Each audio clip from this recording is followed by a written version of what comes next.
selector. Rewind selector. Rewind selector. Rewind selector. Rewind selector. Rewind selector.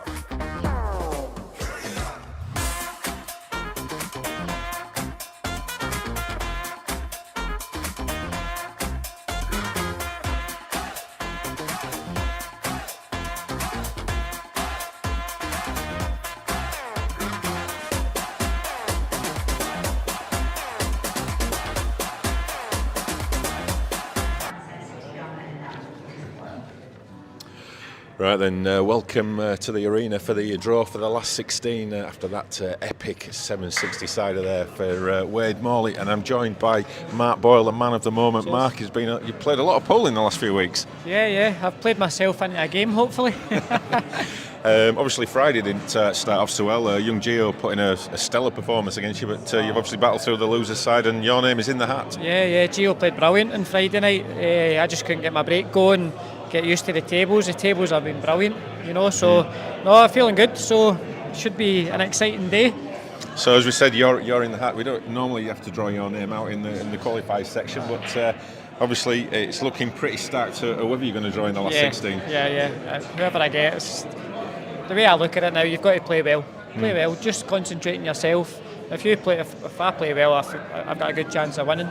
So you just need to get your break working. Once you get that working, then the rest is quite easy. So he says. So you're going to be responsible for the draw. You're going to pull the numbers out of the whatever contraption it is we've got there. No expense spared, of course, here at the IPA. So the names in the hat are Anton Riley, Andy Crosdale, Gary McLeish, Wade Morley, Corey Rees, Gav Robinson, Scott Anderson and Mark Boyle. So the first number out of the hat will play Chris Boron. So Mark, over to you.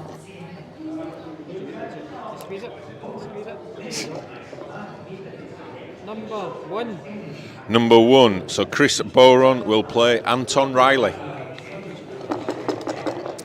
The next match will be Robert Stephen. It's number 2. Who will play number 2, Andy Crosdale. Tasty. Number 3 next. So the next match up will feature Gareth Hibbert. Number 3. Wow, and he will play Gary McLeish. Number 4 next, is it? Are you sure you're shaking there, Mark? Take them in my pocket. So next up, Johnny McDermott, and he will play Number 8. Number 8, he will play Mark Boyle. So Ross Fernie, he's the next seed. He will play Number 7. He will play number 7, Scott Anderson. So next we have Craig Marsh, and he will play Number 6. He will play number 6, Gav Robinson.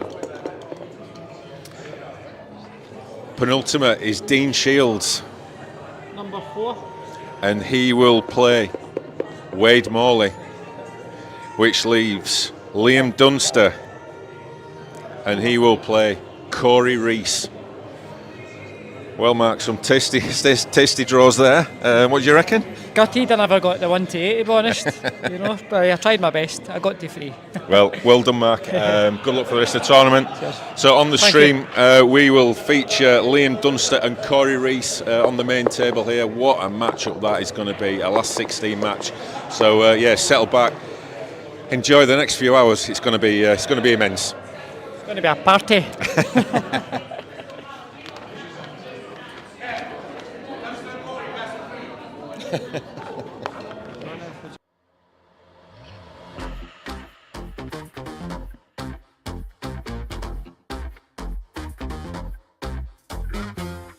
Rewind selector. Rewind selector. Rewind selector. Rewind selector. Rewind selector. Rewind selector.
selector.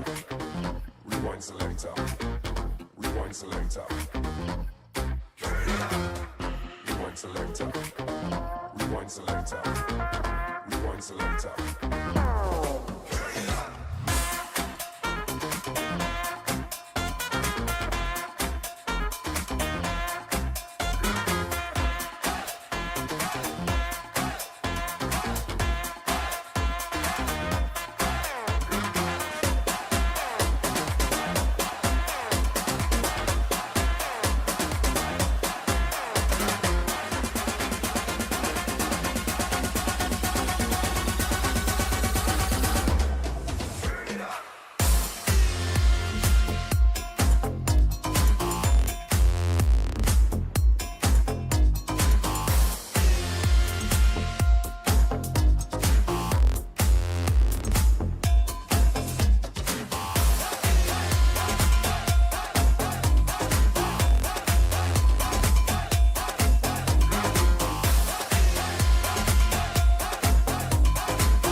So, good afternoon, everyone. Welcome to McGoldricks here on the final day of the 2023 Masters and the last event of the calendar year for the IPA. An absolute dream last 16 match. Maybe not for the two players, but as a spectator, absolutely incredible lineup between Liam Dunster and Corey Rees. And delighted to be joined in the commentary box. He couldn't wait to get in here to give his views on this match. The legend that is Jason Hill. Jason, a very warm welcome to you. Good morning. I was going to say good morning. Is it good afternoon now? Yeah, good afternoon, Kevin. It's good to be here. In all honesty, my back's hurting, and he said it's got a good backrest on this seat. So I thought I'd come in and do a bit of commentating on these two, superstars of the game, I suppose. Yeah, just first of all, you're in a very, very comfy chair there, aren't you? You feel it's really important sitting in that chair. I've got like a little kiddies chair, and you're in the big throne. Is it have I got the chairman's chair? Yeah, anyway, on to the more serious stuff here. So, fast start from Liam. 2-0, race to 10 though. So, what's the sort of mentality that you have in these matches? Because, they are longer than what we play most of the season in. Well, it's interesting because this tournament, early on, three of the real top players, I think I'm right in saying three of the top 4 ranked players here, Corey, Clint and Mark Boyle, all got beat. May have been first round, it was certainly first or second round, which brought up a few interesting matches, hence the Corey Rees and Clint Jansen losers round early doors. So that they've Corey's got in through the back door, where Liam's been a bit of business as usual. And obviously when it gets to the last 16 stage, the last 8, the 8 winners, let's say, which probably normally Corey would be involved in, so he wouldn't expect a last 16 against someone of the likes of Liam. But I suppose that's what happens if you get beat. Yeah, you've got to come through a bloodbath in the losers section. Like you say, Friday, we saw Mark Boyle, first match on the stream. He lost 9 on the spin against a very impressive Gio Edgar. 9 on the spin. Takes some doing. Has that ever happened before? I'm not sure. I didn't ask Mark, but... Well, not against Mark, but I do. I mean, I've just come from played awful, to be honest, and I've just got beaten the losers qualification off Gav Robinson, 7-1, played terrible. And my analysis after the match was I just played rubbish, and that's why I got beat 7-1. Whereas Gav, the previous match in the winners qualification, had just got beat 10-0 off Robert Stephen. And when Gav, I think I kind of listened to Gav, and he said he was unlucky. I was like, I don't think I've ever known anyone to be unlucky to lose 10-0. It's just a case of you should be just saying, look, he played well done. I wasn't at the races, and I do know Robert took a lot of clearances, but being unlucky when you lose 10-0, as we see Liam carving out a well-constructed finish here by the looks of it. Well, maybe it's the first time someone's lost 10-0 and been very, very unlucky. But no one dare ask Gav about it, because there's not enough hours in the day, unfortunately. No, he's... he just tried to say something to me there after he beat me, and I just went, I was just rubbish and lost. End of chat, end of conversation. And he wanted it to go on, the conversation, a bit longer. It's not soft and and trying to end conversations. So there's lots of matches going on. Well, there's 8 matches in total, but some real high-quality matchups. We had a bit of a struggle to find out what to put on the stream. There were so many matches, and you can see there the latest scores. First of all, it looks like some fast starts from Ross Verney and Andy Crosdale.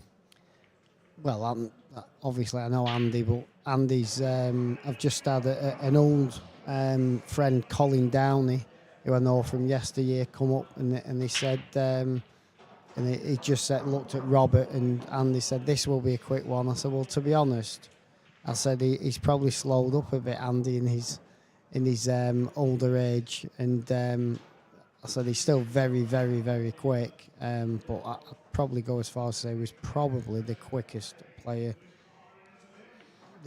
Probably, you could argue he's the quickest player that's ever been on the circuit. You could argue, or quickest top player. You know, we can all play quick and miss. I've tried and failed, you know, many times before. But Ross Verney, yeah, Ross. Had a bit of a scare early on in the winners. I think the first match, I think he was like about 9-6 down or something like that, and they ended up coming back to win 10-9, which could have put another one of the top seeds in the losers half. But since then, he seems to have been at the races, let's say. Yeah, that would have been bizarre. It would have meant all 4 top seeds in the pro rankings would have been in the loser section. It just shows you the standard, to be honest, and especially I think a lot of them. I mean, there was a big cheer. It was actually Celtic have scored. We are in Glasgow here. I thought if someone won a frame, if someone passed the ball, but no, Celtic has scored. If anyone's interested in the football, but going back to the pool. I forgot what I was going to say. We're on about Ross. Potentially all 4 top seeds could have been in the losers. Yeah, the thing is when Standard. you at Scotland, I mean, obviously the Scottish people know this because they're from Scotland, you know. But let's say the English, which is let's say a bigger part of the British Isles and Wales, and you come here and some of the names and you think, I've never heard of him or something, and then he comes on and just clears up. And I think there's the guy that beat Corey. I hadn't really seen a lot of him, and I switched the stream on in the first round. I think Corey was 8-6 up, and the guy was just unbelievable and just won 10-8. It was unbelievable in the next 4 frames, and I'm like, well, he's one to watch out for. And you don't even, you know, you might not normally know of him. He's actually still in. He's Johnny McDermott. He's actually playing Mark Boyle now. Yep. Yeah, there's been a few that I've been impressed with. Gary McLeish, who just came through 7-6 against Morgan McInnes in the final qualifying round this morning. Yeah, he was a bit lucky in the winners round 2, though. No, he was. He played well. He beat me. He beat me. So. But like you say, these people who we don't know, but probably well known in Scotland. And another one that caught my eye as well. He played Mark Boyle this morning. John Brown. And very impressive. I don't really know him. No. There's a lot of players I don't know, but it's good to see different players. It appears like if someone, I don't know, is not playing anymore or for whatever reason, and someone comes in equally as good, and it's kind of they replace them. It's like they just got a conveyor belt. Yeah. And not up in Scotland, I mean, there's so many good players. Yep. And next year this event it's a ranking event for the professionals, but next year we've agreed to make it a ranking event for the amateurs as well, who are on the IPA tour. It's probably good, it can probably attract a few extra players. I mean, it's the... I know it can be used of, but it is the best club that I have been in, but by far, to be honest, and that's anywhere in the UK. And believe me, I've been in a few pool clubs. It is, everything's good. The tables are bob on, the service is bob on, the food's bob on. You just look at like the 9-ball table. I mean, there's a reason why the Moscone Cup team come here and practice. And that's what, and it's in a good area, and there's plenty of shops about. There's not that I was going to say not that you'll probably go out and eat food. You'll eat the food here because it's very, very good. It's as certainly, I won't say club standard food. It's a lot better than that. Yep. Yeah, there's certainly the chef was very busy in that kitchen yesterday. All I saw was food coming out every 2 minutes. So great for the club. That just emphasises the support, that the club is giving, this event and the Grand Prix that takes place in June here as well. So yeah, I think we're looking at just going back to the game. Corey needs to get his skates on, I think, because it's it could quickly go away from him. I mean, 3-0 is obviously Liam's got a very good chance. I know this is I still expect him to get this. It's looking like 4-0, and commentators curse there. I won't mention that one to Liam. Yeah, I'll just ask Corey to pay me the tenner for putting the commentator's curse on Liam later on. And this is now a great chance for Corey to get his first frame on the board. Thing is, the way I find pool at the very highest level, though, it can be so. I can compare it to, say, NBA basketball. It's very swingy, whereas a couple of at the top level, a couple of dry breaks and stuff, it can change. Someone can reel off 3, 4, 5 frames at this level, anyway, not so much at a lower level, and you never. I mean, someone like Corey Reese, you're never out of it because a couple of dry breaks, one bad shot or something like that from Liam, and it could be like 5-3 to Corey in less than 10 minutes. Even at the speed that Corey plays, yeah. Yeah. Yeah, true. I mean, both these players are sort of renowned for being fairly, methodical. They've got the routines. I mean, Corey's like Mr. Nadal, isn't he? He's got his Mr. Fidget. And Liam is very methodical, but both probably play better with the shot clock. Yeah, I mean, I can speak. I mean, I was on the shot clock a couple of weeks ago against Boyle, and I really struggle with it. It's not that I haven't played on the shot clock, but and Mark Bowles, he's not the quickest player, and you'd think he would struggle, with the shot clock. Normally, people at that pace, but they're used to it, and 30 seconds it's enough time. It's enough time to play your shot. Think of what shot to play and play it as long as you don't change your mind. Now, if you start, say, shortening that 30 seconds, it's a bit of a it really does help the quicker players because it turns into. I'm not quite, but it does turn into a bit of a not quite speed pool, but a gimmick. Gimmick's the word. Yeah, I'm not. But 30 seconds is like right on the limit, and I certainly would have. I believe I would have performed better if I'd have played on that shot clock more often. I kind of feel rushed at 30 seconds. I'm not the quickest, I understand that, but there are people that are slower than me.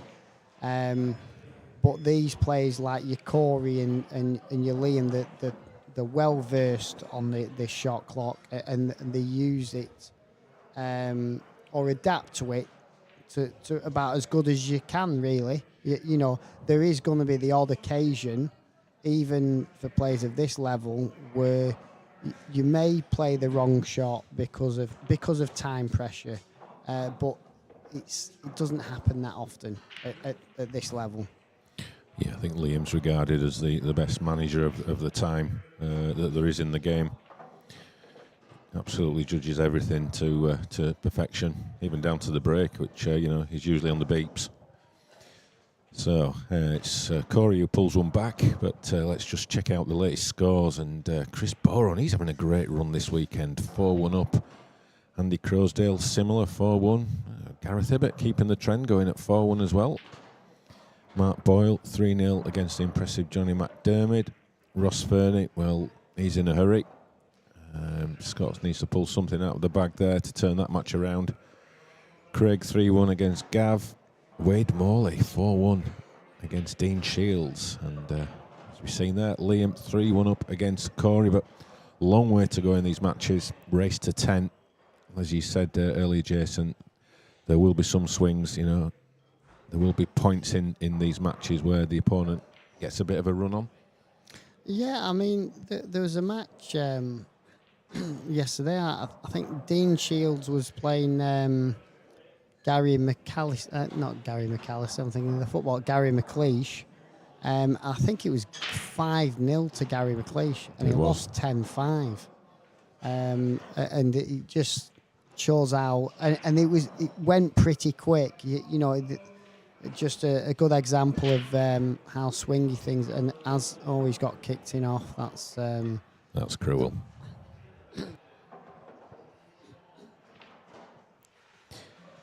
Yep, he won 10 on the spin, did Dean, to come back in that match.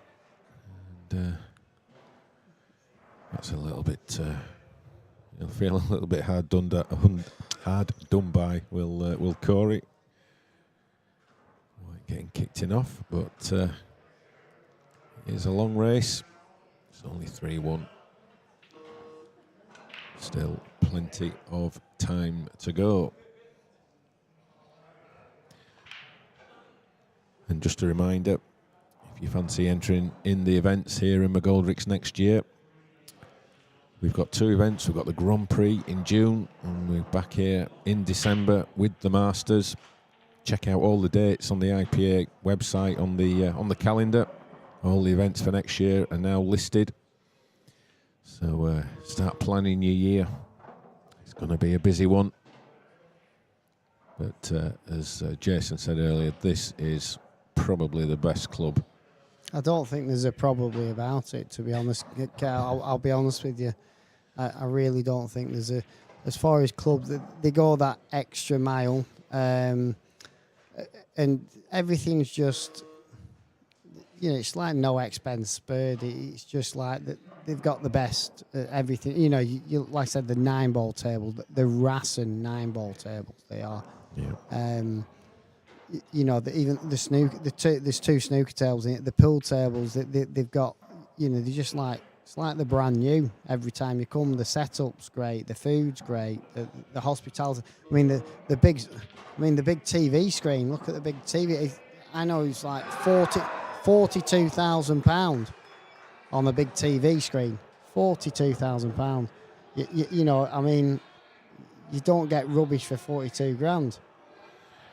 No, and you may have heard another cheer there. It's Celtic have edged ahead against St Johnstone. Bit of a spectacular one there.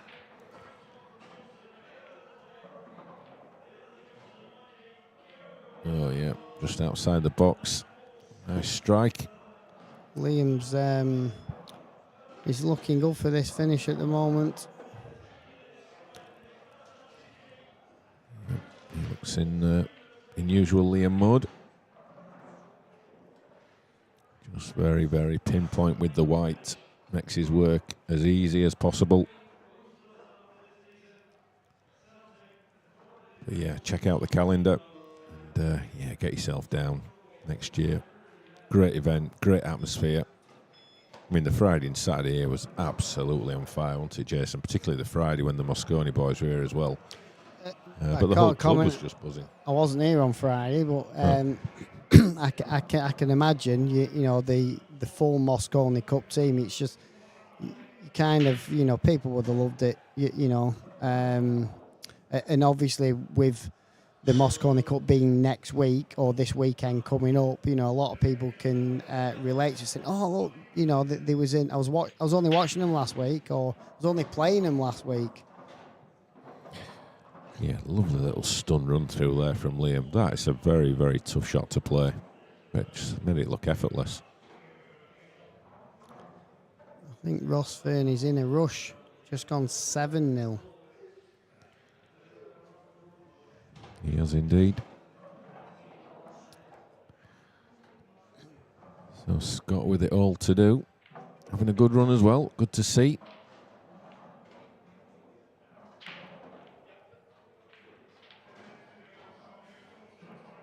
We've got, just if anyone is not aware, obviously people watching this stream is Liam and Corey.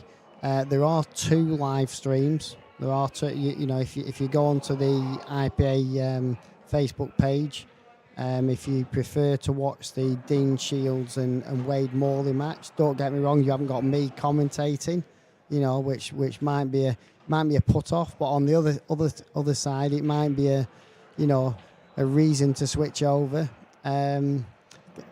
So that is currently 4-2 to Wade Morley, and he's currently got a good chance to go 5-2. I'm just hoping commentator's curse doesn't do it for Wade this time. Yeah, and Chris Boron, we can see there in the yellow top. It's 4-2 up against Anton Riley, another of these great Scottish players. Won't be in a minute, it'll be 4-3. Oh, another inch would have been interesting there. But yeah, that's going to look like 4-3. Then on the top table there, we can see local favourite Robert Stevens sat down, just watching Andy Crosdale at the table, 4-2 up. I think he's on yellows, just working out his positional shot.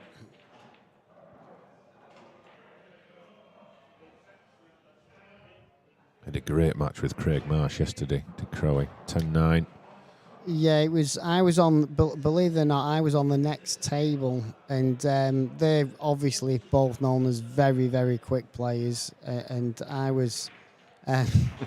You played 2 frames to their 19. Is that no, what I was trying to. I was playing pretty fast for me. I was. I wouldn't say running around the tail, but I was playing pretty fast, and I kept having a glance over, thinking they still play more frames than us, and we're going pretty quick here. And they was playing quicker than us, and it was a pretty fast game, my game, but not as quick as theirs. I think, Craig won that 10-9. I do know it was a bit topsy-turvy, that match. There was parts where Andy had the lead, and the parts where Craig had the lead.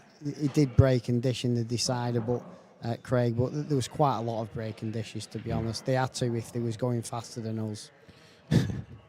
Yeah, it was a good finish by Craig in the end. We had that on the stream.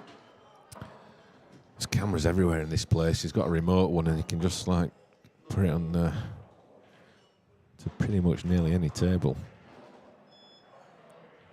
So a dry break from Liam. I was going to say it was a nice little nudge, but it's not. It's yeah, it's just a little bit awkward.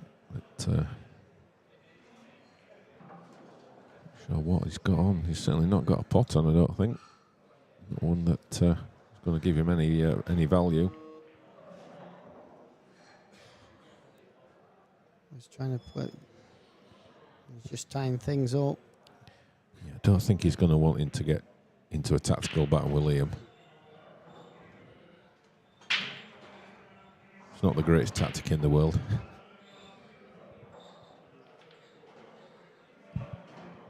No, it isn't. It's like trying to get into a tactical battle with Kev Barton, the surgeon. Yeah, that's our audience aren't old enough to know what you're on about. We'll leave it at that, shall we? Everyone's on Google now. It was before Google, I think. There were no internet in those days, was there? No, there wasn't. As Ross Fernie gets to 8-0, he is in a rush. Dean Shields trying to fight back. He's got a chance here to go 5-3. As we know, Dean won't give up, certainly after his 5-0 deficit that we spoke about 5 minutes ago, in which he won 10-5, sorry. Yeah, he's one of those players, isn't he, Dean, that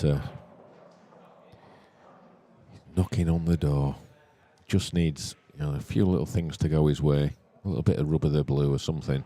He has been called the Jimmy White of pool. I know he's been to, I don't know how many, but I know he's been to a number of finals in singles IPA. I know he's won the IPA World Doubles after he pinched my doubles partner, which is that was actually the year I had turned professional, and then they won the doubles.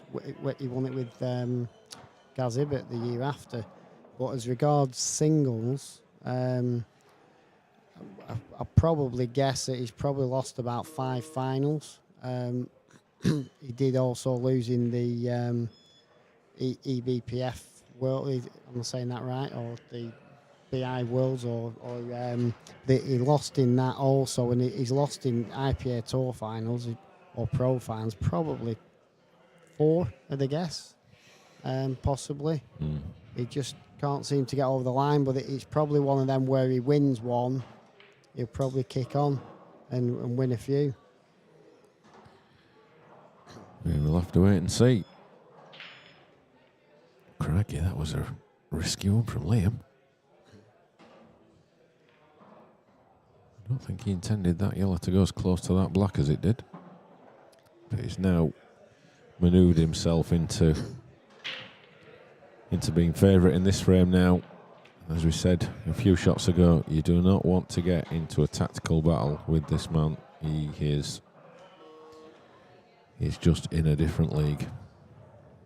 Yeah, he's got Mayfair, hasn't he, over the pocket, that yellow over the pocket. He's got Mayfair there.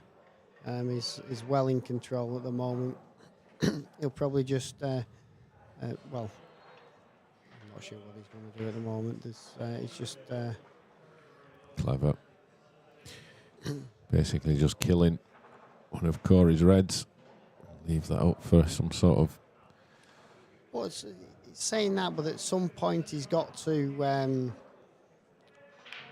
try and open things, because you've got to try and win the game, haven't you, rather than trying to stop your opponent from losing it. But it is a tactic where sometimes it's better off to defend, let's say, and stop them from winning, and then it buys you time, let's say, to manoeuvre the balls that you need to manoeuvre so you can then go for the win. Yeah, absolutely. You've still got to keep in that positive mindset. So whilst Liam is in control, Corey's only one shot away from turning the frame completely on its head, and Liam has to be careful of that as well. I mean, he's got. I mean, he won't have it available after this shot, but he does have a ball to let's say go into the reds, the 2 reds and the yellows over the bag, but he's got to obviously get that opportunity, which probably won't be easy to get against the likes of Liam Dunster.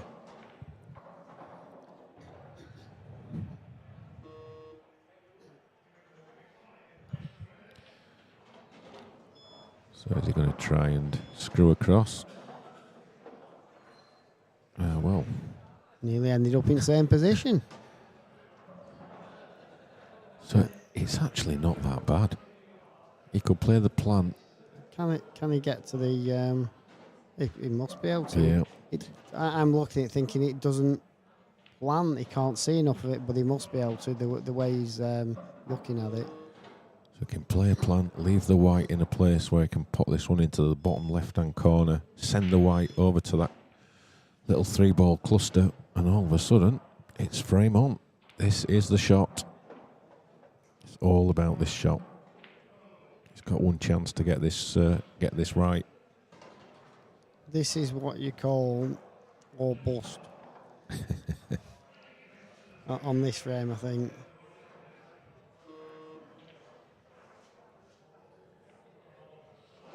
He's got to punch it with a little bit of pace. Can't play it plain ball, but you don't want to overscrew it. Oh, he's played that. And that is sublime. It's a little bit awkward, that, isn't it? It is. Unless if you can get through to the one at the top end, it's fine. But it's actually, He's really unlucky where that's just ended up. I mean, I think he'll be able to work it out, but it is a little bit awkward. Or he can get this anyway, so it's not as bad as a first thought. Well, I've got to say, I didn't think. I think was that a commentator's curse again, because I said he won't be able to see it after this shot, as Liam was, tapping up, let's say, and then he's cleared up. I think I should just keep quiet, me. Well, that's pretty impossible to achieve, isn't it? To be fair. Well, I know one thing. I think Liam will want me to keep quiet because I've done it twice and it's gone against Liam and in Corey's favour. Yeah, how big might this frame be in the context of this match? Well, he needs a bit of a spurt, doesn't he, Corey? If you get start playing, I wouldn't say Liam's game, you're not going to win in the long run. But he needs a couple of finishes, just to get him going. Because, as we know, Corey can, he can reel off a lot more than a couple of finishes.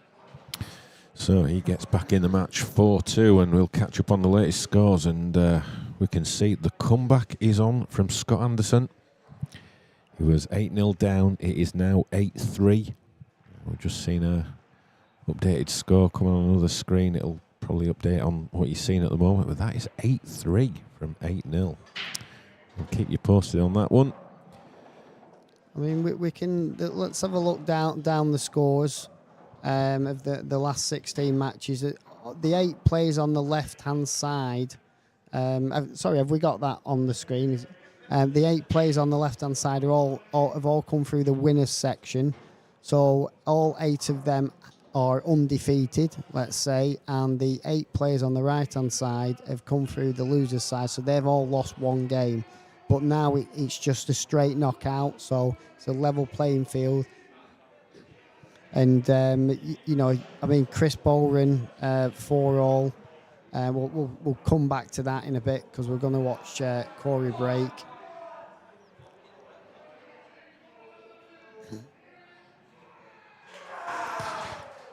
Yeah, and the final cheer of the Celtic match. Celtic have just got a last-minute goal, so they're going to be taking the 3 points.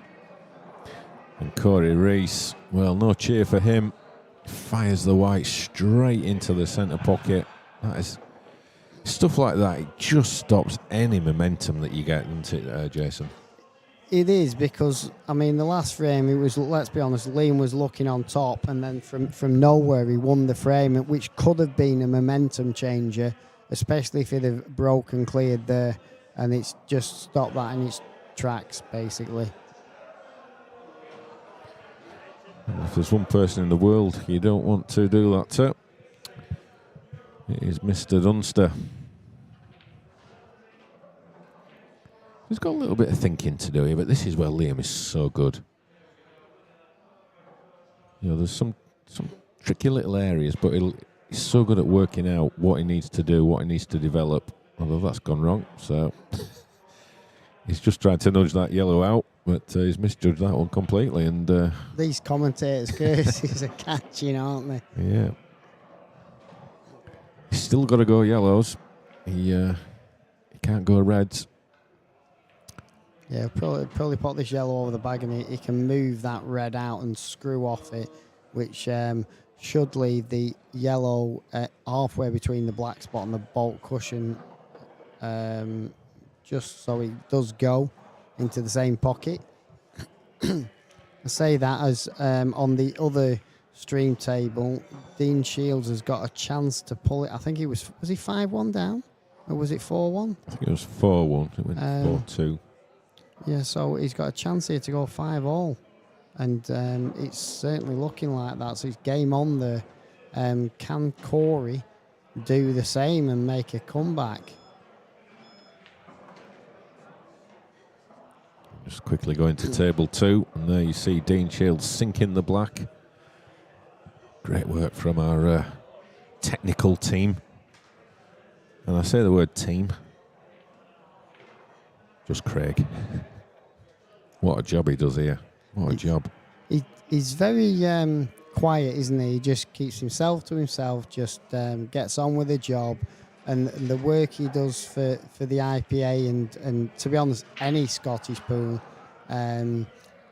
is immense because he's streaming. The quality of it is very good, and I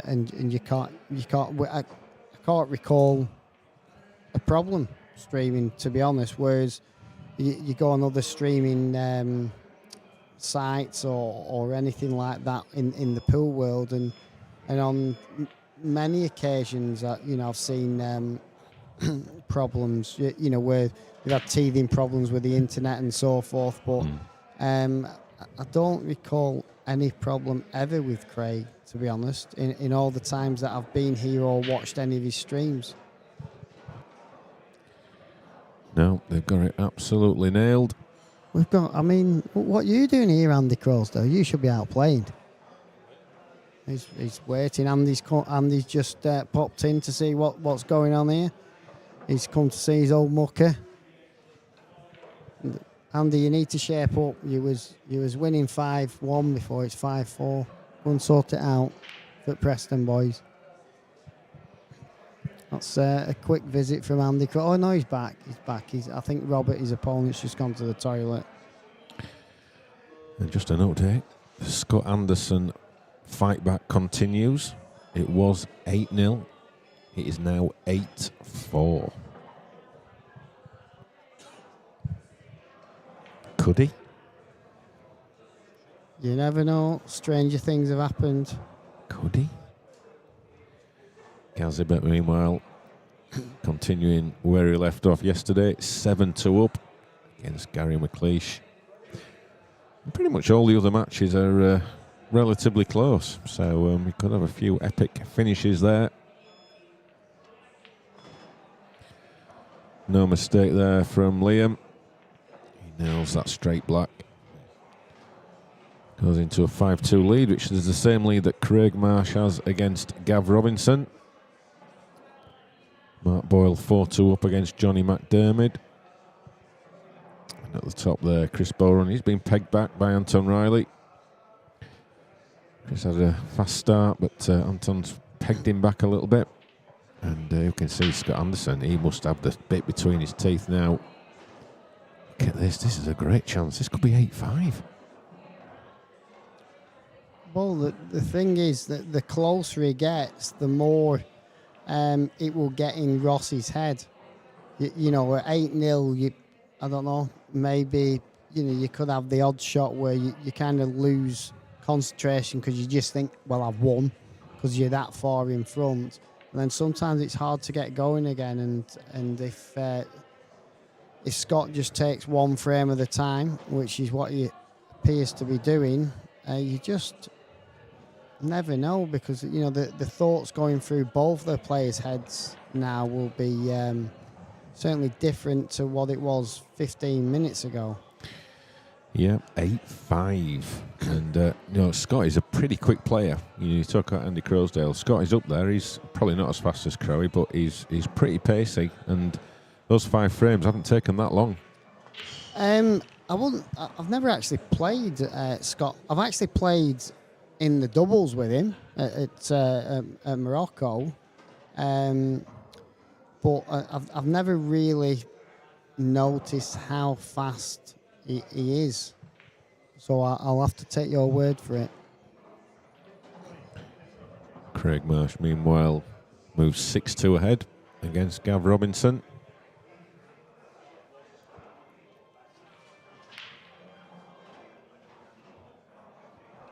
So there's a few matches there shaping up to be pretty close finishes.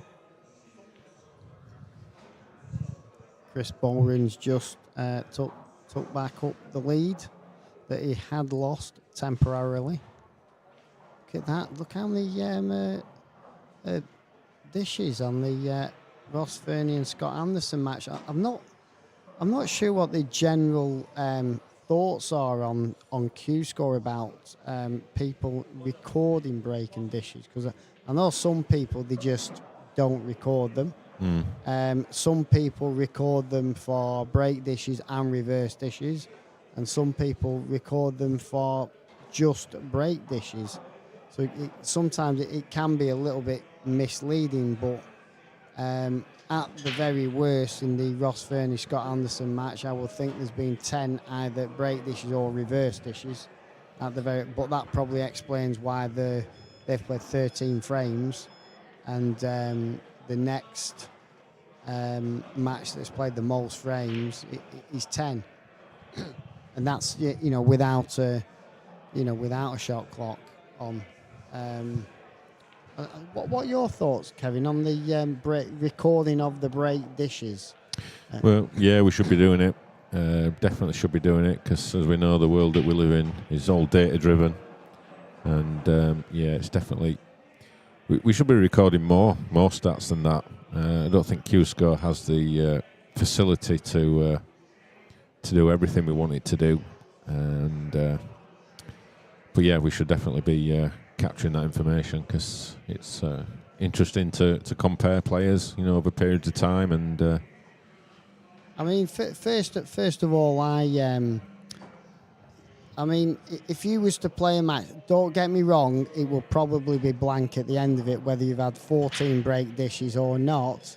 Even if you, but it's, if you break and dish, do you record it?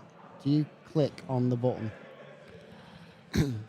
Well, it's an interesting point. It's an interesting point. And maybe something could come in, and whether you do it for a reverse dish, should you do it? Some standardisation of it probably, and then we can get some stats out of it, and maybe it should be introduced, with the professionals, because I do know some of them record them and some of them don't, and some of them record reverse dishes and some of them don't. Yeah, what we're trying to do for next year is create. I don't want to give too much away, but we're trying to how can I word it? Increase the technology side, some aspects of the game, and that forms part of it. So it's not just that by itself. There's other things as well that we're trying to get better at. So more on that later.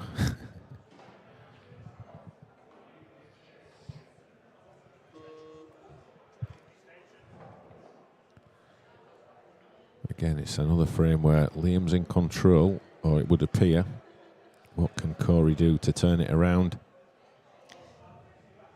He needs something, because it just feels like the frames he's won, the 2 frames he's won, he's feeding off scraps. So he needs to turn something round in that match. You just recall the last frame that Corey won.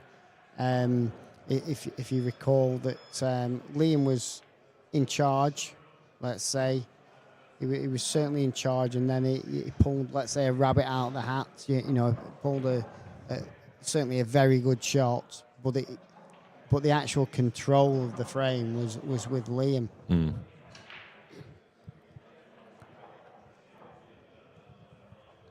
Ross Fernie's stopped the rot.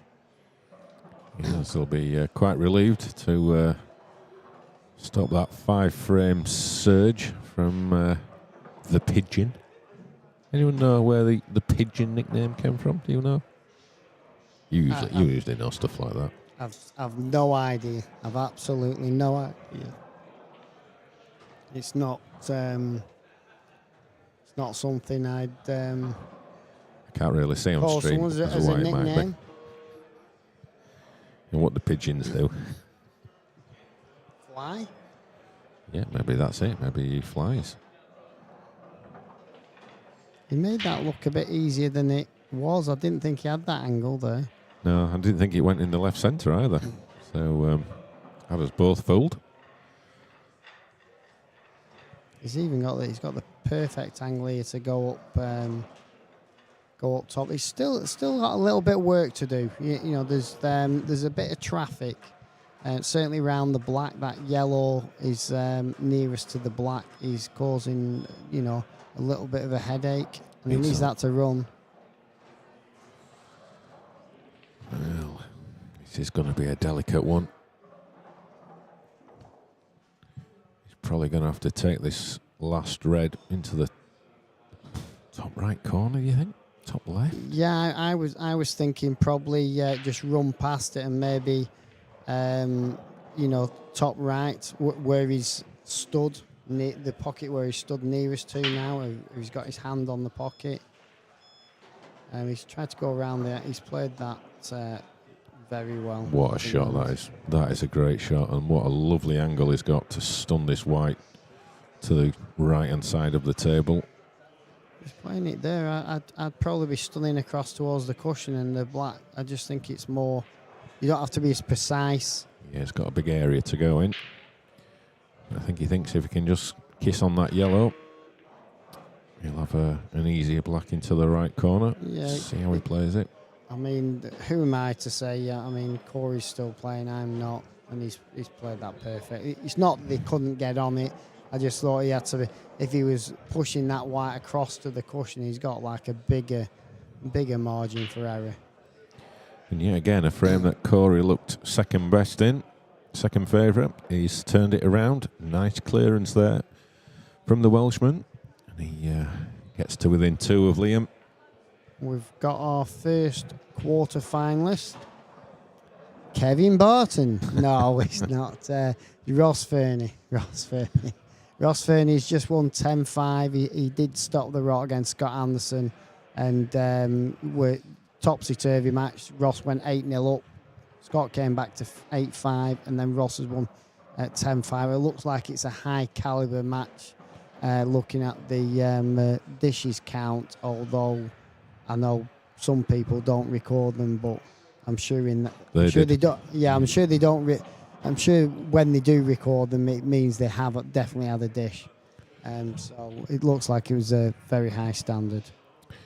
Yeah, it looks like 12 dishes out of 15 frames. So Ross Fernie, he takes his place in the quarters. He will play the winner of Craig Marsh and Gav Robinson. Currently 6-4 to Craig.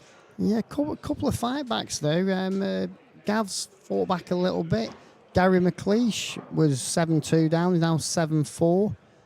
Still not out of it, either of them. Robert Stephen was obviously, more. He's 6-5 down to Andy Crosdale. Now he was more, well, certainly he was 3. Was he 3 or 4 behind at one stage? Yep. Where's that white going? Oh, he's managed to keep it on terra firma. Tell you something, if you can pick a red out here, one decent shot, and I think these, mind you, he's got to get on that red behind the black, hasn't he? Yeah. I mean, first glance, I'm thinking he might be going yellows. Depends that one left centre if it's drop-inable. So it's hard to sometimes tell on the camera shots. Well, the first shot on the yellows is a lot easier, isn't it? But I'm not saying you can't go reds, you know. But it's I'd expect him to get the first shot on the red. Yeah, I think he's looking at yellows. But nothing easy for Corey. He's having to work hard for his frames. So I think he'll be thinking if he can just keep in touch with Liam, whilst maybe things aren't quite going his way as much as he'd like, he might turn round in the second part of the match. Yeah, exactly. I mean, you look at the score, you know, it's 5-3, but if you was to be able to analyse every frame, you probably think Liam's controlled 7, maybe even all 8 of the frames. You know, and yeah, it's only 5-3, so that can change slightly, and certainly a few dishes which Corey's got an opportunity to do that now. Things could change. Yeah, this feels like a really big frame. 6-3, 5-4 feels like a big difference. Well, if it's 5-4, you know, which he's got a good chance of making it 5-4, he's kind of right back in it. You know, whereas he's just been that arm's distance behind Liam until possibly after this frame, although that last shot wasn't the greatest shot. You think he meant to move the black? I think he did, yeah. Because if he'd have moved the black, he's on the yellow nearest to the pocket. Now he's got to play a plant. The blacks, well, obviously you can get on it, but there's work to do. I mean, you look where he is. There's no way he played it there. You know, there's no way he played it for the plant. He's missed it.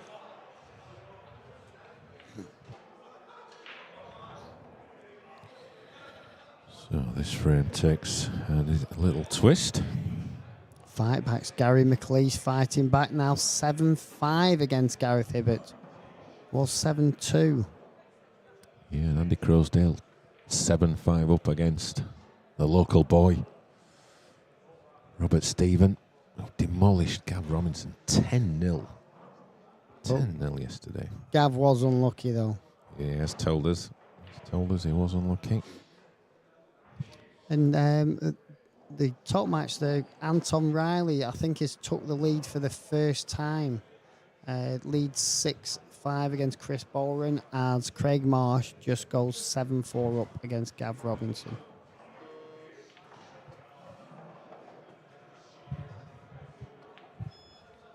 No, that shouldn't drop.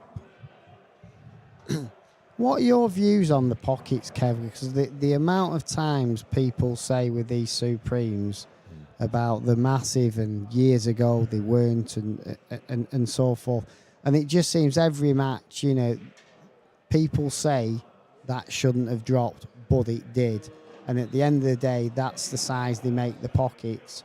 And should they make them tighter? I think they need to come in a touch. Yeah, 100%. They're way too generous, and I mean, when we was let's say a little bit younger, I mean, I remember playing and thinking, I'll hit that down the red. All right, it was old fudgy rules, let's say, but I'll hit that ball down the red, knowing it won't go in. It can't go in, and I'll just cover the bag. Whereas now it's like you can just hit it in whatever you want. Yeah, I think as well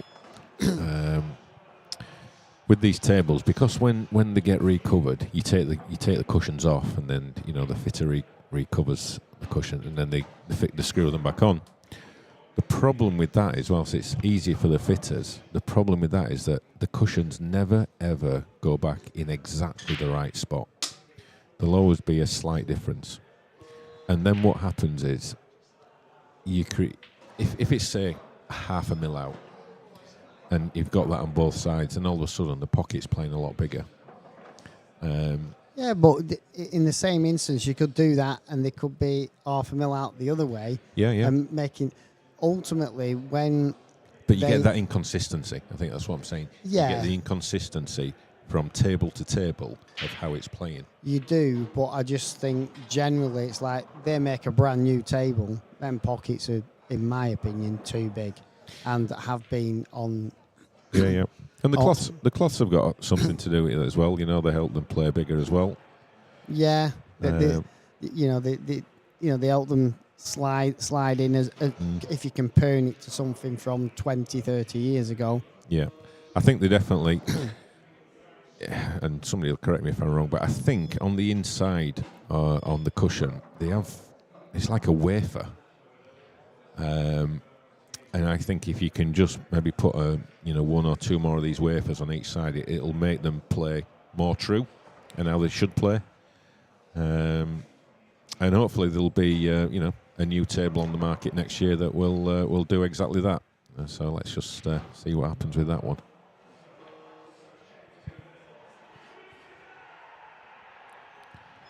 Not as big a cheer in the room for a West Ham goal.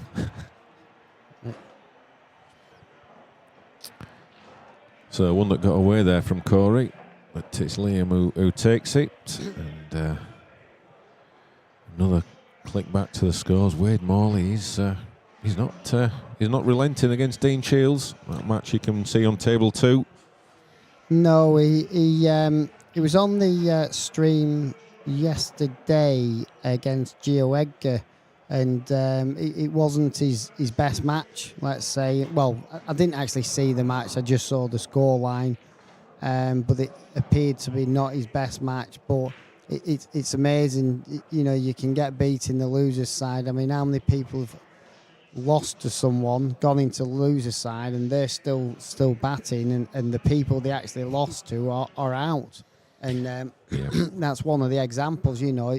Wade lost to Gio Edgar, and Gio Edgar's gone now. You know, I think Gio beat Mark Boyle as well, and you know Gio's gone.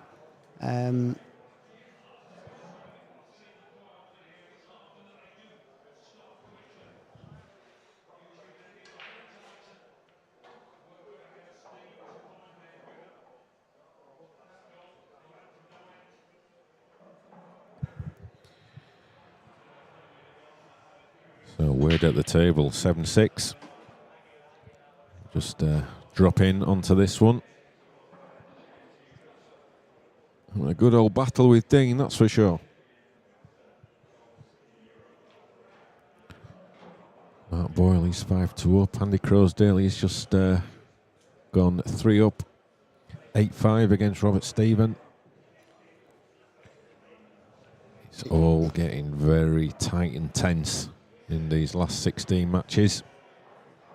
That Andy Crosdale result might be deciding where I have lunch, because I'm actually travelling with Andy, and I've got to, you know, I don't think it's fair, because at Coventry, we went to Coventry, and I got beat early doors in both competitions, and then I was like, Sunday morning I was waiting for Andy, but the way Andy got to the final of the Open, but in 2 or 3 of his matches it looked like he was going to lose, and I know I was, you know, messaging the missus and saying like, we're setting off soon, we'll be back, and then half an hour later he's like, he's won again, you know, I've got to wait for him, and then so I ended up getting back at midnight, and then we go to Isle of Man, where I've done okay, Andy's not done so okay, but it doesn't matter anyway, because we're waiting for a flight on the Monday. And now we come here, and obviously I'm waiting for him. It's not fair. I've just decided it's not fair. Yeah, you've not had the rub in the last few events, have you? Well, no, I did okay at Isle of Man. Yeah, I haven't had the rub. Yeah, in terms of in terms of travelling and transport, but it might determine whether I'm having lunch here, which it's looking. Andy's 8-5 up. It's looking like I'm going to be having lunch here. It's not such a bad not such a bad outcome. No, not at all. As Mr. the Magic Man, Mr. Boyle, takes a commanding 6-2 lead against the what do you call it? The conqueror earlier on of Corey Reese, Johnny McDermott. Yeah, we've seen him on the tour as well, doing well. Has he played on the? He's been in. I'm sure he's been. Because I remember paying him. But yeah. So just looking at the draw, Jason, I know we don't like to... Well, we can. I know players don't, but... looking at the draw, is it set up for a Boyle-Dunster final again? Well, it is. They're in different halves, but whether that'll happen... Liam seems to have been commanding all the way through. Obviously, Boyle had that defeat, but you just never know because the calibre of some of the other players, they can win them quick, and it doesn't matter how good you are, as long as they're not, let's say, playing the name, which players of these ranking, these sort of standard of players, they won't play the name. And, if they're on a buzz and they're dishing up and they're getting the breaks, I don't care whether, even though it's first to 10, there's plenty of players in that field that can beat, the Dunsters and the Mark Boyles, but the Scottish contingent will certainly be wanting them to prove the rest of Great Britain wrong. Yeah, it's a big deal. And one Scotsman, Ross Ferning, he's already there in the quarters. He can relax knowing his work is done for now. But yeah, potentially playing Craig Marsh. And then Wade Morley's gone 8-6 up against Dean Shields, and it's Wade to break. Big moments in that match for him. The winner of that will play the winner of what's on our screens now, Liam or Corey. And then in the top half, the winner of Chris Bowler and Anton Riley plays the winner of Andy Crosdale, Rob Stephen. Rob Stevens just pulled one back, 8-6. And the winner of Gaz Hibbert plays the winner of Johnny McDermott and Mark Boyle. So potentially a Hibbert-Boyle quarter. Well, that would be juicy indeed. Yeah, I think Gaz is due. Gaz Hibbert is due. He's a bit of a buzz player, and when he's buzzing, he's as good as anyone. Yeah.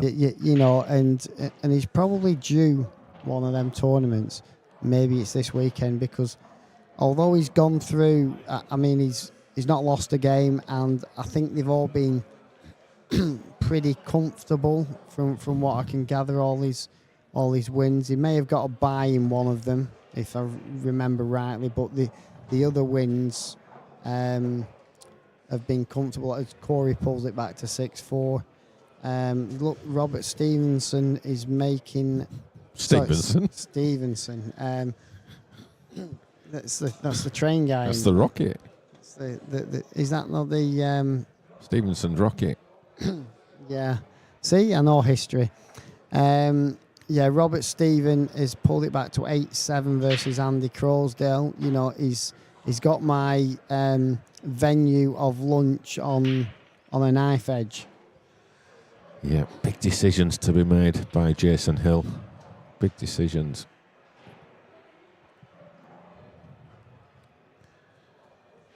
So it's a few matches getting a little bit tense. Craig Marsh now 8-5 up on Gav Robb. It's all bubbling up very, very nicely indeed.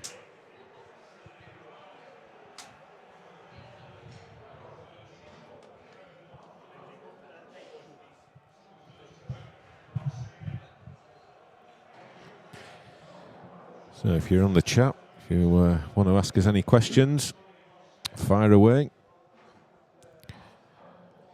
Anything you like. I'll pass them over to Jason. Big break there from Corey. Absolutely murdered those, but he's going to be dry. That's going to be frustrating.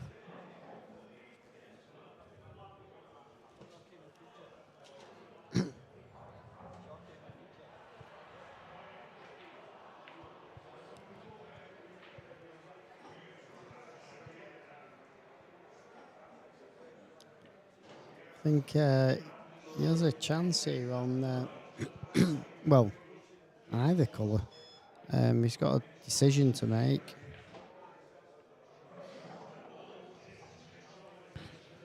I mean, the red near the yellow at the bottom corner, you could probably pot that red off the yellow and clear the pocket. But then the yellows, you've got the one near on the right hand side near the middle pocket. nothing that a player of Liam's calibre couldn't sort out, though. Yellows it is.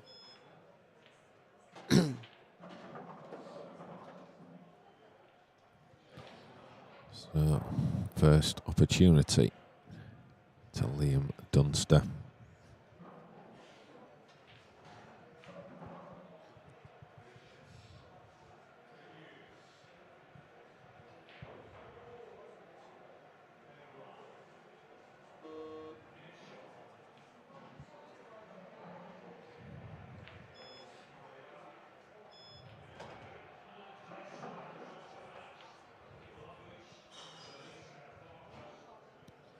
Just calmly going about his business.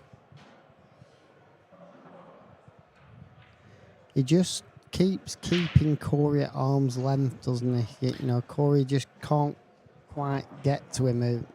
I mean, that was a great break from Corey. I mean, it's just one of those things, isn't it? You know, nothing dropped, but it was. He gave the break plenty of oomph. Seen there in the football, Chelsea going 2-0 up against Brighton, but Chelsea have got a tough draw in the FA Cup. They've got Preston North End. That's my team, that, by the way. Really? That'll be 5-0, that, I think, for Chelsea. So where does the name North End come from? What's the story behind that? 'Cause that's quite an unusual. It's not Preston City or Preston United. So where's North End? Preston only became a city actually just over 20 years ago. Yeah, it was a town, so it's a small city, let's say. I think the North End. Well, they're in the north, aren't they? You know. I don't know. Maybe it's a bit different. You know, no one else is called North End. Is there a North End to the stadium or anything like that? Is it? No, you know, I mean, we used to be known as the Invincibles. We were the first team ever to win the double, FA Cup and League double ever, and we was unbeaten all season. See, what was that, about 1875 or something? 1887 to 88. But you know, if there's any quizzes out here, you know, want to ask a quiz question. Who's the original Invincibles, the first team ever to do the double? It's Preston North End. And was there much social media coverage when they did that? Yeah. I've got a few black and white pictures I can get. This is a big shot from Liam.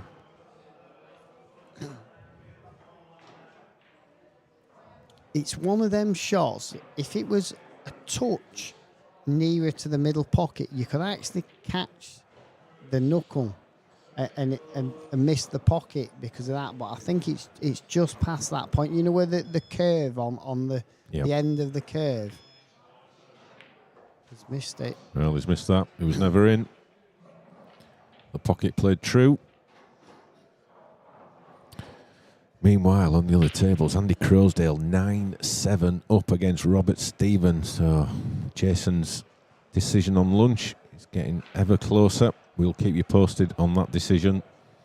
We may Facebook Live it, or maybe we won't. I don't think they want to watch me eating. No. Anton Riley, he takes a marathon 12th frame, so he's 7-5 up against Chris Bowron. Gareth Hibbert is 1 frame away from a place in the quarters, 9-6 up against Gary McLeish. Matt Boyle 6-3 against Johnny McDermott. Craig Marsh 8-6 against Gav Robb, and Wade Morley 8-6 up against Dean Shields. And they're having a little bit of a safety battle, but I think Wade's in the box seat, not quite sure. Can't quite see from here. Well, Reds are certainly in the box. Well, providing the person at the table is on yellows, I should say. I'm not sure what Wade's on, whether he's on reds or yellows. Wade's on yellows. Dean's just played a safety. He's got a tempting angle for this one into the middle, hasn't he? Just to drift to the right-hand side for that awkward red. It looks pretty good. I'd be happy with that.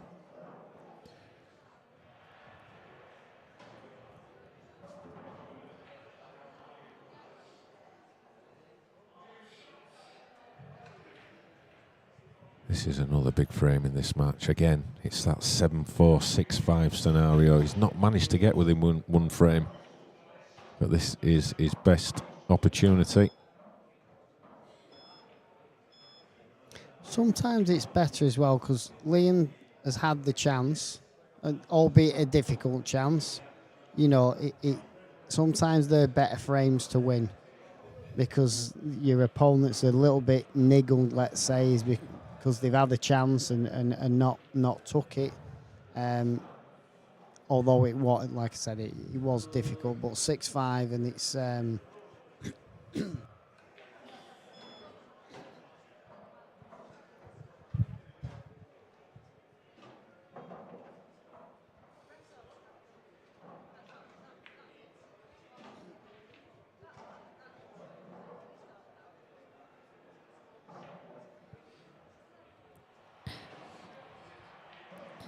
So being asked a question about the pockets tables for next year, will the inside or angle be changed to prevent bounce outs? Well, no, we won't be changing the tables. These are, these are what we use. We're not going to modify them. I'm not sure whether he was referring to what's that new bit of equipment that Alan Yates provides us. You know, that is it some sort of resin or something on the pocket? Oh yeah. I mean, I think we have very few bounce outs. I'm not really aware of any major ones. So I think it certainly helps. You know what Alan puts on. So Alan puts that on now, does he? Yeah, he puts some on the pocket. So it well, I can. I'm not sure whether they've been done this weekend, but not that I played. Well, in Isle of Man, I'm trying to think whether I saw a bounce out or not, and no, I can't recall a bounce out. To be honest, seeing one, whether it was me playing or seeing one from someone else, and if that substance or whatever it is put on the back of the pockets, that obviously does help. Well, it appears to help anyway from what I've seen, because there's nothing more frustrating than getting a bounce out. Yeah. But no, we don't. We generally don't see many. Meanwhile, Andy Crosdale, he's a couple of pots away. It's a good shot. He's played a great plant there. That wasn't a gimme. And literally 2 pots away now from a place in the quarters. Easy peasy, he's on fire. In it goes, and it's handshakes. Andy Crosdale is the second player into the quarters. He will play the winner of Anton Riley and Chris Boron. Currently 8-5 to Anton Riley. Gav Robinson claws it back against Craig Marsh. He's only trailing 8-7. Some of these matches are getting very, very close indeed. We've got another winner as well, as you say that. Gareth Hibbert has just got through to the quarterfinals. He has indeed. 10 frames to 6 against Gary McLeish. He will play the winner of Johnny McDermott and Mark Boyle, which is currently 7-3 to Mark Boyle. So Liam Dunster gets frame 12 underway. He'll be really, really determined to get this frame. He won't want him back level. You know, back level and Corey breaking, because he's got the advantage of the first and last break if it goes to 9-all. Yeah, he's going to need all his powers.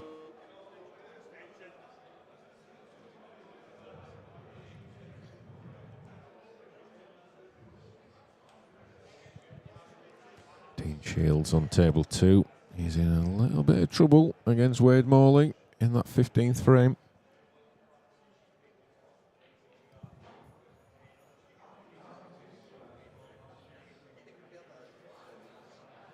Yeah, the Andy Crowsdale result confirmed now, 10-7. So we've got 3 players through to the last 8. So yellows for Liam. Straight away getting on the tricky-ish yellow. Certainly not tricky from that position. That's where Liam's so good.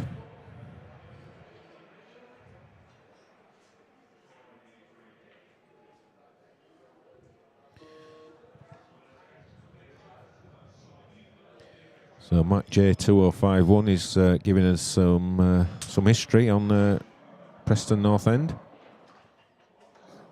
It was originally a cricket club. Who's given that history? Someone who knows a lot more about it than you do, obviously. Obviously. And they played the first matches at the marsh near the River Ribble. Oh, yeah, I know where that is. In the Preston suburb of Ashton, founded in 1863. And later that year they switched to Moor Park in the north of the town, calling themselves North End in recognition of the new location. Wow, that's fantastic. There you go. Fantastic info there. You there. go. I'll learn something every day about my hometown.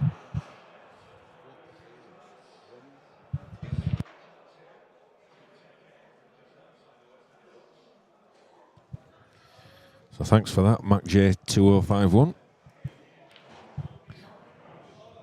I like stuff like that. Interesting, that tip. Yeah, I mean, I can obviously I know what where them areas are. I'm Preston born and bred. Oh well, from a place called Clayton Woods originally, which is about 5 miles outside Preston. But is that the posh bit?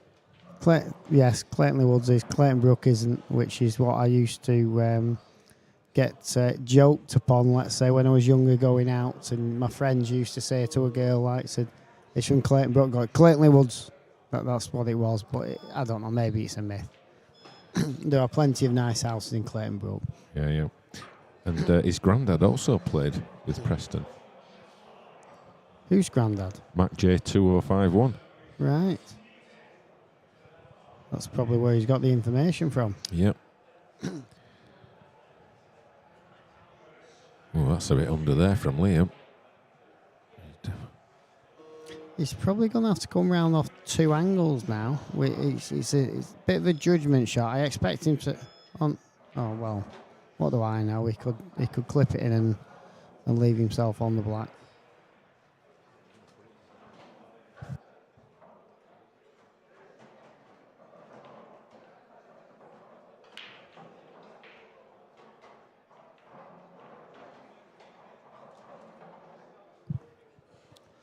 Just Anton Riley's just gone 8-6 up against Chris Boren, so he's heading towards a quarter-final match with Andy Crowsdale, as Liam Dunster takes a 7-5 lead.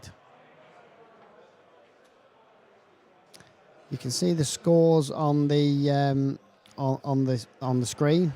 A couple of changes there. Gav Robinson brings it to 8-all against Craig March. We'll certainly be hearing about that one if Gav can come back and make a big comeback and win. Well, he's already caught him up. Can he finish him off? Yeah, we're just showing that. Craig sits down and looks a little bit disheartened at his last shot. Probably with the momentum swing that's happened.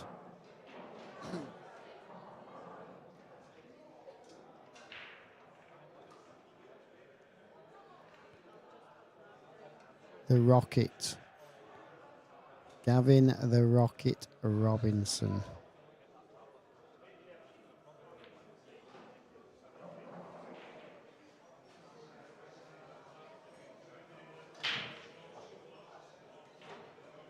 Back to the main live match.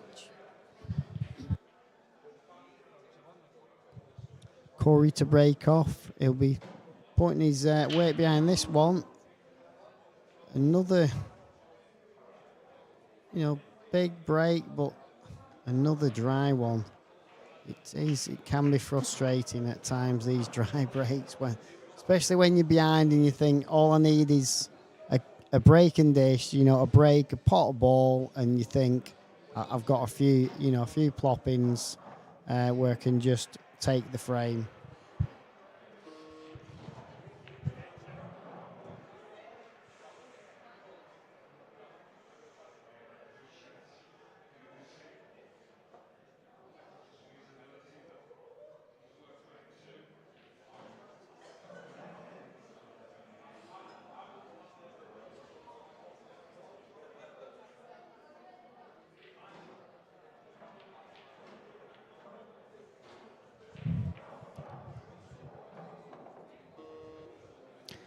Liam now a chance to,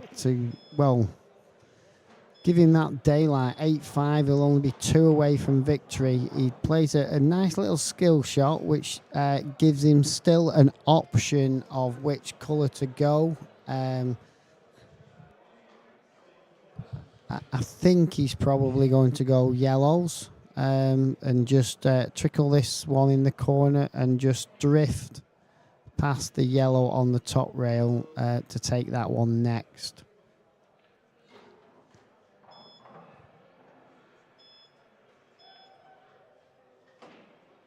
Yeah, nicely done, nicely done.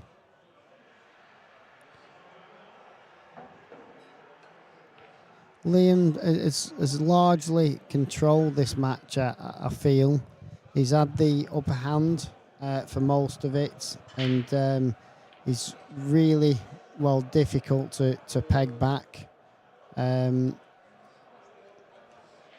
he's got a good chance here. 8-5 is clear daylight, but I think as long as Corey can keep him off 9, he always thinks, he's still in the match.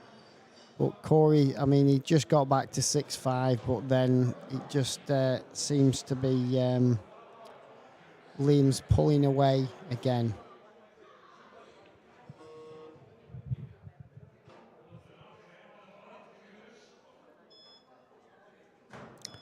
Just looking at the other stream table, it looks like Dean Shields against Wade Morley. Dean's about to claw it back to 8 frames all.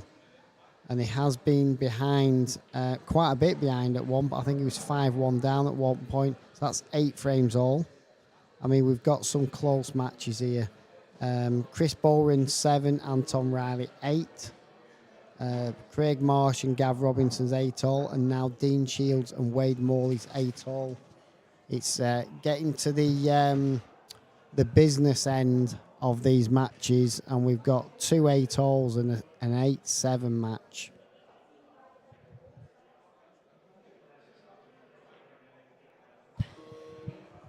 It's all getting a little bit tense. Just when you think someone's got the game wrapped up, back comes the opponent. All 5 matches that are still being played can still go either way. But as we said earlier about this Liam Corey match, Corey just can't get level, can he? He's just never been able to peg him back. No, it can be. He makes it so hard for you because he's so good and such a great match player.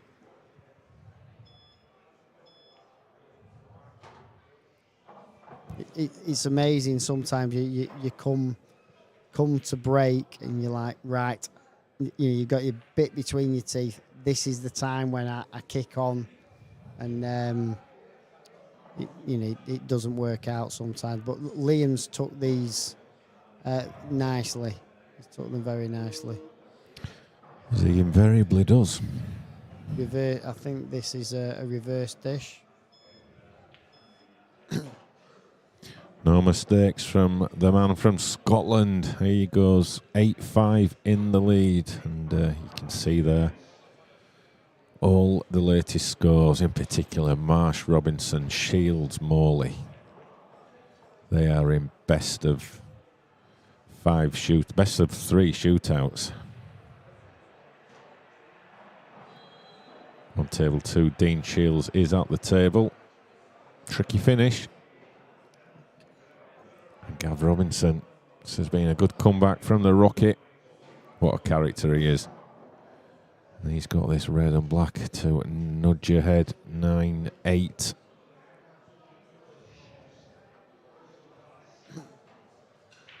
And he's played that absolutely perfectly. Get this one in his sleep, in his pyjamas. In it goes.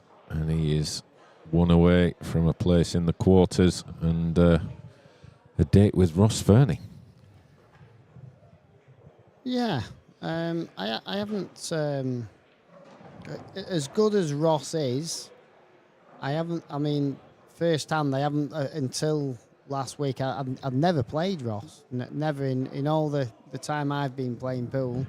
I know Ross is a little bit younger than me, but I've never actually played him, and just watched and admired really because of his results and, you know, what he's achieved in the game. I think sometimes Ross Fernie comes under the radar a little bit with a lot of people. He's not probably as well known as people that are ranked lower than him. Even, you know, some players that are ranked lower than him. As Chris Bowen makes another match 8-all. It's really, really hotting up out there. No place for the faint-hearted. 2 matches at 8-all, 1 at 9-8. This is exciting stuff.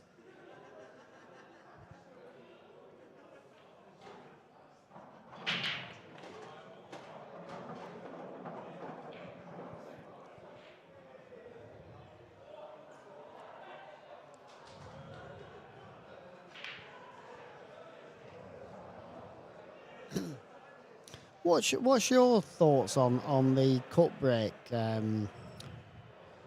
mean, someone mentioned. I saw someone mention in the chat about a break box. You know, like they do in 9-ball. Yep.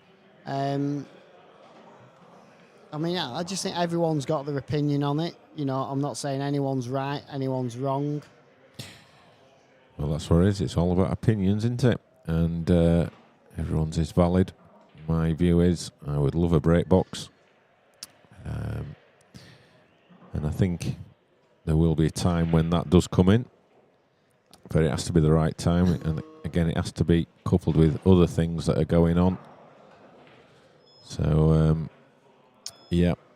I think, like, you see in 9-ball now, and that's Dean Shields on the, comeback and passed. That's a great finish from Dean. I've been keeping an eye on that one.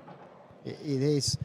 I just think, like in 9-ball, I know they have different tournaments and they put the 1-ball or the 9-ball in a different place every time, and sometimes I've heard people, 9-ball players, about, because of where it's racked, they'll get the 1-ball more often in the middle, or something like that.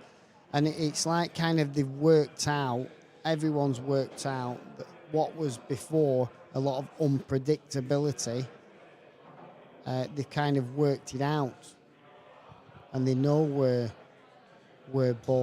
certain balls are going, whether a ball's going into the pocket or not. And it's kind of starting to happen with that second ball down with English 8-ball now. To the point where if you're getting players who can, let's say, 9 times out of 10 pop that ball into the middle pocket, I don't know, is it a skill or is it, do you just like, well, we know now, we know it's going to go in there, and does it take out that unpredictability, which a lot of people like? Yeah, and I think I'm in that corner. Yeah, I think once it gets predictable, it needs to be looked at, because there's nothing worse. And that's why, I appreciate the skills in 9-ball and on the big tables, but I do find it a hard watch. I've got to be honest. Even 9-ball, I mean, I saw, I can't remember what tournament it was. It might have been the US Open. Or it was something. I was at actually the weekend of Coventry when we was at Coventry, and I was watching it in the room, and one of the match, and just every single break he potted the one ball, every single one, bar none, he potted the one ball in the same pocket, and I'm thinking like. Just to hold your thoughts there, Jason. Gav Robinson has completed a fantastic comeback, and this black to take his place in the quarters, which he does, sends Craig Marsh packing. Great performance there from Gav, and to be fair to Gav, he showed some great character after that 10-0 drubbing, because that's a tough loss, 10-0 to take. That could really destroy your confidence. Well, it clearly didn't, because I was the next person to play him, and albeit that I didn't play great, he did what he had to do, and did it pretty well, and he's obviously a player of Craig's caliber. His head seemed. Before he played me, I was having a few, just a few jokes and stuff about his 10-0 defeat, and how, let's say, unlucky he said he was to lose 10-0. But it just doesn't seem to have affected him. He just took it on the chin. And I know Robert Stephen, who beat him 10-0, played, apparently, so I've heard, played extremely well. I spoke to Robert about it.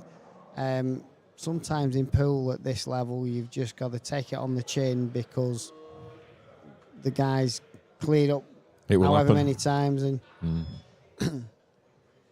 yeah, it will happen. He's absolutely butchered that one. That's the worst shot I think I've ever seen Corey Reese play. He's completely lost his time in there. I wonder if he changed his mind in the shot.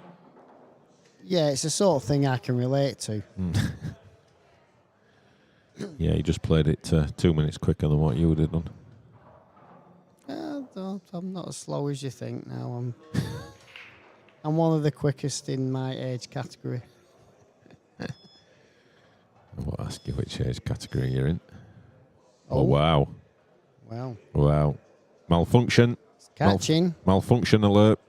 Now then, you say I've never seen as bad a shot as Corey. I've never seen him move off his seat as quick as that. I know.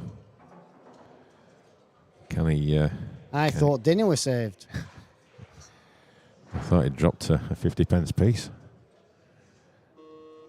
I've tried to keep out of his way, actually, because Cardiff actually... he supports Cardiff, and they beat Preston. Oh, dear. Oh, no, he's got the long one. He's not the one he played for. He's not played that at all well. Is it that way too thin? But he just needs to regroup here. These are pretty easy for Corey's standard, but he's just lost it a little bit at the moment. Just needs to regroup and. I mean, we're saying this, and I'm just keeping an eye on the other table, and Dean Shields has a chance to win the match 10-8, another comeback, and Anton Riley, who's 9-8 up. I can see he's on a finish to win 10-8, so there could be some matches that you can see that now on the screen, or can he get to it? And just while you're saying that, Dean Shields does complete a 10-8 victory against a very gallant Wade Morley. Good performance there from Wade, but it's Dean who prevails. He takes his place in the quarters, and he will play the winner of our match currently on screen, Liam and Corey, which looks like, well, I'm saying it's looked like going 8-6, but it's a bit straight on that one. And Anton Riley, it must be close. Can he not see enough of that red? Is he having to play a double? He's going to have to change. He can play the red into the middle like it. Well, this is a big shot from Corey now. Well, he's had to take his medicine. Looks like Anton's played that well. Yeah. He's getting down. In it goes, and this easy black will bring the run of Chris Bower on to an end. It's been a good run to the last 16, but it's Anton who takes his place. What a big shot this is for Corey Rees.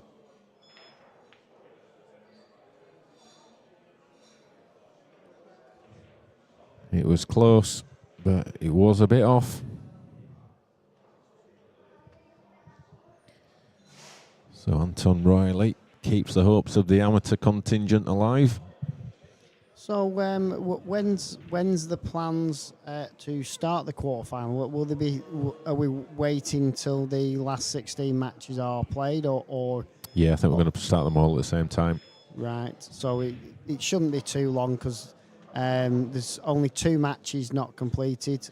One of them is currently 9-4 to Mark Boyle against Johnny McDermott, and the other one is on your screens. Liam Dunster leads 8-5. So is he going to go for these, or is he going to try and tuck him up? Because obviously the yellow that's nearest the black, he can play a skill shot to finish the frame.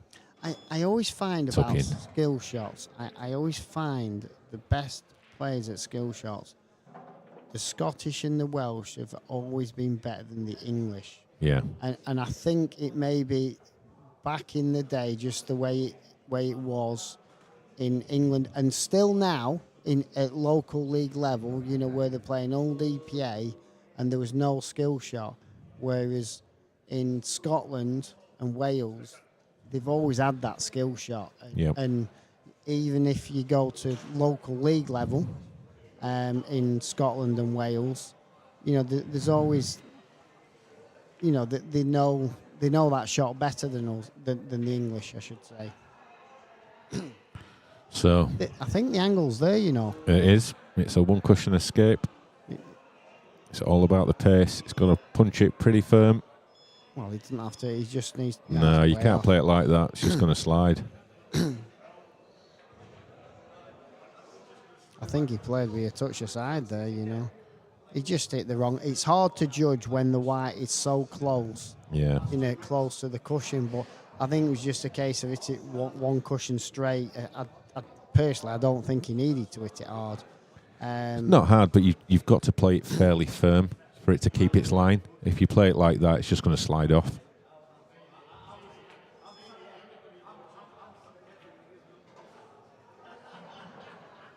It's looking like it's going 9-5, which means the Scottish duo of Dunster and Boyle will both be on the Jason, the hill.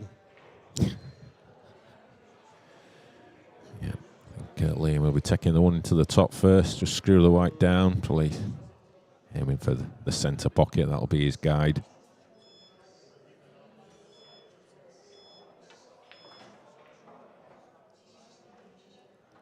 There it goes. This is pretty routine now. Stun this one in. Maybe screw it back an inch. We'll put him one away from the quarters. Mark Boyle is 9-4 up against Johnny McDermott. So looking like both the favourites will be taking their place in the quarters.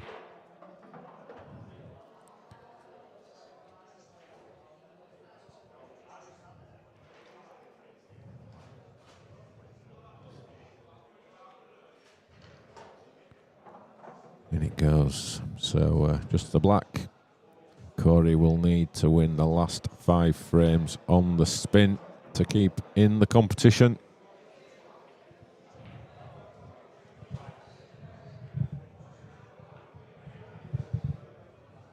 Now's the time, Corey. Switch it into overdrive. Yep, I'd rather win the last 5 than the first 5. True. That is a true statement. Thought he was going to say how long it would take to win the last 5. How long will it take you to win the last 5? If you think you put yourself in a situation, you're 9-5 down, the way the surgeon plays, and you'd have to surgically remove the person from the table across 5 frames. That would be an epic battle. Well, I'm a bit like you, Jason. I have speeded up a bit. I'm not. I don't actually think I'm a particularly slow player, but I do get involved in some slow frames. Yeah, I agree. So anyway, the fight back starts now. Corey Reese starts with this shot. He's going to need a little bit of help from the Dunster break, but can't do much about that at the moment. It's like buses. Yeah. Oh, look at that! He's absolutely crunched the pants out of them. It broke dry on a few occasions, and now he's just potted 2, 4, 5, 6. He's potted 4. Potted 4. So it's a monster. Still needs to make sure he gets the right position, though. Obviously, reds are the balls, but he needs to get high on this. He wants to be pretty straight on it, doesn't he? But he's got a slight angle on this red by the looks of it. He wants to get pretty straight on the red near the bottom right-hand corner, and then it's just really from there it's one judgment shot where you screw back and you've just got to judge the length. He's come off the cushion there. He's played that well. Yeah, I think that's fine. I think he'll probably screw back behind, round the back of that yellow, just near the left hand, nearest to the left hand middle pocket.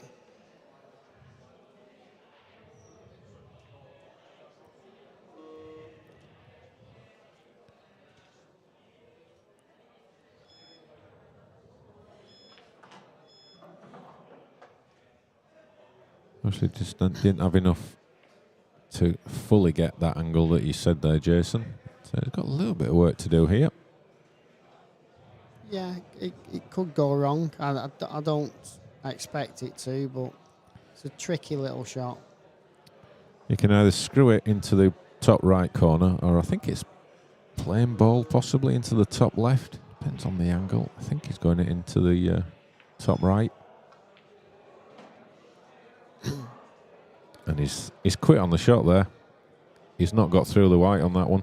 He potted that thin as well, which obviously it comes off a slightly different angle. You know, the funny thing is with a shot like that, he's gone into the red. Even if he misses it low, he's going to have the red in the middle, and that probably won't be his last shot, but it's near to his last shot because he hasn't really left anything easy, let's say.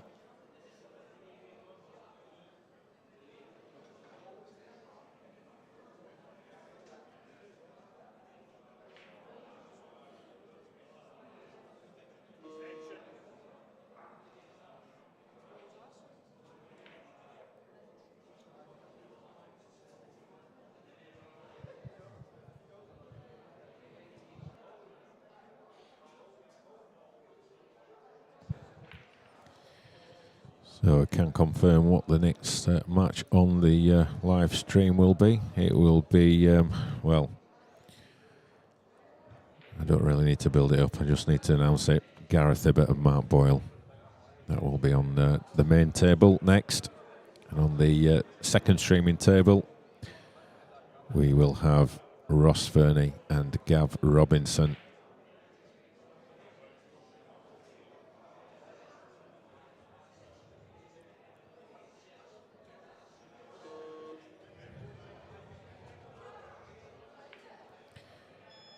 The matches just keep coming. The big matchups. Good attempt there from Corey, but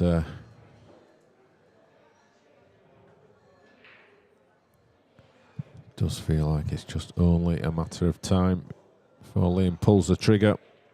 Yeah, he's tied a couple of his balls up there, but he's not in the greatest of positions, and whether Yeah, he's just tying it up even more. Let's say before, let's say, pulling the plug on Corey's quest for the Masters title, the IPA Masters title. It's a little bit careless from Liam. He has left a sniff here. Can he see enough of that to cross double it? I think he can, and the white, he'll be trying to move the yellow that's above it to open the path for it. I mean, it didn't, but it probably did. I agree with you. It probably did go. He just didn't. It was a difficult shot to execute. But I think you're right. I think it did cross double. He's had a little bit of form where it's being left, but Liam's got. Well, if he gets behind it, it's still going to be a one cushion escape.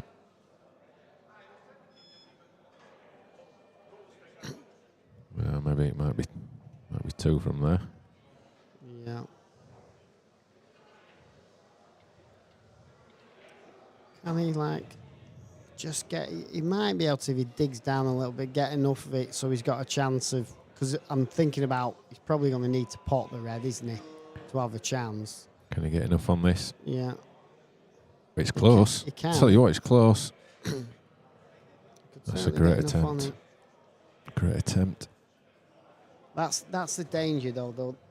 You know, you look back at the old school players who in these situations are always looking to, get to, even if it's just a get to, so you've got a free shot to bring your bad ball out, and it's got more imminent that people are potting balls out of snookers and so forth.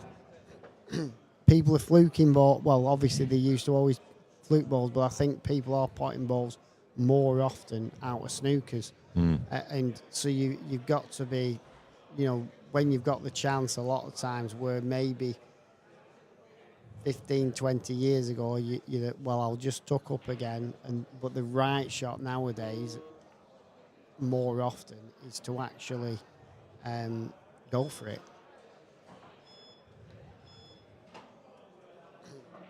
Against our style of play, and that, but that's the truth of the matter, and that's probably why we're sat in the commentary box at this stage of the tournament.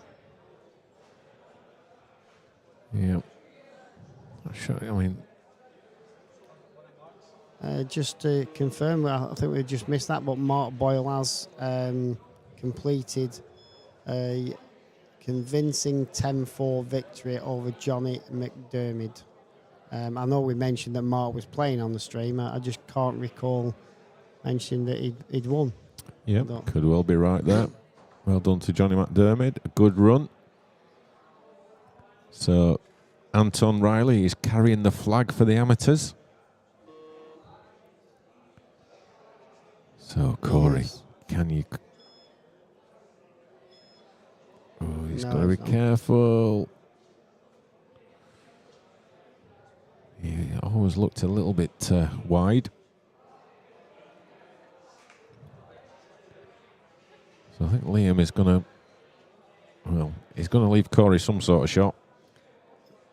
Yeah, it might just be a case of push the yellow near to the pocket, block the path of the black, because he could double that red. It could come off the bottom cushion. So he's got some sort of security. Yeah. I wonder if he can pop the red into this bottom left corner and use the knuckle for the centre pocket to send the white towards the black. Well, not with Alan Yates's new stuff. It won't bounce out. No, I totally understand what you mean. I think you're struggling at that. I think if he wants to go for the pot, I think he's got to go for the double. But what he's going to do with the black afterwards, I don't know. Oh. Well, that's it's held its line. I'll tell you something. He's got a little bit of a squeak. He's still in the frame, absolutely.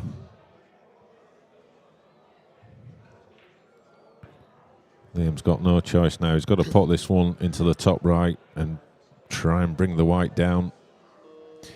Ideally, leave an angle for the one into the right centre. No, he's playing safe.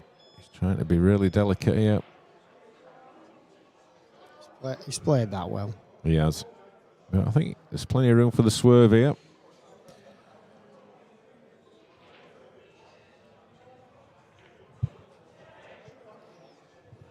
There's a clever shot from Liam.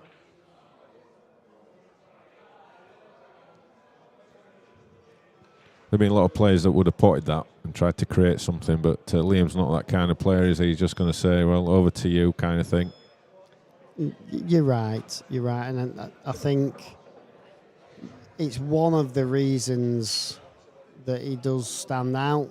I know it sounds a simple thing, but shot selection, sometimes the right shot is just to wait one more go. But am I putting the commentator's curse on it? Because I've done it twice, and if he cross doubles this black now... A double kiss might be on there. That's the problem for the cross double. I tried to go behind it. Well, that's not a bad result. Wow. Wow. Yeah, I think he can probably just roll onto them two yellows down at the bottom and finally split them up and leave him snookered. Just doesn't want the white to just glance out.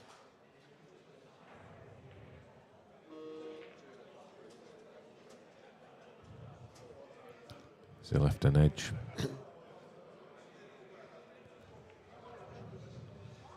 The fat lady's not singing, Kev, but she's certainly getting prepared at the moment. She's tuning up.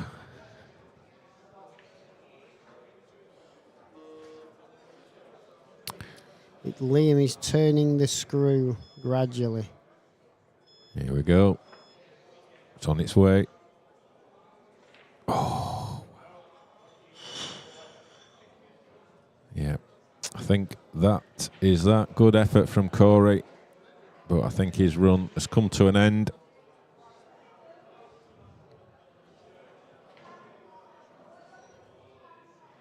This should be routine for the former world champ. We had this weekend Morgan McInnes, who recently won a big title in Scotland, and it was good to see him, playing in the event, and I was a little bit interested myself, I mean, obviously his dad did, well, a lot as regards playing wise for the sport, but it was good. It was good to see him competing. I know he won a few rounds and got. I can't remember who he got beat off it eventually, but he lost to Gary McLeish this morning. Oh right, he's in good company then, because I lost to him as well earlier on. Gary McLeish, that is. Right, as Liam's about to complete the quarter-final lineup, and as they say, it's good night from him. Well, it's not good night from him, I don't think, but it's good night from me for now, because I'm going for some well-deserved food from McGoldricks. Well recommended. Thank you for having me, Kevin. Jason, it's been as entertaining as always. Enjoyed your company. Thanks. Thanks for your time, and enjoy lunch. So the quarter-final lineup is now complete, and it is very, very tasty. Anton Riley versus Andy Crosdale, Gareth Hibbert against Mark Boyle, Ross Fernie against Gav Robinson, and Dean Shields against Liam Dunster. So we're just going to have 1 minute. We're going to call those matches out, and we're going to get them underway. So don't go anywhere. We'll be back with on the main table, Gaz Hibbert and Mark Boyle. You do not want to miss that one. And on table 2, Ross Fernie against Gav Robinson. It's all bubbling up very nicely, folks. We'll be back soon.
selector.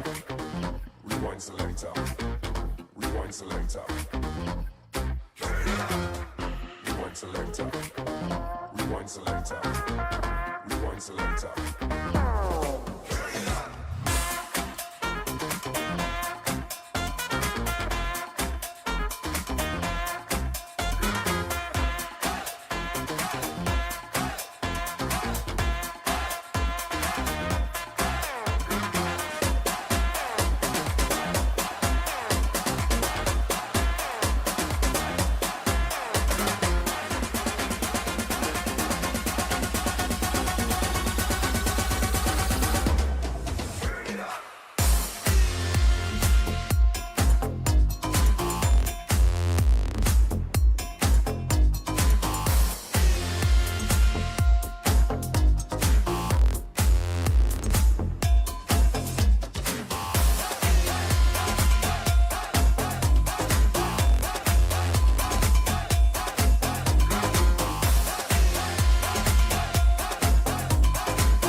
Rewind selector.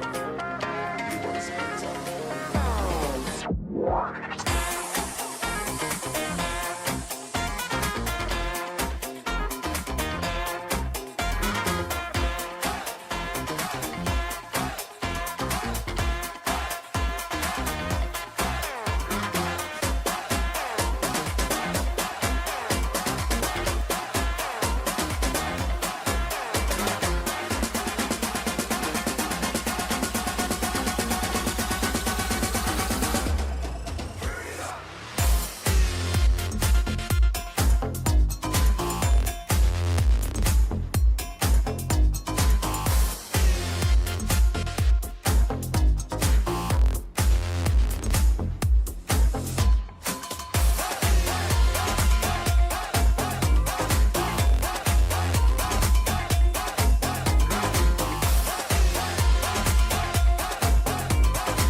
Rewind selector.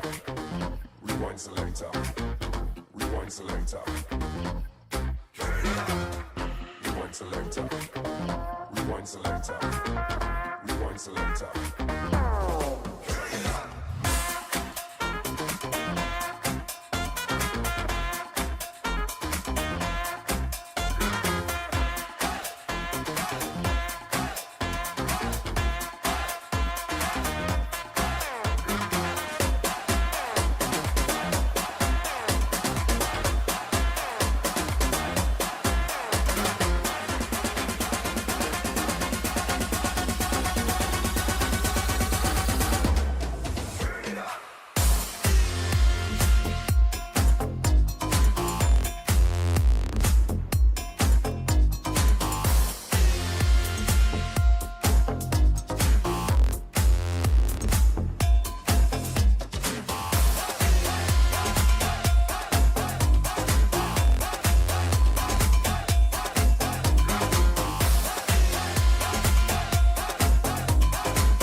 selector.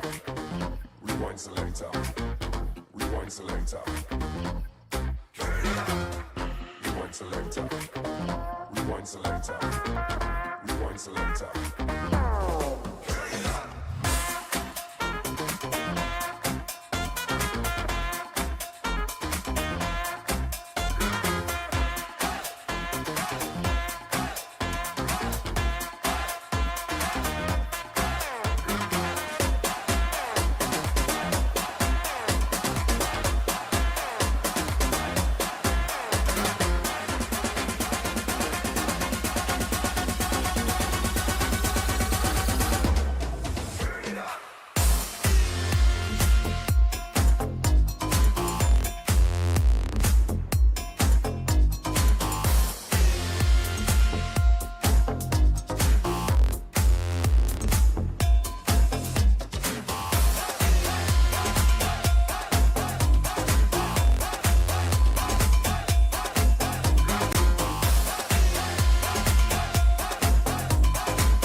So, very good afternoon to everyone.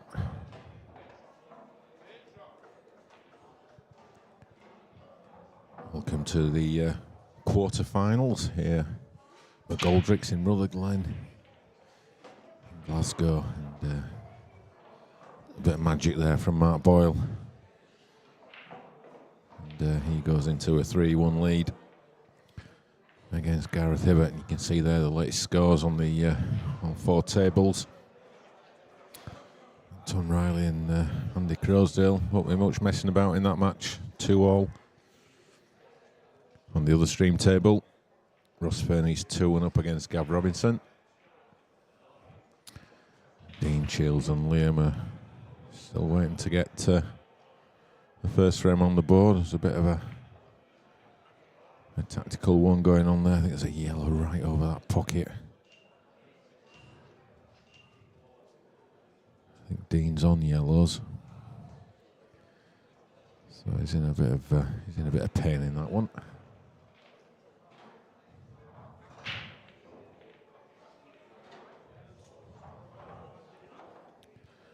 And Gav has actually levelled up against Ross at 2-all. So who is going to be the four semi-finalists?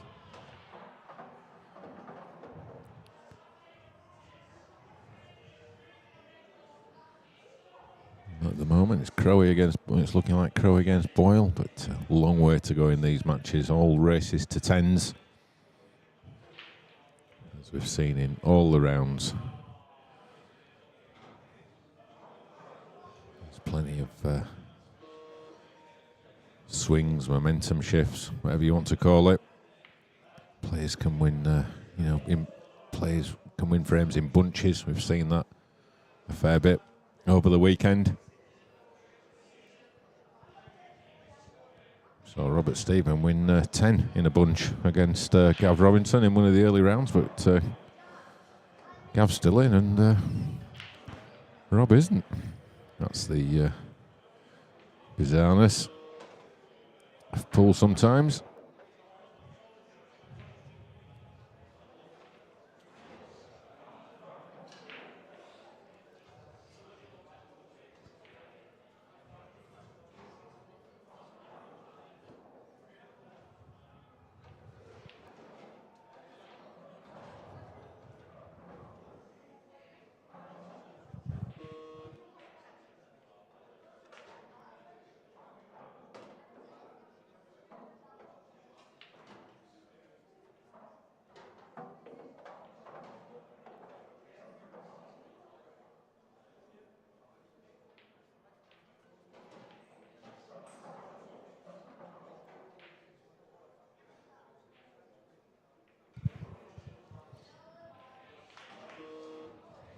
Well, if you want to fire any questions, put them in the chat. We'll do our best to answer them. But first and foremost, hope you've enjoyed the coverage that we've been bringing you here from McGoldricks. Can't say enough about it. Everyone has thoroughly enjoyed their time here. People are already making plans for June next year, getting their accommodation sorted. Certainly now a firm fixture on the IPA calendar. The two events here at McGoldricks, the Grand Prix in June and then back here in December for the Masters. And we will be announcing it officially, but the Masters will be a ranking event for amateurs as well. So it'll be an interesting end of season for those amateurs who are looking to take professional status. Good finish there from Gaz, needed that. Keeps in touch with Mark Boyle. Andy Crosdale, he's just moved a couple of frames ahead against Anton Riley. Dean and Liam still waiting for that first frame. Oh, I think the first frame has been complete. It's just not come through. It's gone to Liam. So Liam's won that encounter. He's broken. He's dry. Dean's out of his seat. So a chance to respond immediately. In fact, Liam's dumped the white in the pocket. So looks like a decent chance there for Dean. And Dean was telling me that he played Liam in the quarters on table 1 this time last year, lost 10-9. He's determined that is not going to happen again.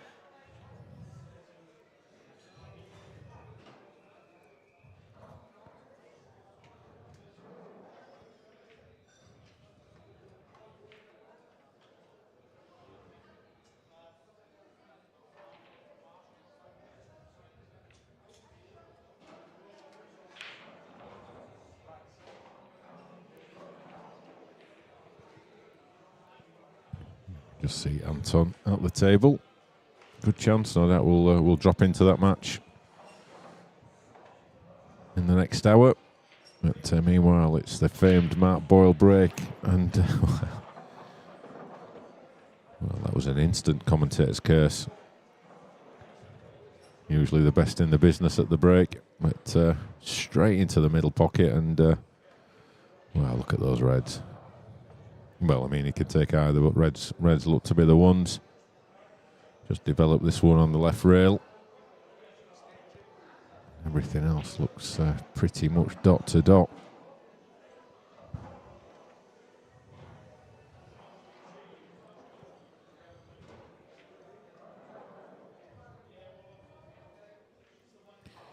Meanwhile, just nip back to table 3. And in it goes from Anton Riley, so he pulls one back against Crowe.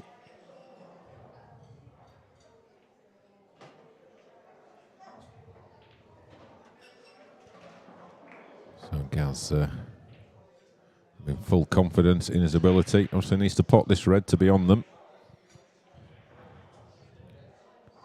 A bit of extra pressure on this one. But no mistake.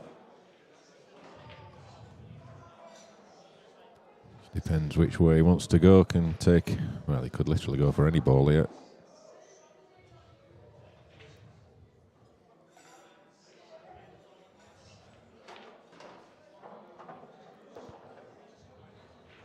That's all he needed to do.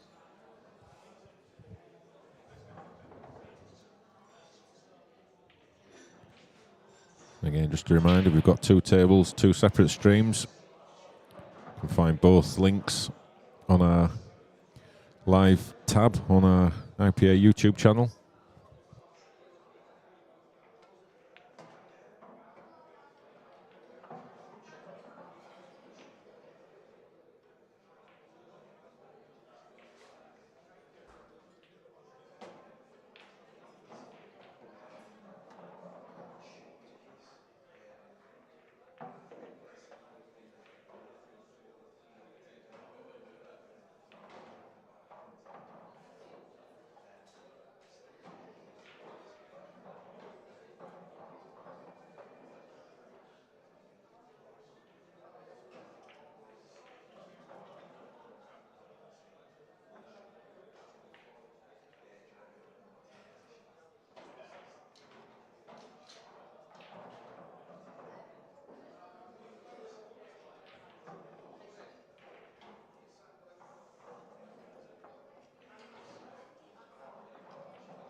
Scoreboard just updating there.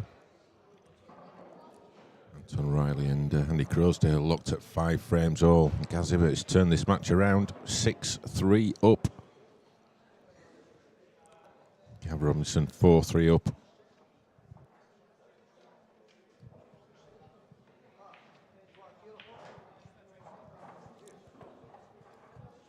Against Ross Fernie, but Ross is at the table. I said before, you can watch that match on the second stream table.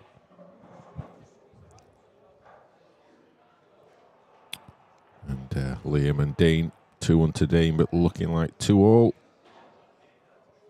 which it is.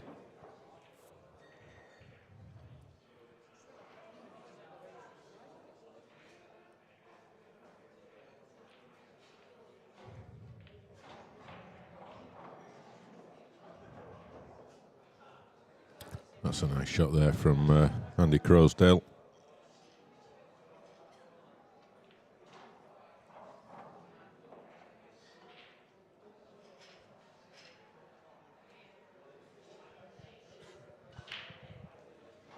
Scott Grader, he's put it out there. He reckons 10-9 to mark.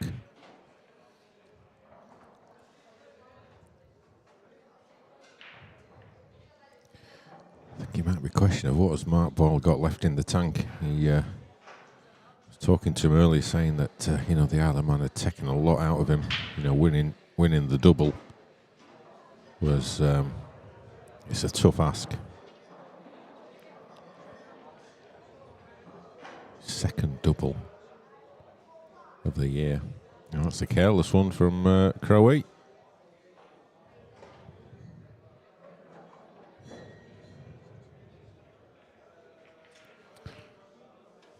Everything's all very tight.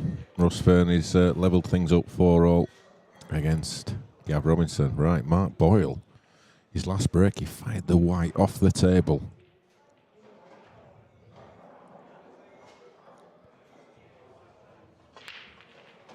No mistake this time. Usual amazing crunch.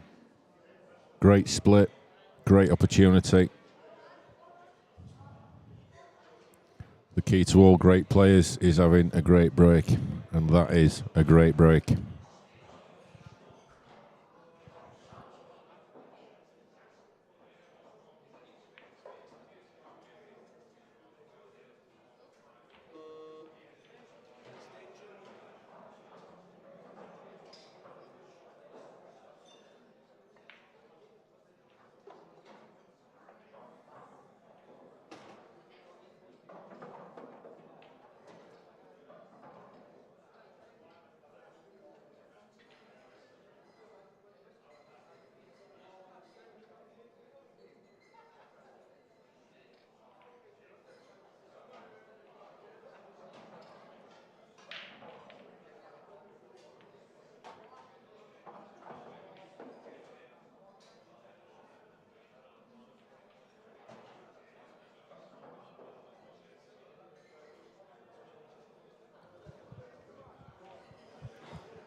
Just a reminder, if you want to take part in any IPA events, be it the Tour, the World Championships, the Masters, and the Grand Prix, both here in McGoldricks, and all you got to do, go on the website, pay your entry fee, and you're in.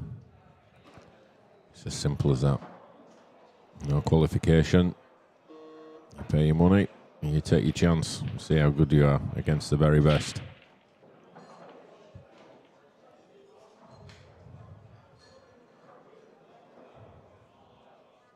Still spaces available in the Tour for next year. Really looking forward to the Tour next year. It's going to have a completely different feel about it with the international entries. Something quite unique. Be a great atmosphere, as there always is.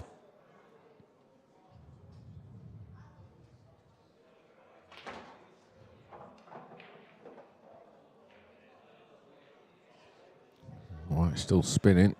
It's going to be burning a hole in the cloth if it doesn't slow down. He's got a double. Pumps it into the corner, no problem.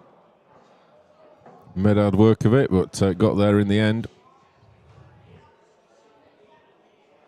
You can see that Anton Riley's just nudged ahead against Crowe. Fernie and Robinson still locked at 4-all. Dunster and Shields 2-all. Shields at the table. Looks like he's got 3 yellows left. So a good chance there for Dean. No, he desperately wants to beat Liam. Desperately wants to win a title.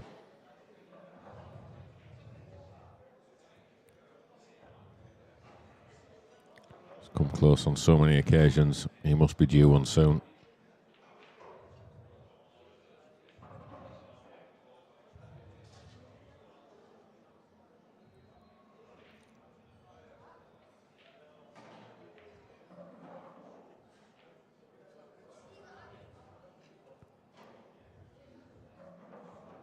He's not happy with that one.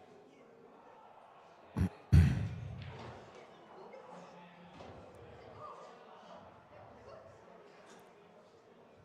that is an error.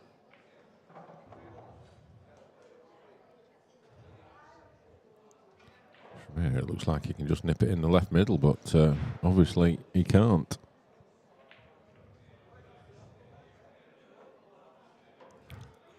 So last break Gareth did, it was an absolute monster. He's put another one in there as well. Only potted the 1 this time, like the 5 he potted last time. A little bit of work to do.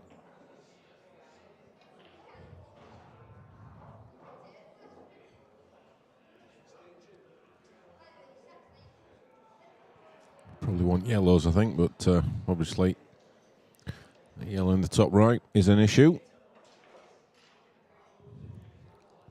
Dean Shields, I think, has potted that black. He takes a 3-2 lead.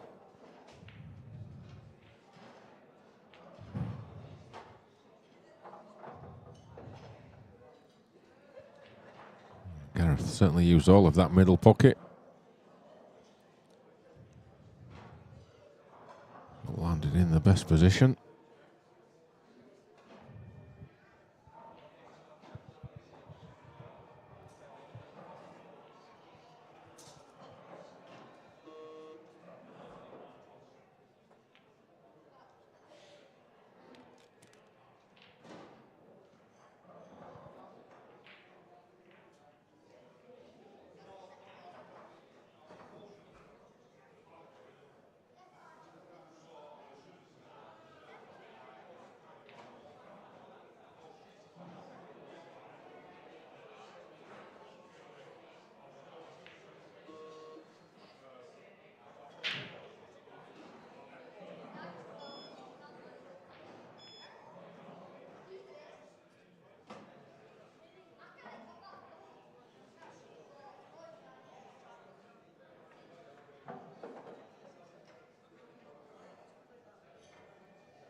We've got a bit of a tactical one between these two.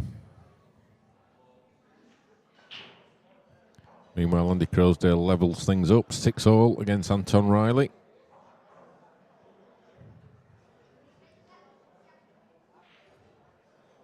All the quarterfinals, as you probably expect, very close indeed.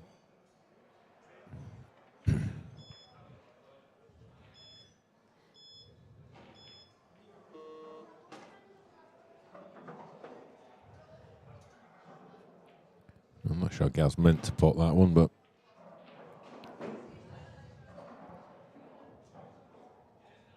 gives him an opportunity.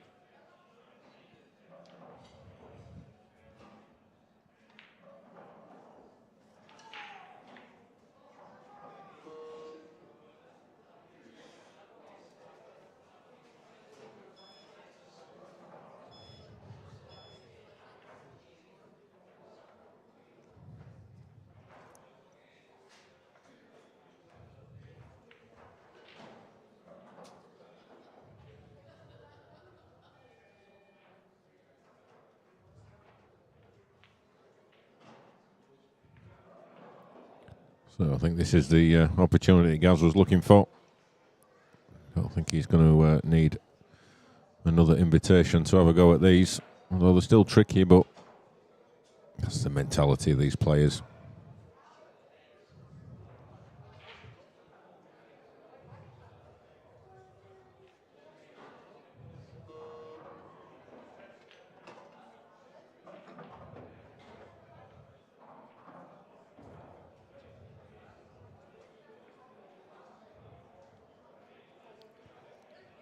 Not the best angle he's got there to play the combination shot, I don't think.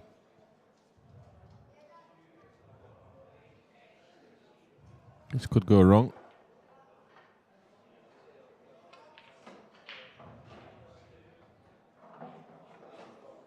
It's come out okay. And if we can get onto this one below the black, even better.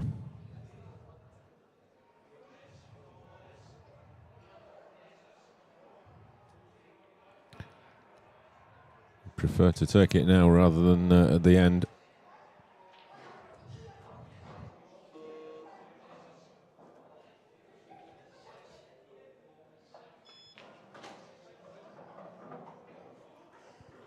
Tell you on the other table, Dean Shields is clearing up against Dunster in the 6th frame.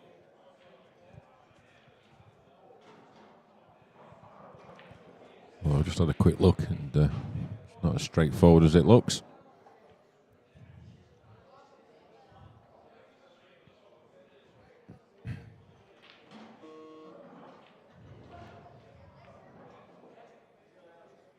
That was not one of Gaz's best attempts. Meanwhile, on table 2, Gav Robinson's urging that white ball to get to the other side of the table. He's getting his shoulder and everything into that. He's got this little clip. Edge ahead, 5-4. No mistake. He's battling away. He's Gav Robinson.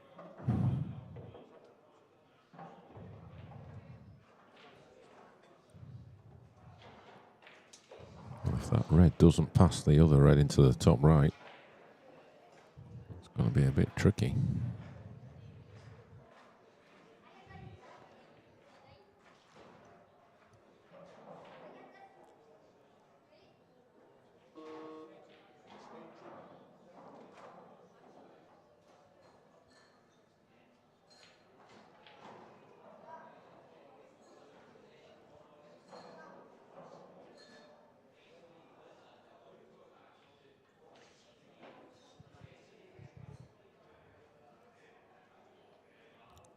It's a big shot, flipping to the right centre.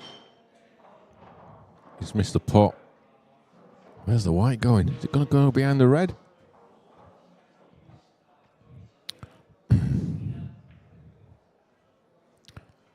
Well, it's not the worst outcome in the world.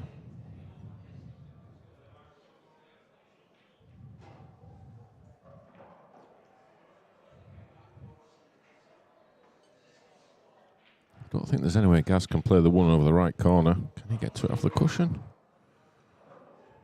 Yes.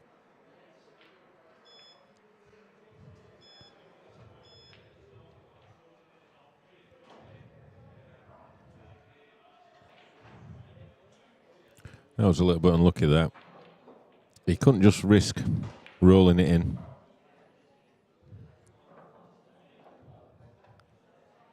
So chances are he may have missed the pot to the left and potted the one over the right corner.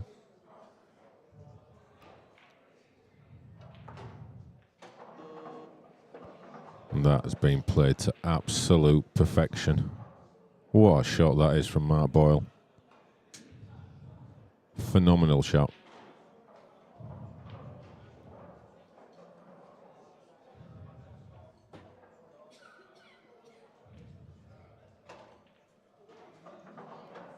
That was worth the entry fee alone to see that. Played with bottom right hand side, flick off, play the skill shot, and then send the white over to the left hand side of the table to put the only difficult ball he's got on the table.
staying in the kitchen.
selector.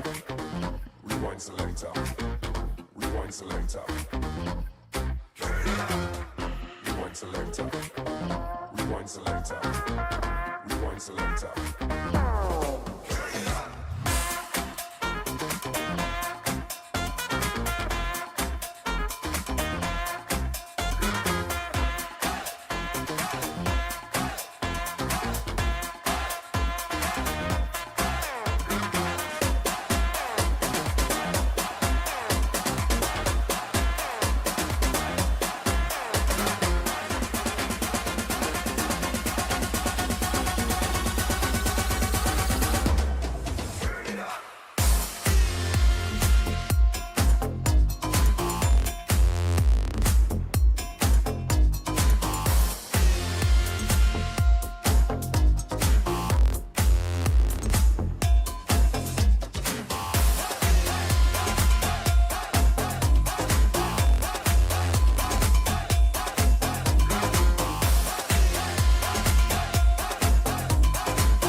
Rewind selector. Rewind selector.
Rewind selector. Rewind selector. Rewind selector. Rewind selector. Rewind selector. Rewind selector. Rewind selector.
selector. Rewind selector. Rewind selector. Rewind selector. Rewind selector. Rewind selector. Rewind selector.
Rewind selector.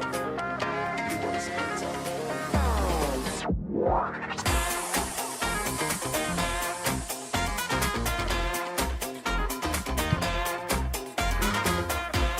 So good afternoon from McGoldricks, Prison Sports Club in Scotland. We're here for the 2023 IPA Masters. We've had our chairman, Kevin Barton. We've had Stevie the Franklin Walker. And guests over the weekend.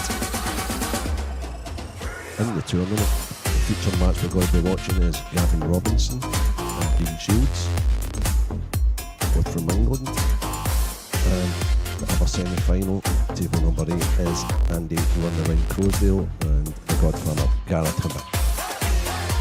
So the only Scot left is myself, Alan Knights.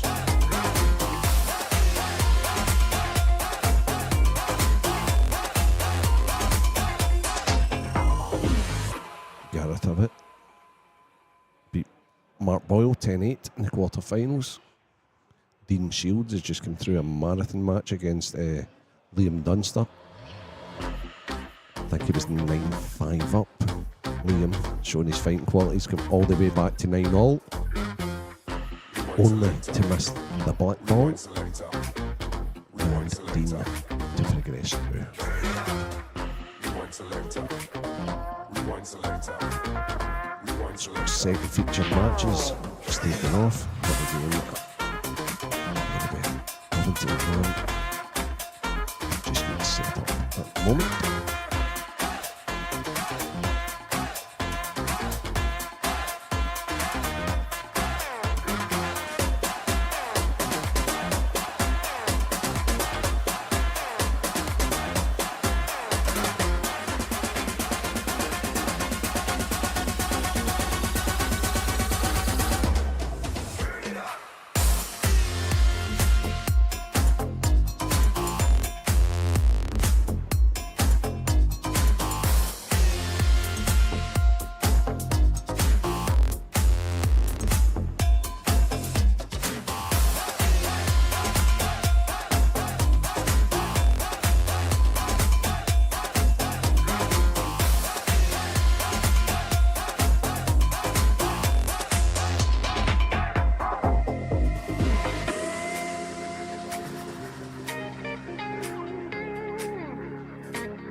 Rewind selector. Rewind selector.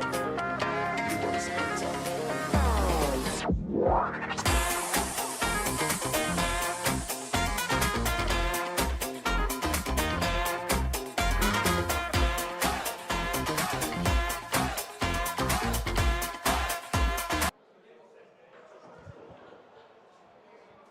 So that's us all set up.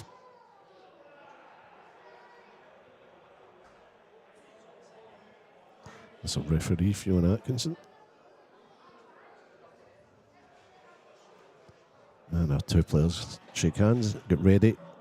The lag for break. It's a race to 10. Gav Robinson, he beat another Scot, the in-form Ross Fairley.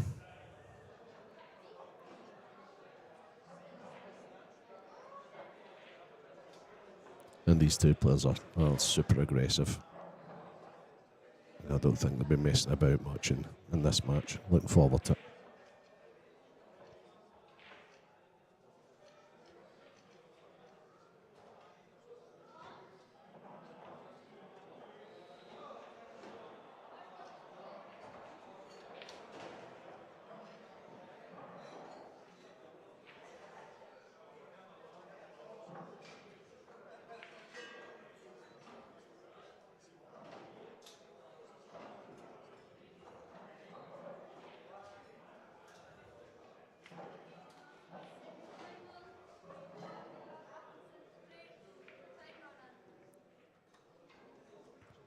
On the other table, Gareth Abbott takes an early lead against Andy Crosdale as Gavin Robinson prepares to break the first frame.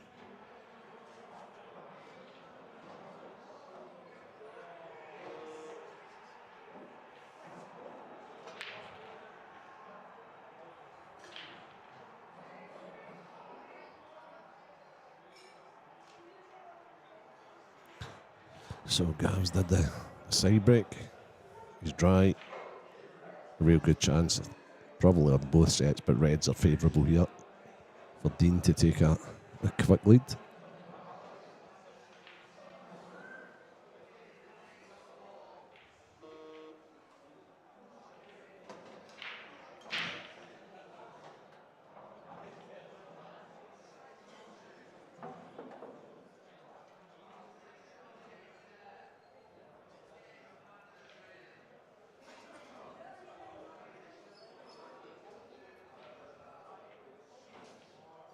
Sure it's already been discussed over the weekend, but for people just tuning in for the latter stages, we're in McGoldricks in Rutherglen in Glasgow. Smash and Pool venue. It was an absolute pleasure to be here on Friday evening. We had the European Mosconi Cup team playing the select team from Scotland, as well as all the top pros from the IPA. Playing in the early stages of this tournament.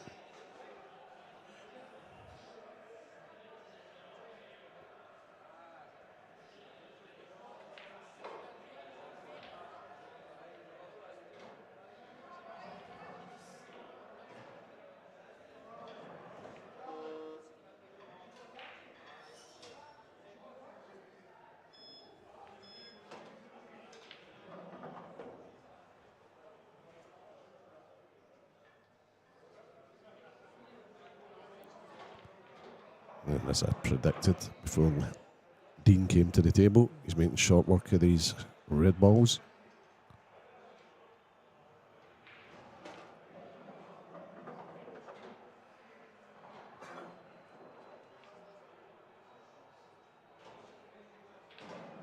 Came a little nasty if he's going to take the one he's closest to. Might have to take that long, or alternatively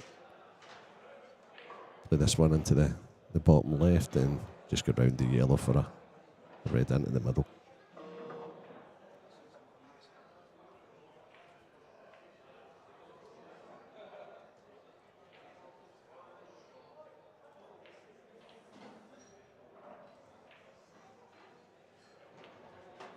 Yep, good confident pot.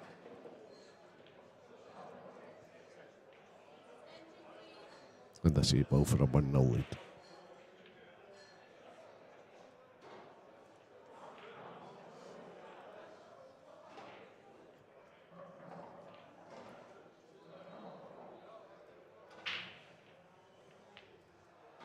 One now, Dean shoots.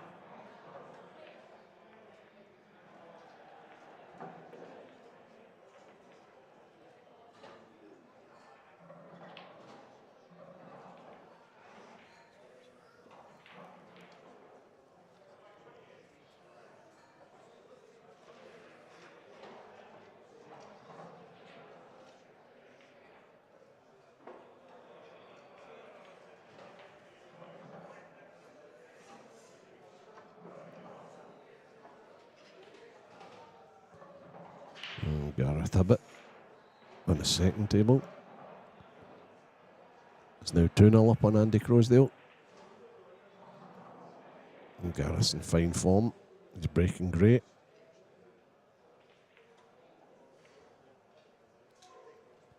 He's just beat the informed Mr. Magic, Mark Boyle. That was a fantastic match. I think there was something like 9 or 10 breaks and runs.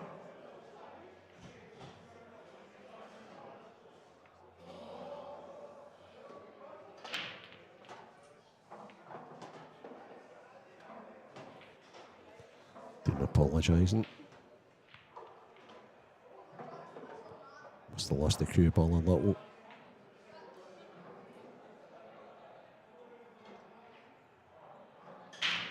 Just assessing the table. Both sets look okay.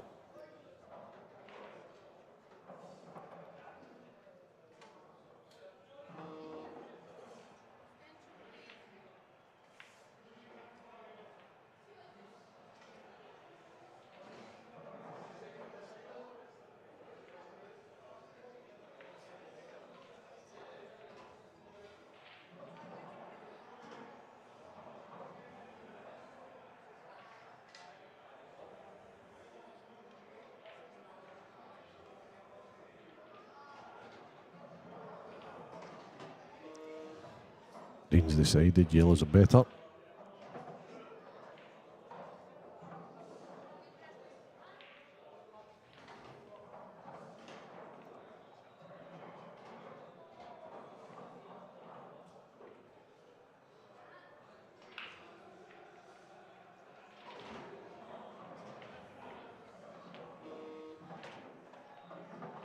It's a little unfortunate. That was the gamble with the angle he'd left himself.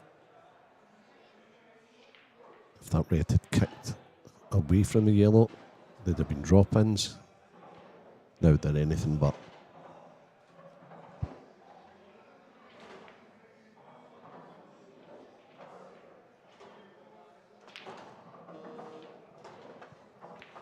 Now he's got to produce a little bit of magic. Might cut into the top left. If it doesn't cut on its own, it might be made off the red that's closest to it. That's what he's looking at now.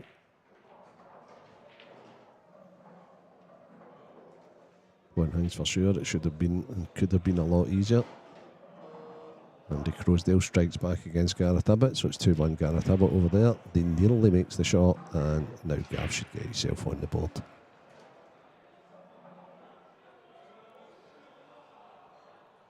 Gav's first chance.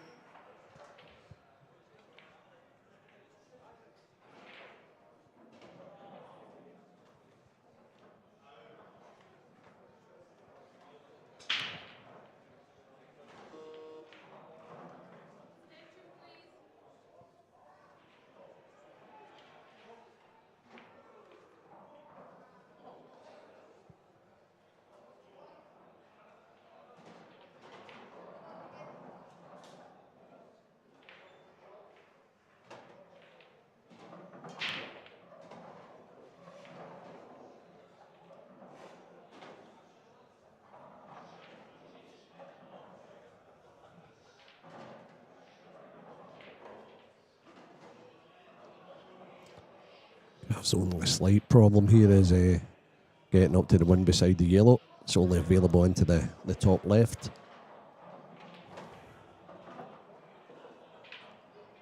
And I'm not sure he'll be even going for another pot. I think he'll be playing the safety.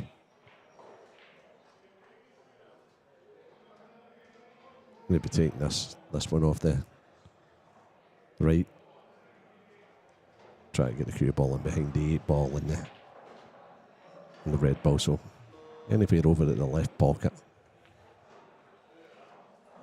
Yep, it's pretty good.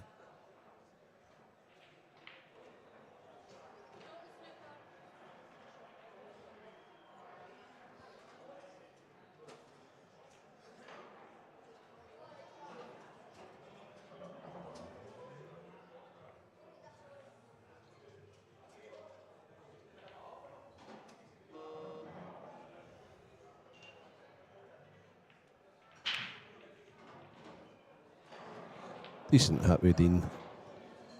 One long pot with Gavin, and it's 1-all. You would fully expect.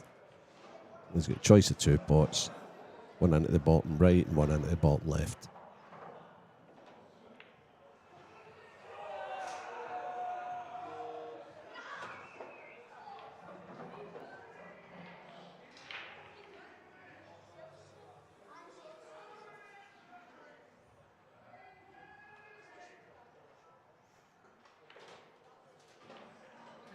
When they're watching the football, it's just went 3-all with Tottenham and Manchester City.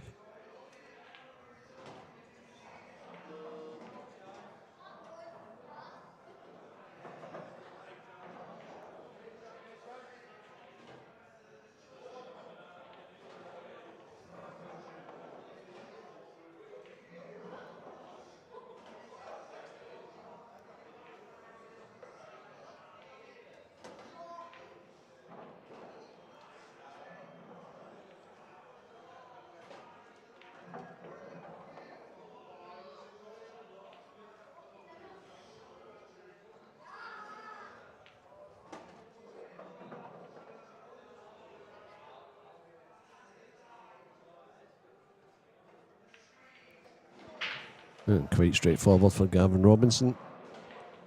Slips the 8-ball in, 1-all.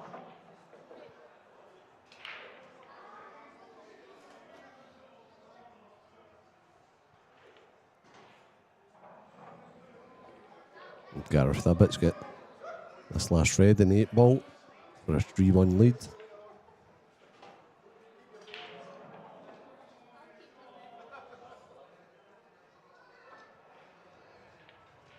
All great players that's left in the last 4, but probably Gareth's slight favourite to win the event.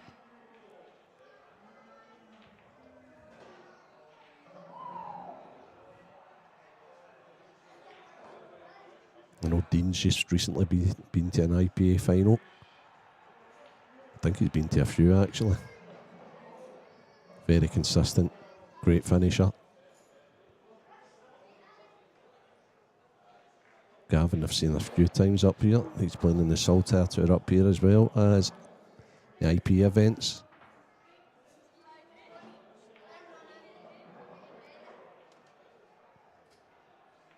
Really consistent player. And then you've got Andy Crosdale, who's been there, done it. He's back. And competing very well again. I think he's just been to an IPA final this season. I think he beat. I think it was Rob Donkin, if I remember right. That beat Andy.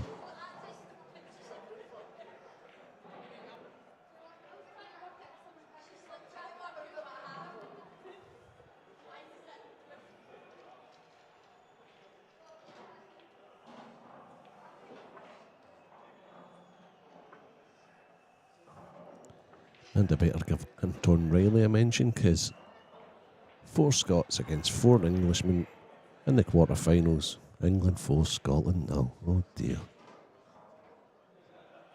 Andy Crosdale beat Anton Riley.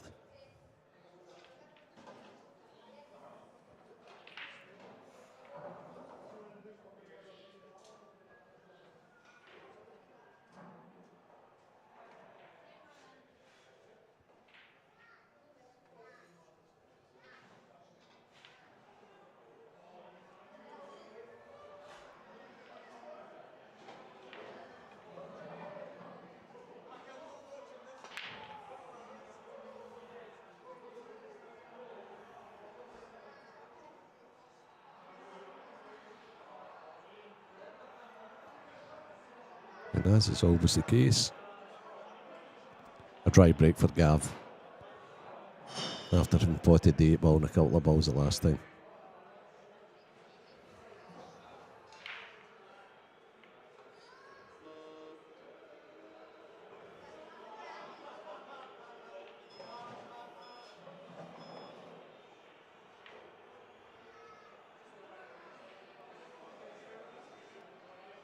And Dean seems to have just basically handed the table over to Gavin. I think he's got a good chance on reds. Just don't think Didn't see any other shot. That's all I can say about that one. Pops this into the left middle. Ross cuts it back to the right middle. He's got a real good chance of an out on the red balls.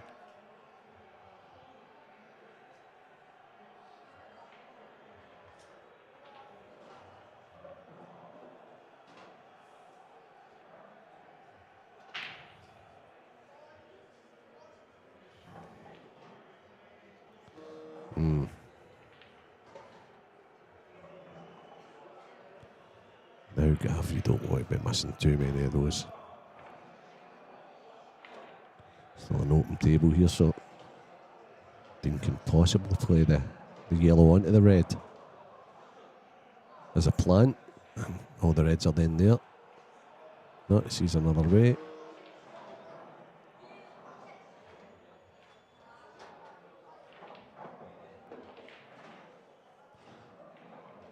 Going to have to play some sort of a other plant, more a 3-ball plant on the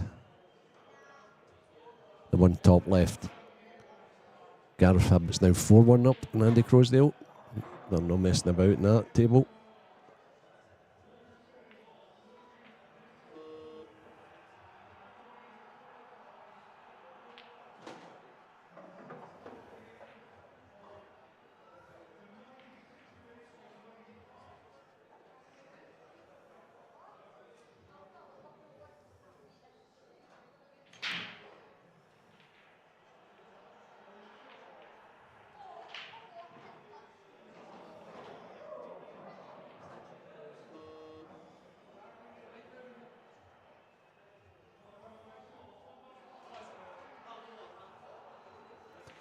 Now Dean's round looking at the 3-ball plant.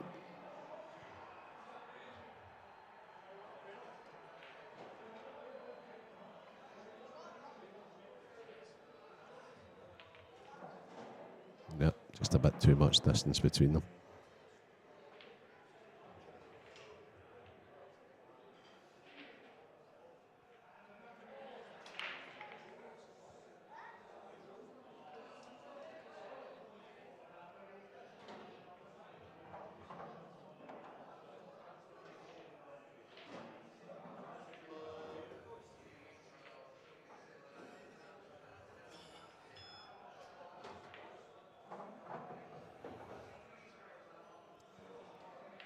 Good shot we have. Good opening pot.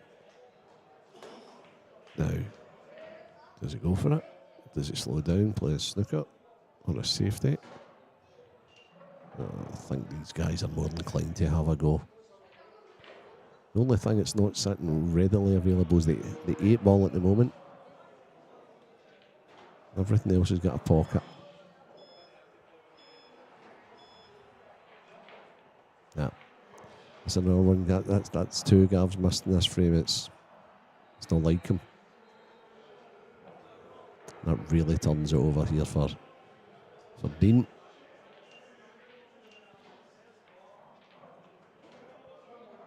I think he played with a touch of left, yep.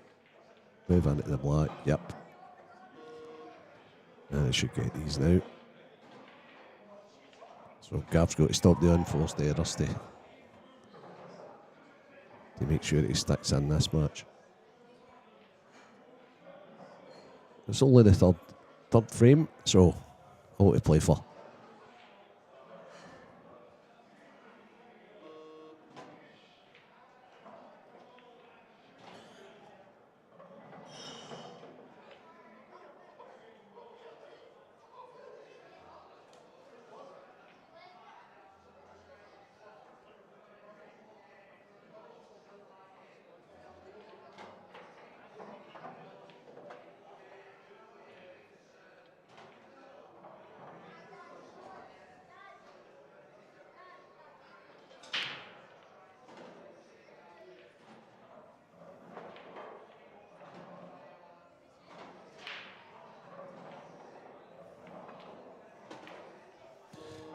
Good shot, Dean. That was a lot more difficult than it should have been. He left himself a little awkward queuing wise. Just coming round to check. See if the 8-ball's available into the right centre. If the yellow there makes it a big bag.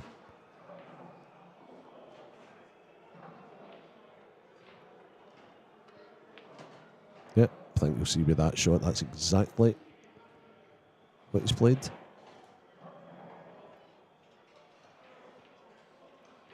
2-1 Dean Shields.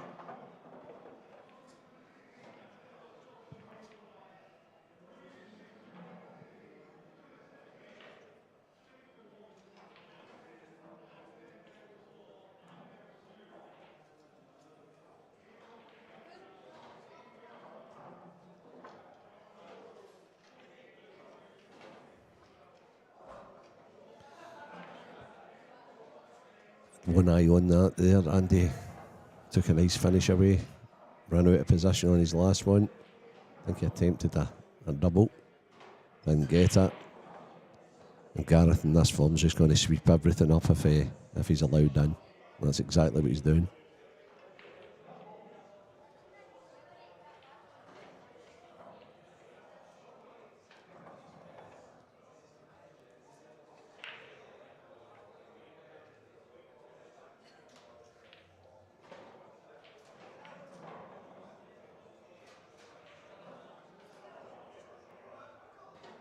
So there we see it. Gareth's got this easy 8 ball. 5-1 in. Second featured table. And that's just flicking right back onto the featured table.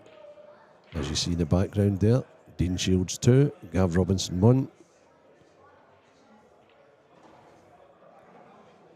As you see the setup in the background. The guys that have been watching this action all weekend finally getting a chance to go and practice what they've been watching from their heroes. That can be as good as these guys. They'll be saying to themselves.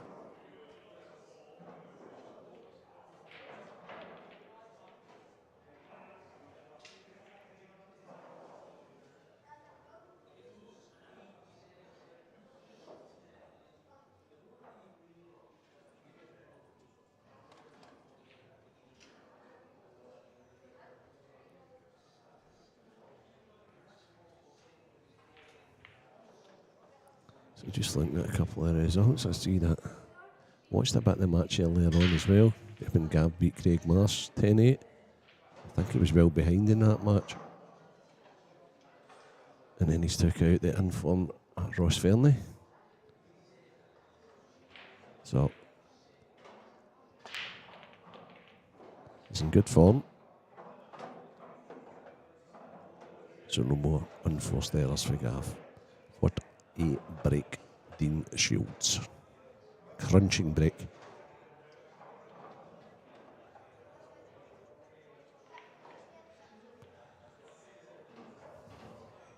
Reds look easier.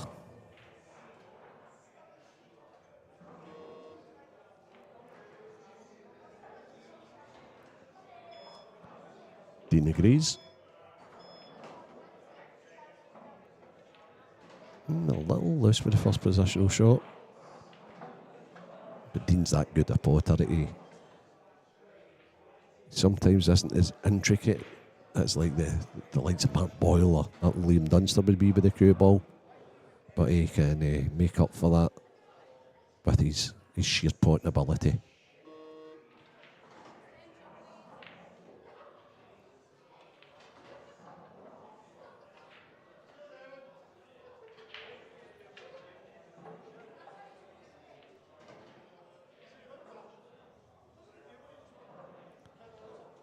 The real difference with the top players is they've got the cue ball under control mostly all of the time.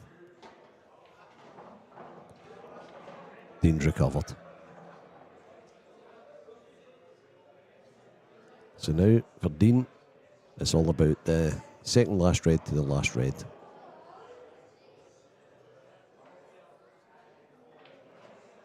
Unless he comes downstairs just now and leaves the 8 ball for the bottom left. I think that's what he's doing actually. Yep. Yeah, that's pretty clever. A lot of players there would have potted the ball at the middle, then played the screw shot from the one in the top right to try and get the cue ball to where it is just now, to put that red in there for the A ball in the middle. But Dean's like, no fear. Doesn't have to be close to the 8 ball, and he sees it goes to the bottom left just the same. He's played it really well, actually.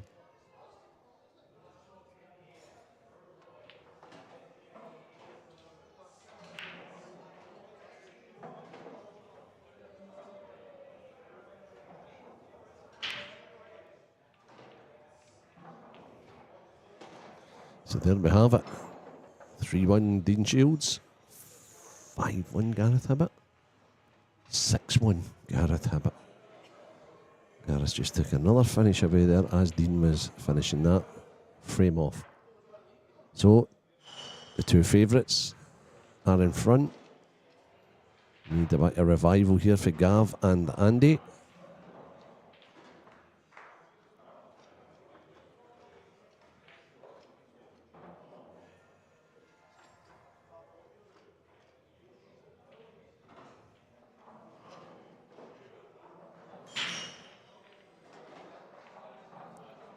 I don't know if you heard that in the featured table, but what a crunching break that was from Andy Crosdale. There we go, we see it just now. Our streaming man, the brilliant Craig Anderson, has just flicked us over.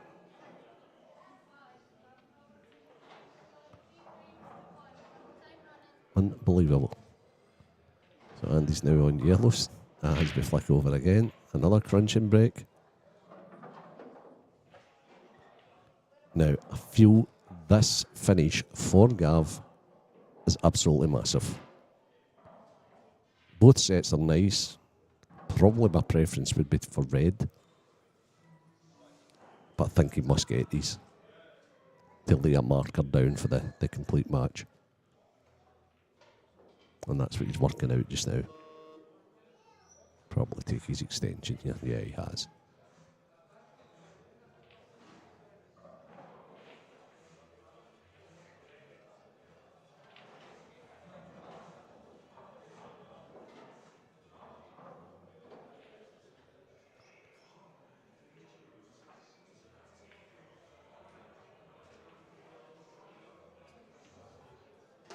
So he has elected the reds. And if this passes the other red into the bottom left, it's pretty much a roadmap. Oh, it's quite tight. But he's close enough to it. Get it in off the outer knuckle. Yeah. Oh, yeah. Handshoe is tight. Tables are playing so well. I don't think I've ever seen a set of tables that get recovered as many times a year as these ones in here.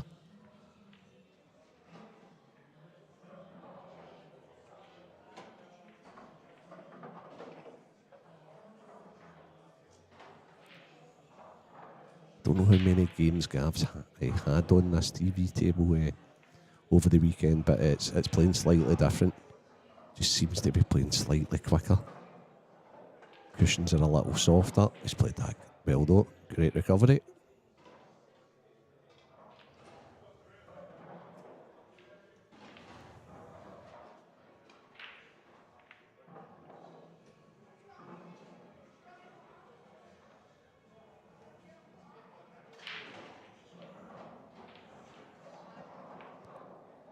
Just settling himself down.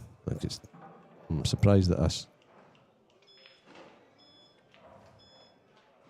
I'm surprised that I thought he'd have went top right, left middle, and then left the one he's on at the moment for the 8 ball. But maybe power stun a wee bit. Yeah, there he goes. Nice and easy. You power stun down. That was a big visit for Gav.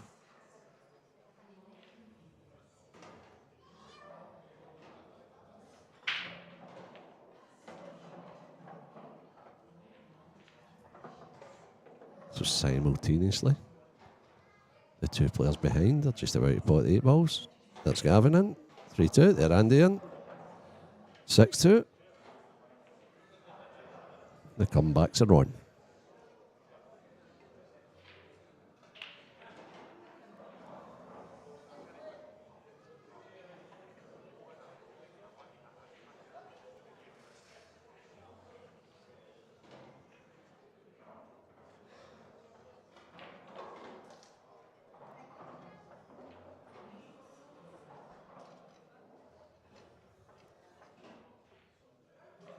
Oh, yeah.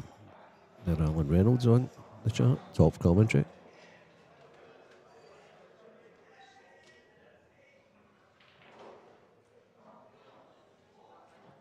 Thanks, son. See you soon.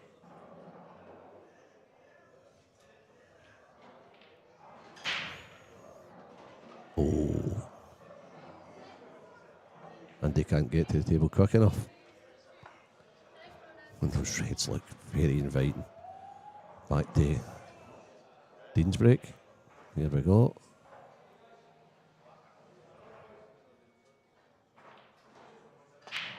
Oh, crash.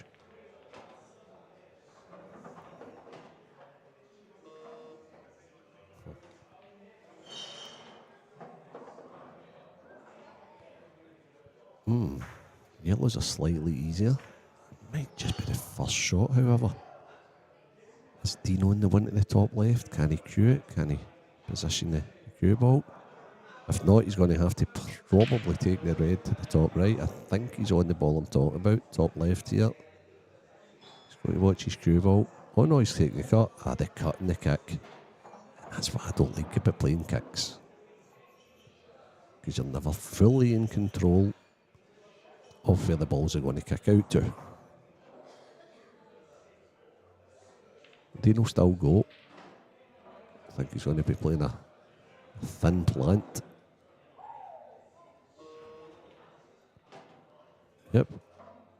Back shape. Back in position.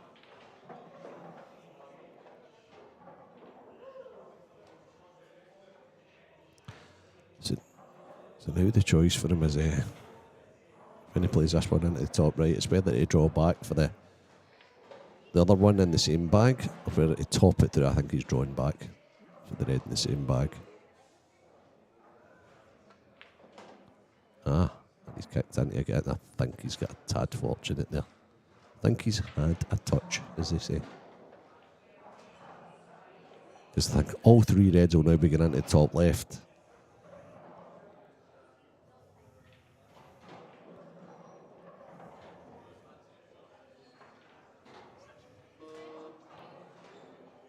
Over on table 8. And he's wasting no time. Break condition. All of a sudden it's 6-3. Oh, in fact, he didn't break and dish. I'm doing a disservice.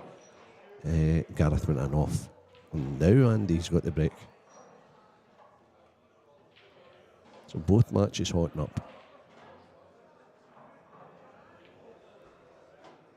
Oh. Dean's just had another touch. His great balls all over the place, let's be honest here.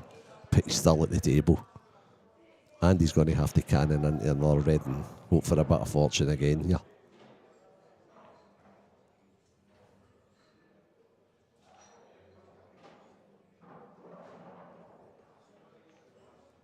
Yeah, he's played that well. That was more control, to be honest with you.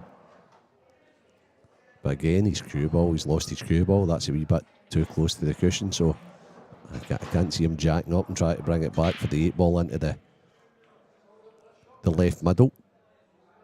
I think he's more inclined to go top and play the 8 ball into either the right middle or the right bottom. No.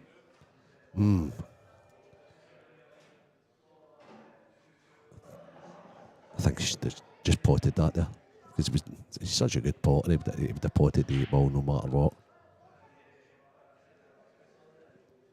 But now,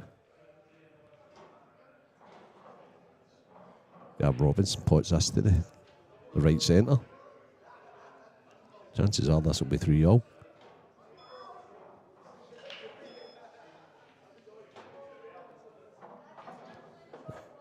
Well, Gav was taking no chances there. However, has he got control when he cuts this into the left centre? Can he control the cue ball? Yes, he can, is the answer. Yes, he can. He's absolutely perfect.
So Gav's went in, just had an old friend in there, one of the IPA pros. Jason Hill, Preston boy, Blackpool boy. Great guy. Good friends with Andy.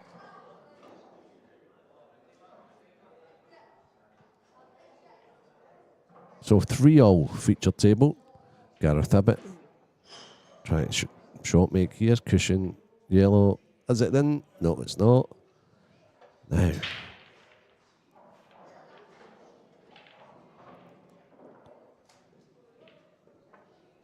What do you see, Crowy?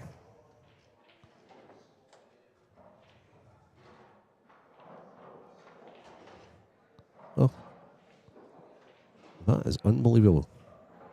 Now I think he's going to play skill shot, dislodge. Needs to knock at least one of these reds out. He's going to try it while he's playing the skill shot. That was tough. That was tough, Andy. It's difficult enough trying one. Try to get both of them.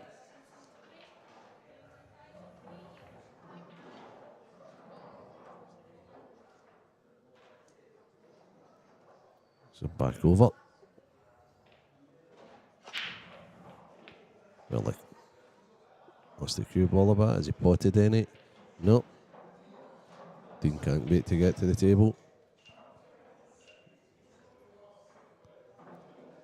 After the mini revival on the other table, Gareth Ibbott's just 2 balls away from 7-3 lead. Yep. Easy 8 ball. So 7-3 Gareth Ibbott. 3-all feature table. Dean Shields at the table. After a dry break from Gavin Robinson.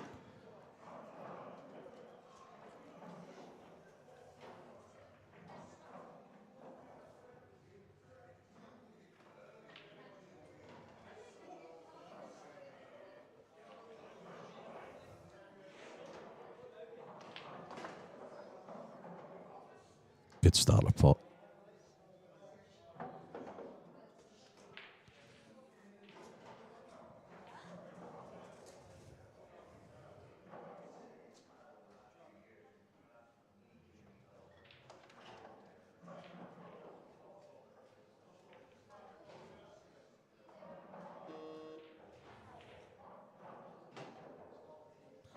And a bit shy.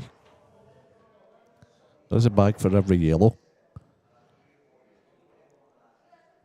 The most awkward one goes to the right centre. It also goes long to the top right.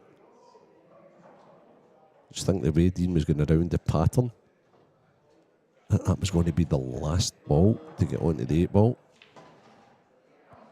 Now, how's your cue ball here? Dean's played another wonderful shot. That's him back in prime position. So if he just minds his work here. It's just all about getting half decent. On the ball to the right middle last, I think it'll be. So that you can connect to the 8 ball.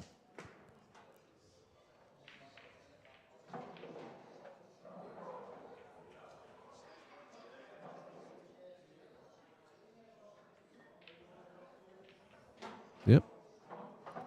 That's him. He's coming round. He's feeling for where he wants the cue ball. That would be ideal.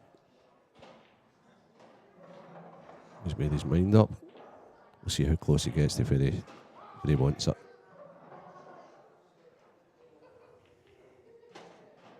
Yeah, pretty good. Probably exactly where he looked, to be fair.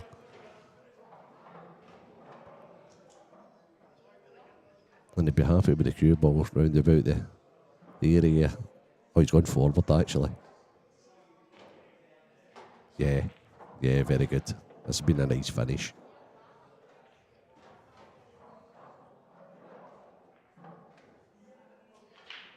Yeah. 4-3, Dean Shields. Here we go. Oh, and where's this 8 ball going? Second feature table. And the Crowsdale's in. He's on reds. Now, he's taking the one in the middle. Okay. I think I would have taken the other red. to the top right and left that one to the middle to try and like screw the gap over. But it looks a bit thin on this, but let's see what he's got. Okay. Now, back in the day, Andy would have potted this off the side cushion.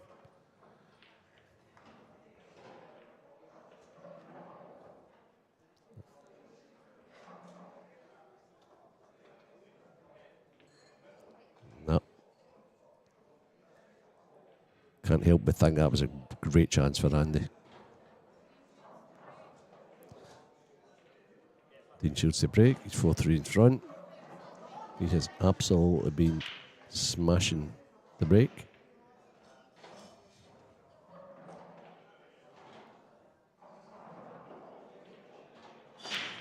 Oh, and he still has. He's controlling the pipe. Oh, just as I say that.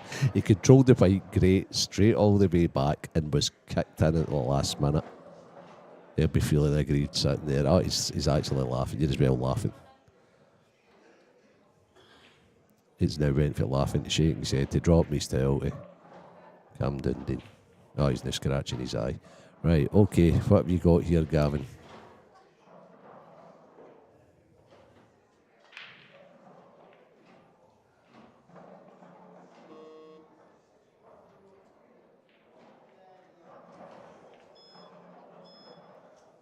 There we go. Use this free shot. Again, develop both sets. Start a pot on yellows are easier. I think. No, don't tell me he's having to play a flant. You could take a yellow to top right, but no, he fancies a plant. Oh, only just, but.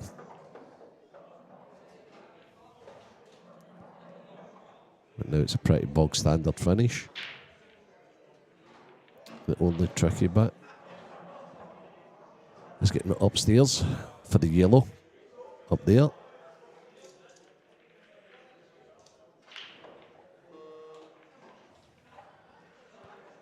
And probably if he's no. So Flane's going up for that. It's the key to the finish is when he goes upstairs. I even leave it to last, to be honest with you.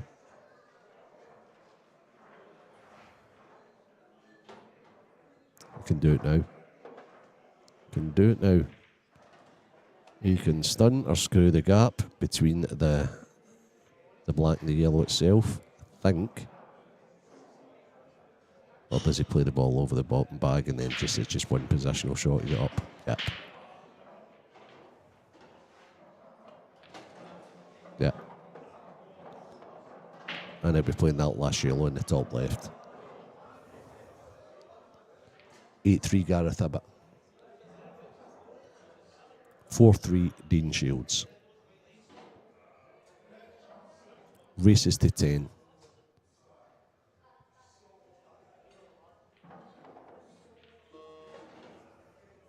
Who is going to win the last IPA tournament of the calendar year?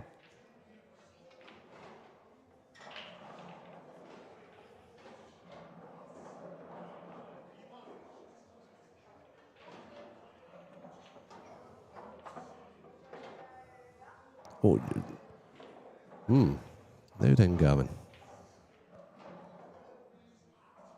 Is the 8 ball available into the top right that the cue ball's closest to? Or is he going to screw into the...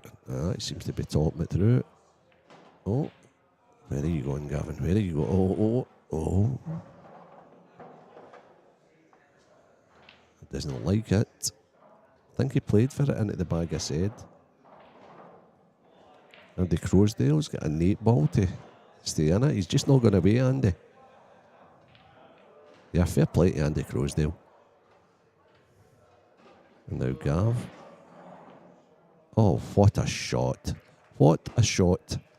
Well, there's the easy way and the hard way to do it, and Gav Robinson just did it the hard way. Position's overrated, I'll just leave myself, so I have to half swerve it round. And great shot, Gav Robinson, 4-all.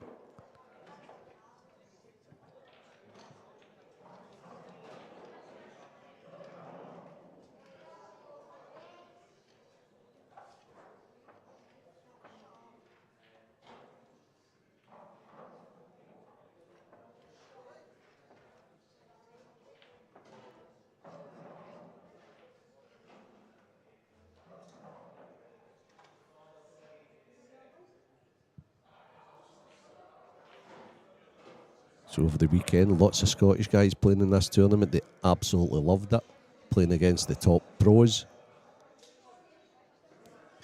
We had guys up from England, all parts of Wales.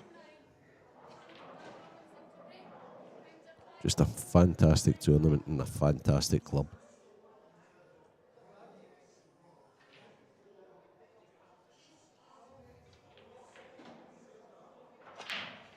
They want to play at the highest level. Hearing there's some good amateur players joining the IPA next year. Hope not to be in the amateur ranks too long, vying to become a professional, like all of these guys it's performing for us at the moment.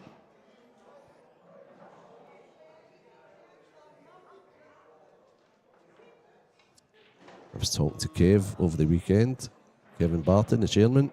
He's got big plans for next season and going forward.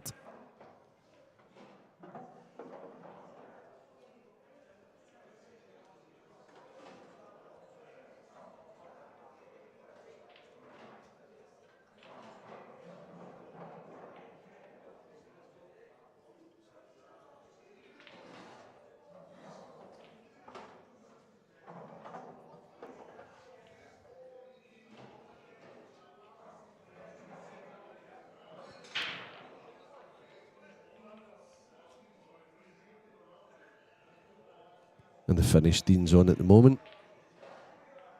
Sometimes the finishes are that straightforward, they become trickier. But it looks very concentrated. Good routine.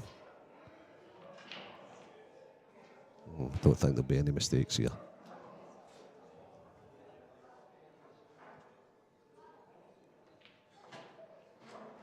Just I see that he slightly underdoes one.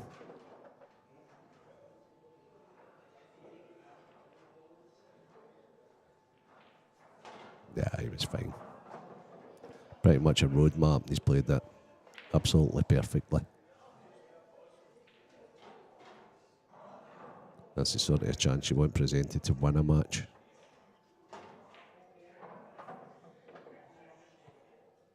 Nice rhythm, Dean. Doesn't take anything for granted. Nice routine.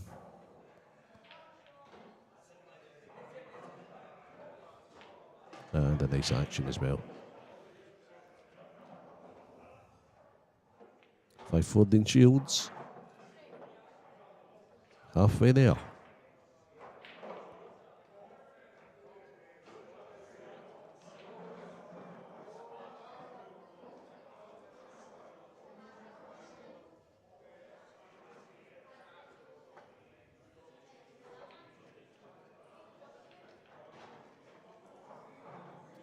Another table. Gareth Ibbott's there. All the reds look available. He's got 6 of them on, 5 now. That's to get on the hill.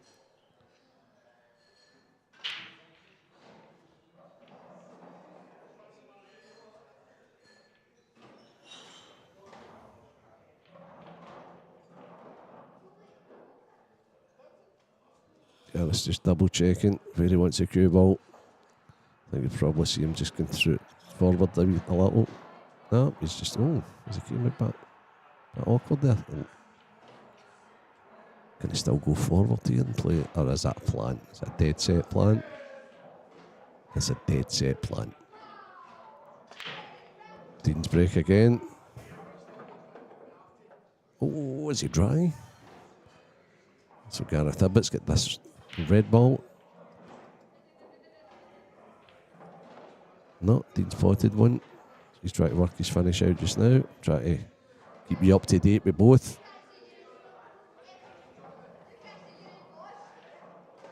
Yeah, as you see there on the screen, Gareth Ibbott is on the hill. He's 9-4 up against Andy.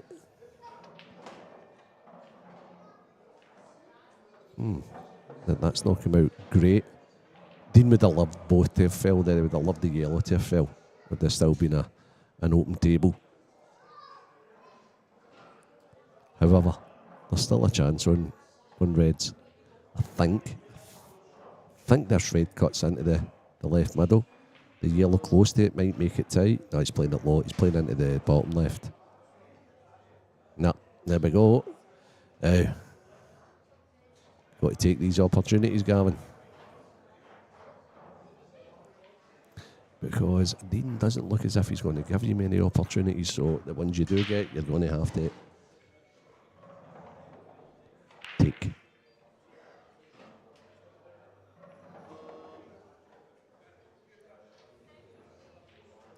The only tricky yellow that Gav's got is the one close to the left middle. I don't know if there's some way you can develop that, or if it gets in behind it, it drops in. If he is playing a wee nudge off it, he would like to have the one to the right middle to fall back on. All will be revealed. Right, okay. Oh, is he playing it? Oh, no. Oh, he's waving it up. Oh, man, that's quite good, actually. He would have wanted another roll forward.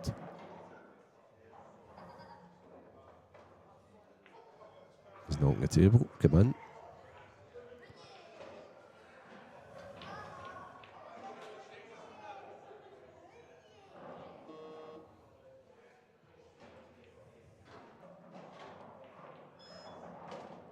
Yep.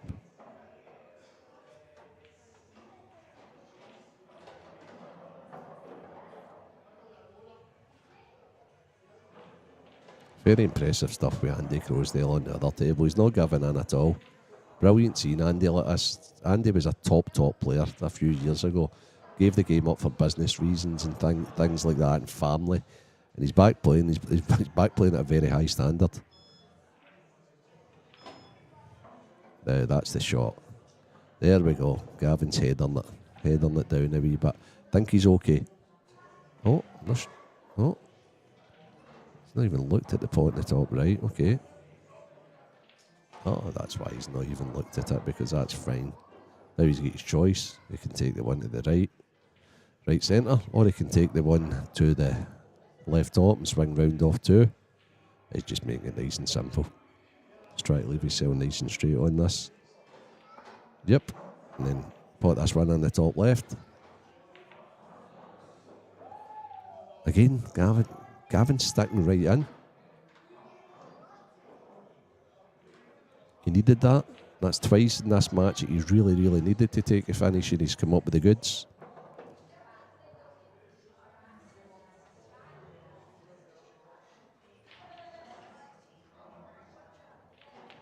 Okay, 5-0. Gareth Hibbett breaking to try and run the match. Oh, what a power break that is. He's got a starter pot in the reds. Bottom left for Gareth Hibbett. On the hill against Andy Croasdale. He just checked to see if that red's readily available into the top right. And if it is, he's got a great chance of getting this match finished just now.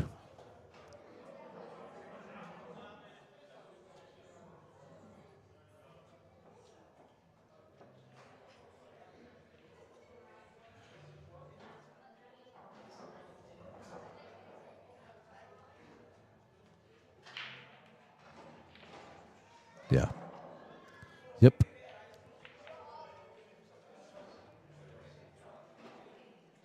The only worry, if you can call it a worry, for Gareth is when he takes the ball to the top right. You certainly don't want to be leaving it for last unless you're pulling it back. And I think he's going to take it next after this. Oh, he's further developing it. Oh, wow. If that drops in, he's bang in trouble. With it staying there, it's a pretty straightforward finish. One good positional shot now needed. He may very well need the rest here. It's one of the most awkward areas on the pool table. I think that's what he's away to get at the moment.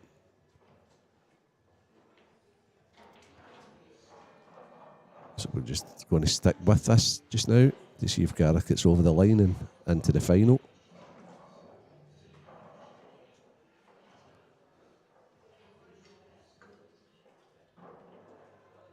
the other table. Somebody's away for a comfort break. Anyway, good timing. And Gareth's just trusting himself here. This is pretty much the pot to get him to the final. If he makes this one into the bottom left corner, I'm sure he'll hold himself together. He's done this many, many times over the years.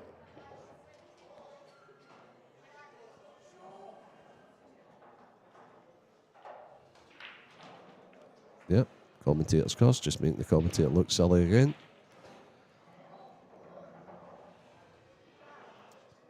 And there you go.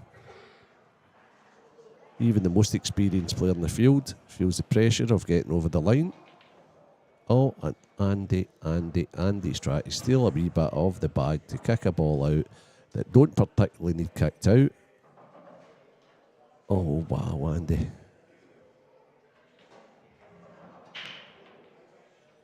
And he'll be kicking himself. Never mind kicking the ball out. Actually good. It actually went. Now, is there to be a second chance for Andy? I would doubt it, but you never know. Gareth's already missed a great opportunity to get to the final. Came a bit unstuck queuing-wise.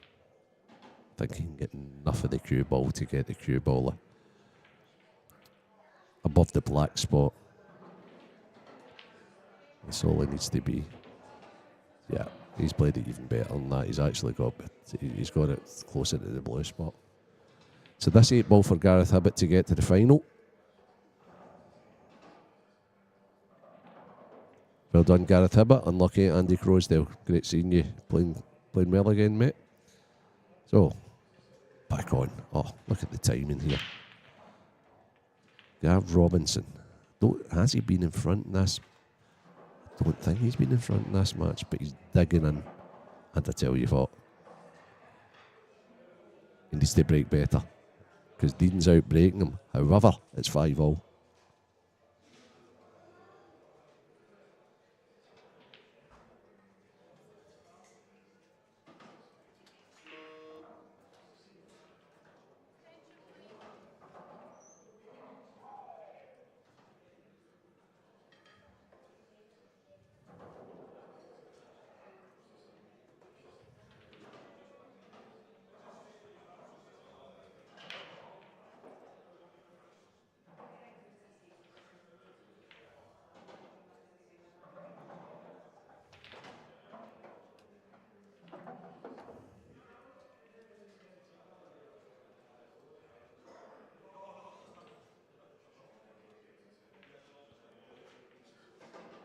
Now that's an okay split by Dean.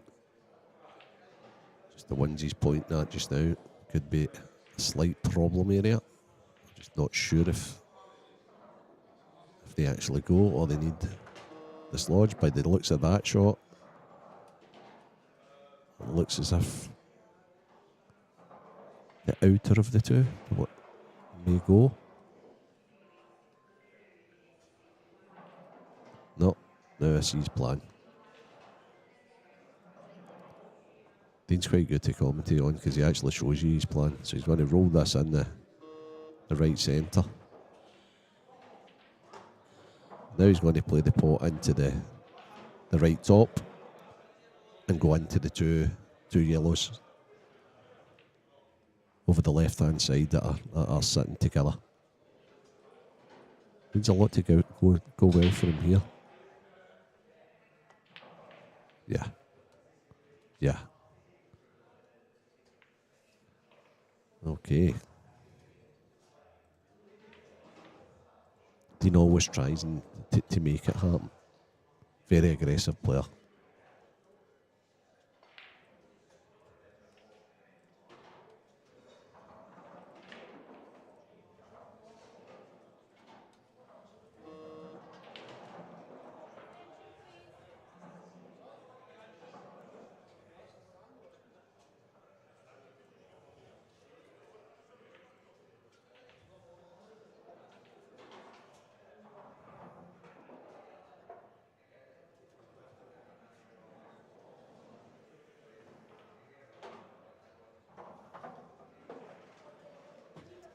And I think you can tell with the grimace on Gavin's face that he tried to dislodge the one closest to the 8-ball spot, the red there, and he's now coming out to look to see if it actually goes.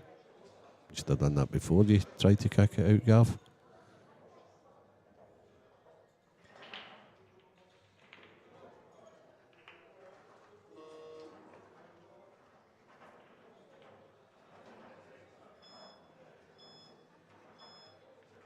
Yep. And I think you'd see that more from Gavin than Dean in this match. I think Gavin's more prepared to bide his time.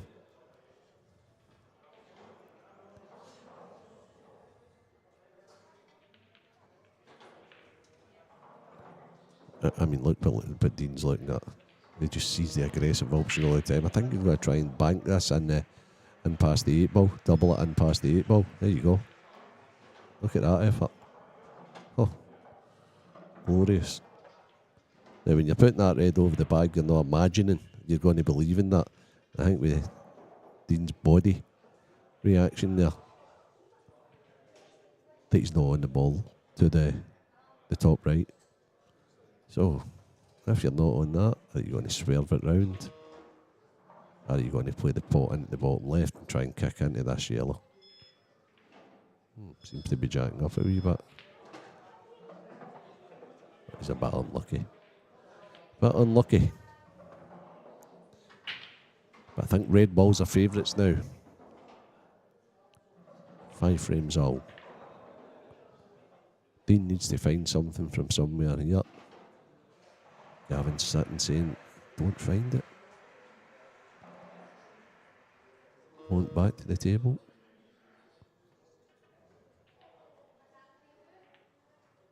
Okay.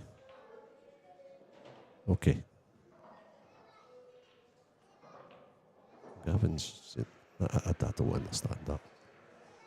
Because I think Reds here have got to now be aggressive. Got to play. No, maybe not. Gavin can play the one and then stun in behind the other red. That's what he's choosing to play. Yep. Okay.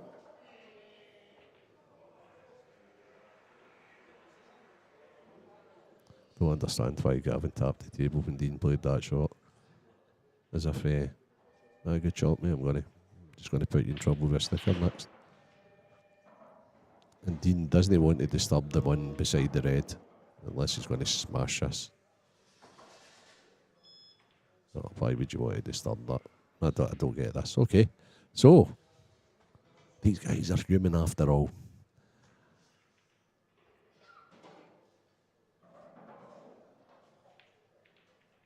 You've been playing all weekend as well. And allowed a wee mental switch off now and again.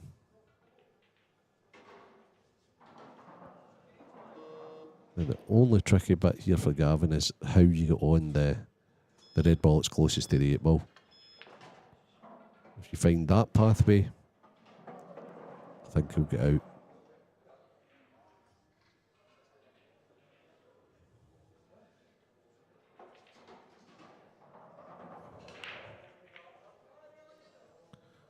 So I don't think it's going to be the ball at the right middle, because you need to be really good on that to take him down for that.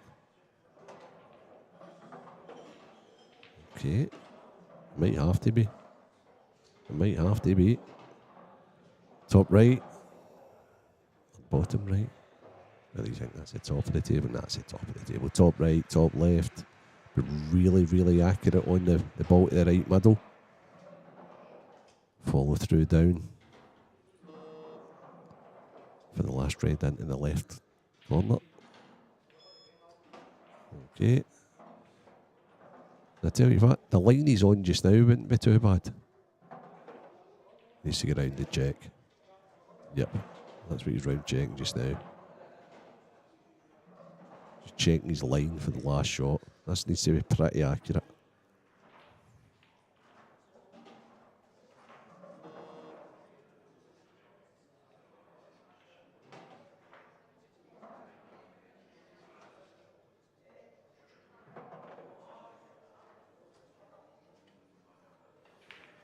So, here we go. Let's see the angle.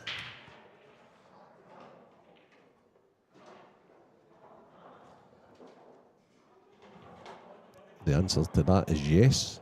Is he down far enough? I think the answer to that's yes also.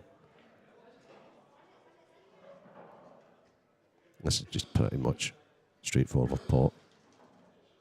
Just back yourself to cut the 8-ball in. Yeah, Gav played that frame well. Jumped all over Dean's mistake. 6-5, Gav Robinson.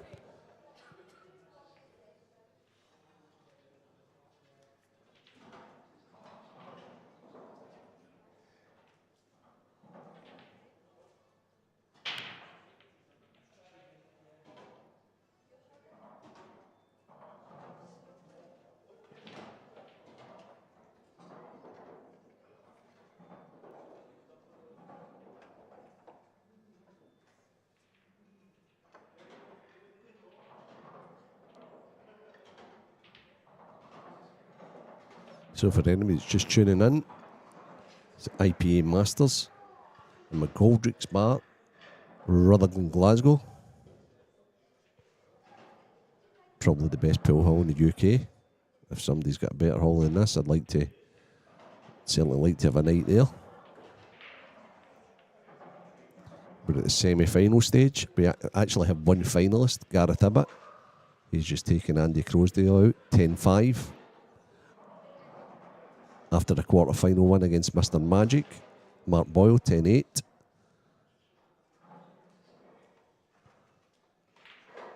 We have Gav Robinson, who beat Ross Ferney, 10-6 in the quarter-finals, against Dean Shields, who beat Scotland's very own Liam Dunster, 10-9 in a nail-biting quarter-final to set this match up.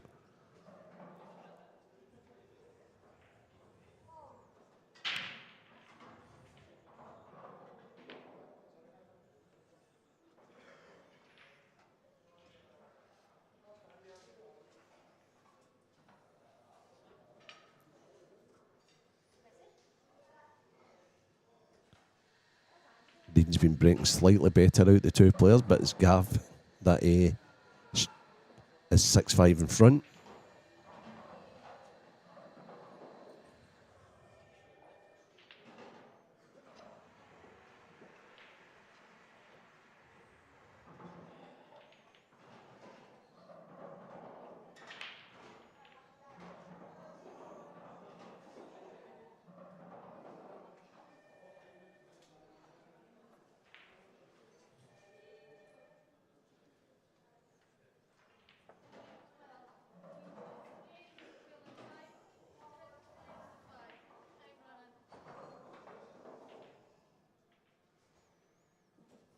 Here we go then. Frame 12. That's the Dean Shields hammer.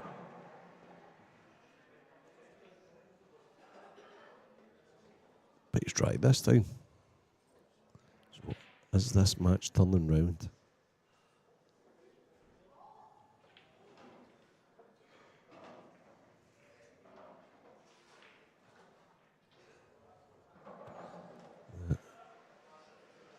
I've watched both of these guys a fair wee bit, and I've been seeing it.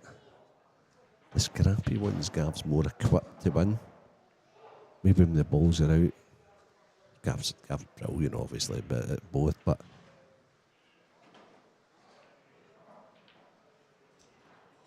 Dean's more aggressive.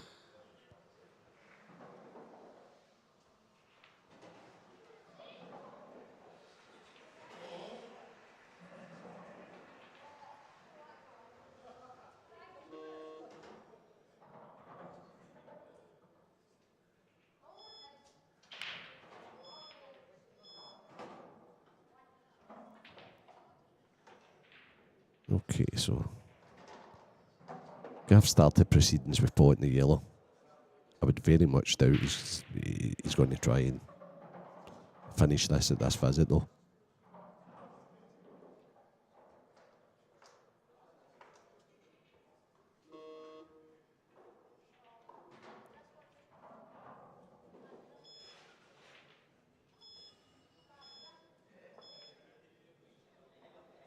Okay, I can't say I'm sure about that shot. But again, maybe it's just because his opponent's so aggressive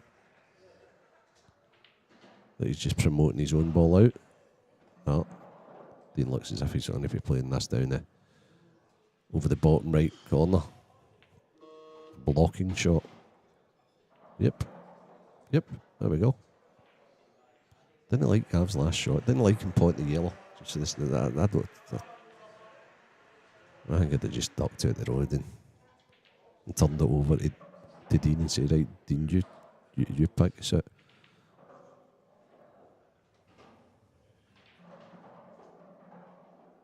I think the Reds are slight favourites now. And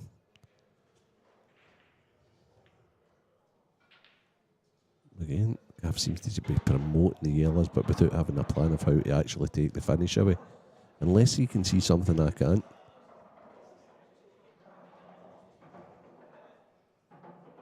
I think if Dean doesn't let him see the yellow to the right centres here, I think Dean will have a chance the next time he comes to the table. Oh, no, but that's not Dean.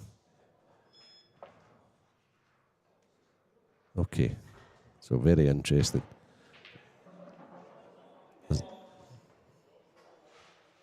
Now does Gav try and play the yellow inside the red to get control of the bottom right? Is he seen something more aggressive?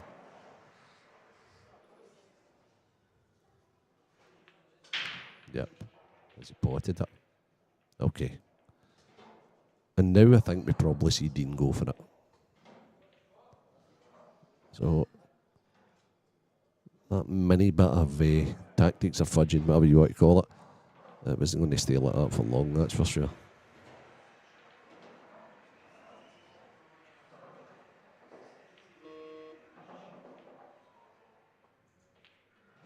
Yeah, there we go. I think this might be done. Dean will just play the cannon. The carom, if you want to call it that. Just the red onto the yellow to try and bring the red out.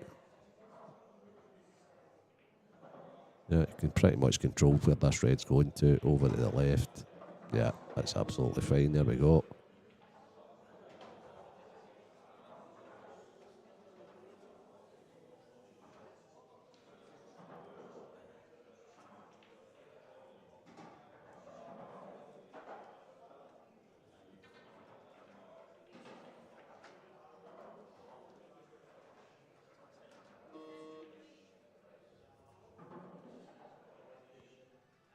Just one good positional shot. I think Dean's just took his extension. This is the most important, probably, shot at the rack. I'm not sure if he's got a full bag for it. Just playing a wee. Yeah, he's played that great. He didn't have a full bag for it. He actually used the yellow very well.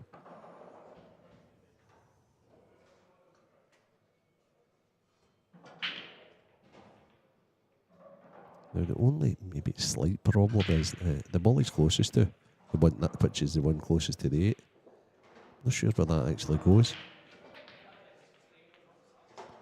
At this precise time, that is.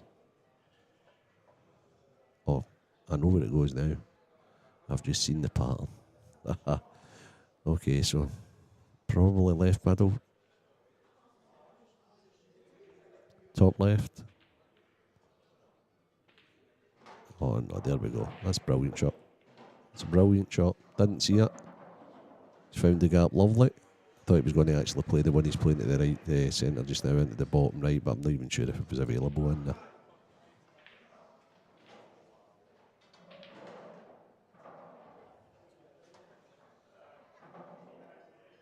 And now he's just like pretty much checking where he wants the cue ball to get onto the 8.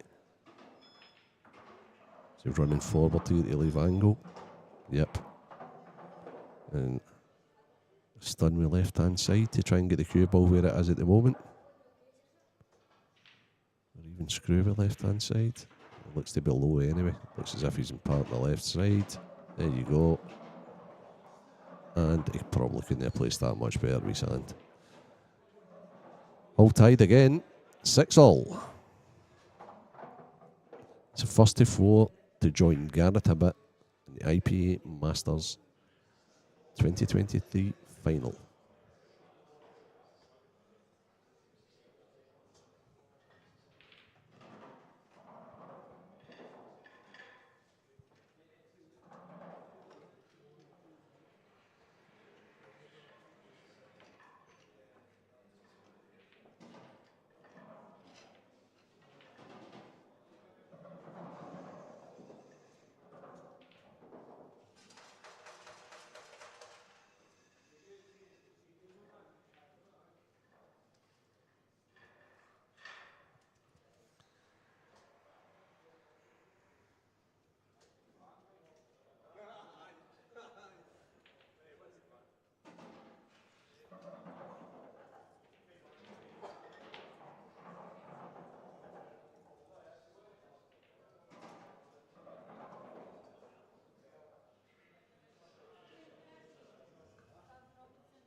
Now, that's Gav's best break so far.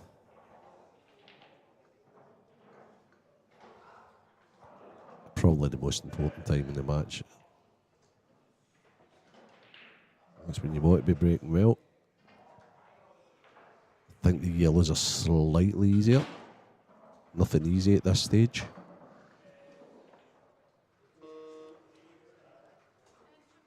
I think the key to the finish is the yellow ball closest to the left centre. If and when he gets on that, pretty straightforward thereafter.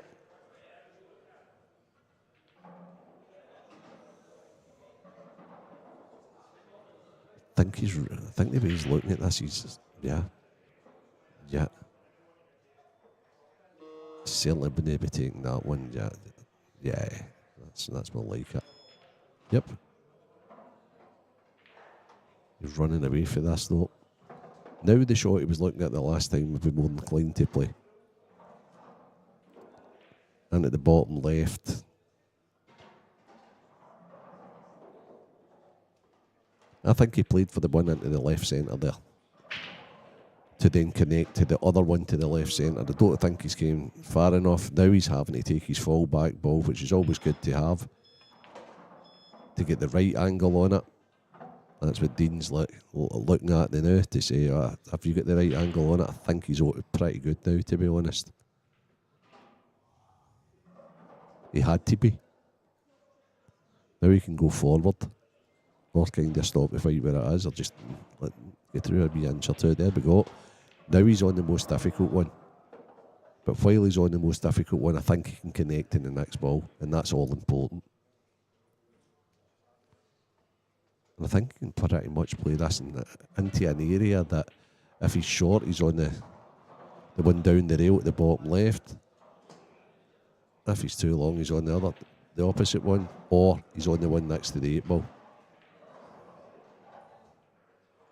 And he did play to that area. Sometimes when you play to an area instead of the one individual ball, you end up like he is just now, like caught between the devil and the deep blue sea.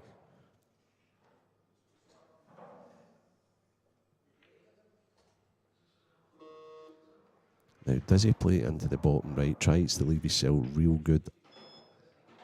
Where's he playing this second last year? Yeah, that's what I thought he would do. And that's such a difficult shot. Such a difficult shot to get right. Because you're kind of boxing yourself in a little.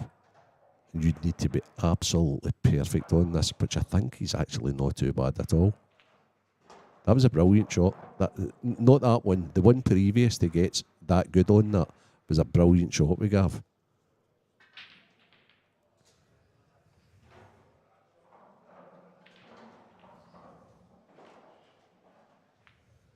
That was it. This has been a very nice finish at the most important time.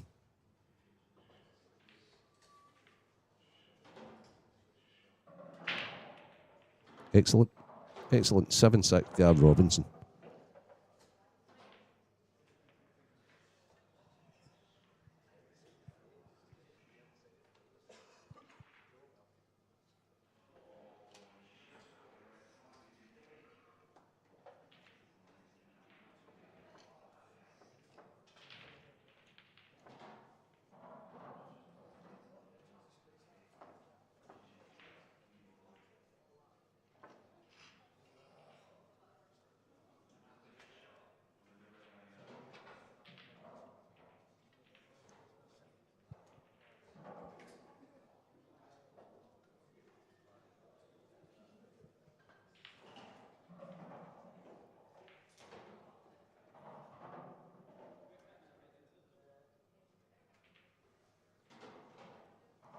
That's Fiona just putting the score up just now.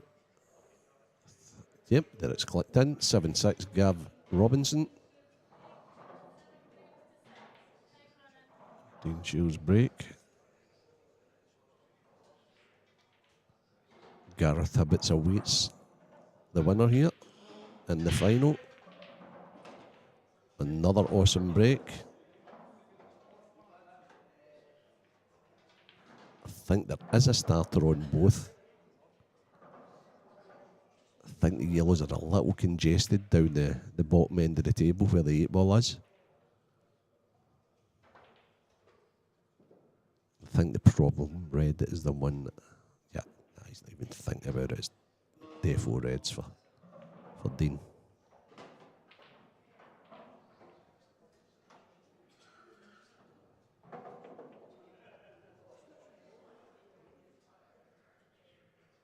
Okay, so what are we doing here, Dean? Playing the one in the top right and then going downstairs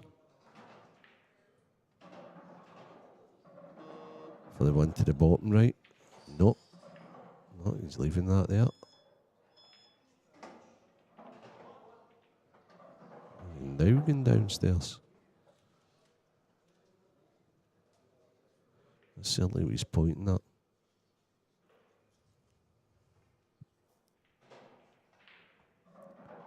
Let's leave a wee bit of angle on this. Oh dear, oh dear, oh dear, oh dear. Oh, he might have just got a touch here. Has he got the angle required? He's on the way round to look. He's on the move again.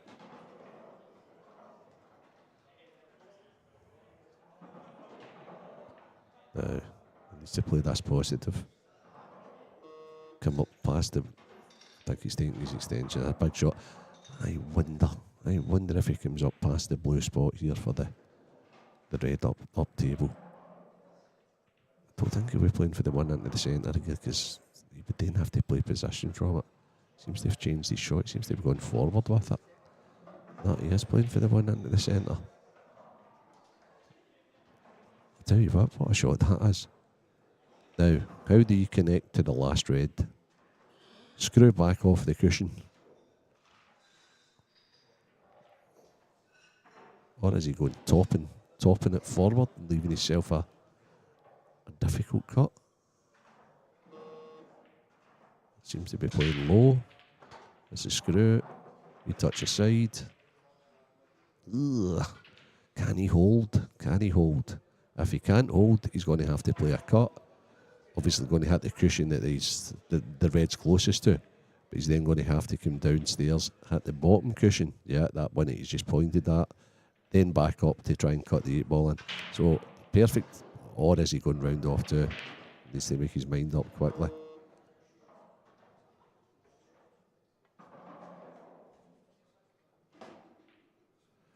I don't like your choice of shot there, Dean. I think it went down the bottom and back up to try and put it in the blue spot. It's such a hard shot to try and hold.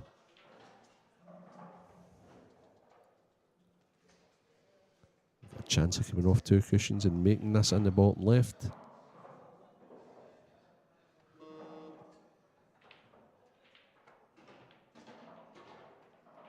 It's hit it anyway.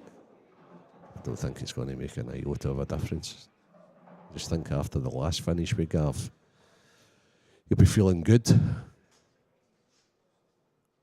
And to beat Ferney in the quarterfinals and Marshy in the last 16, he'll have been taking finishes away like this all day long.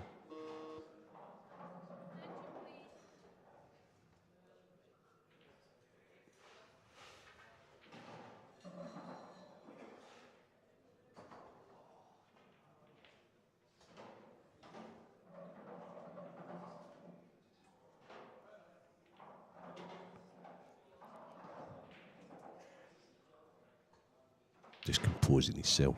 He knows how big a finish this is. That's perfect. He just tops this in. And literally he's got the yellow into the... After he tops this in, He's got yellow into left middle or yellow into the left corner.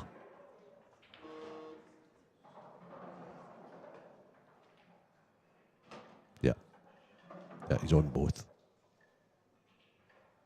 So now it's ever better for him.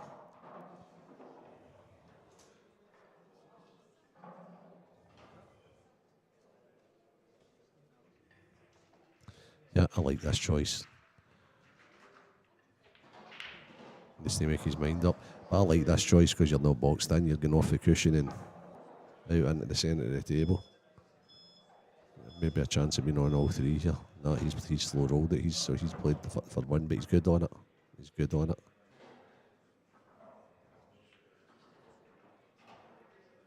Now he just pops this in the bottom right.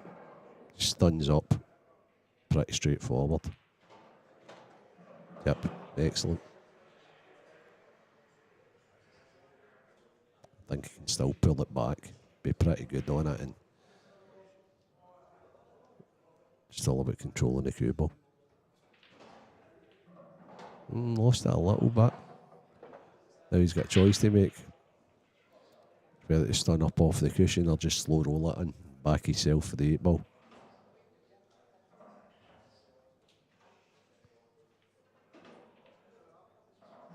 If you're feeling good, just stun this in.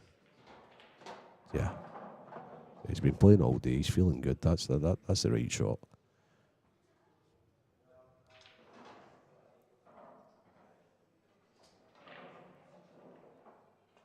Yeah. Oh, we kind of twitched that one in a wee bit. 8-6 Gavin Robinson. He'll be feeling it a bit.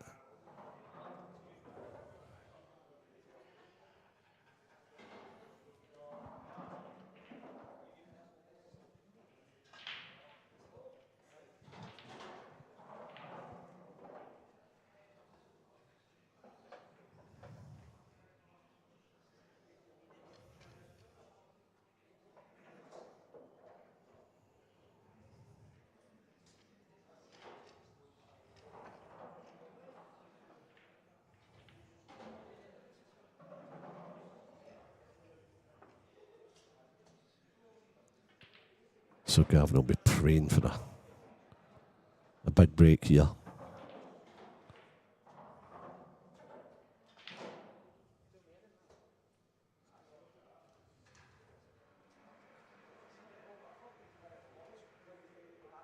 Real character, Gavin.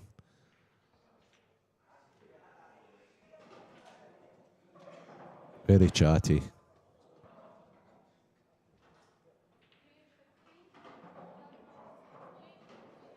Great personality.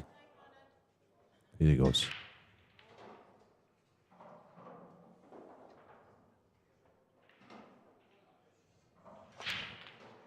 Oh dear. What a cracking break. But the cue ball's disappeared. And Dean, who was shaking his head literally 2 seconds ago, could not get out his seat quick enough.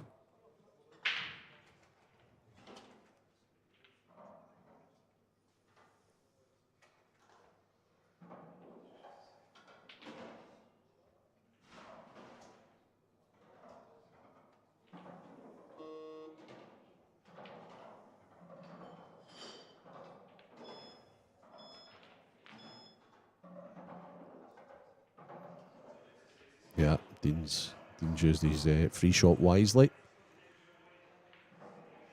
Both sets are on. Has he a starter point in both sets? He's certainly got a starter pot on the reds.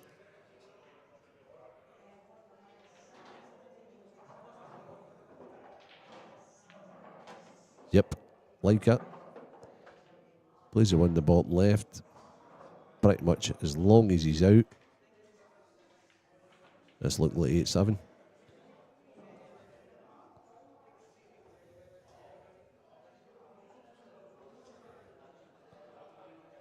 Again, this is pretty much an area shot. Just make sure you're out. Yep, that's good. That's good. Oh, is it good? Yeah, you can still pot. That's maybe a wee bit hampered going. But I think all the reds go to the top left. and when he makes this one. Eagle-eyed referee watching him there. But that's fine.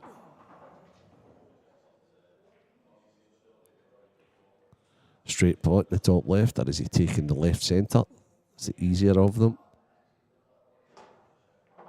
But I wasn't connecting that. Oh, it's such a major mistake. Especially a guy with Dean's potting ability. He must have thought that was running onto that. I thought it was running into it. Now he needs to recover. He's hampered queuing again. And now he needs to... he's coming round to look for an angle.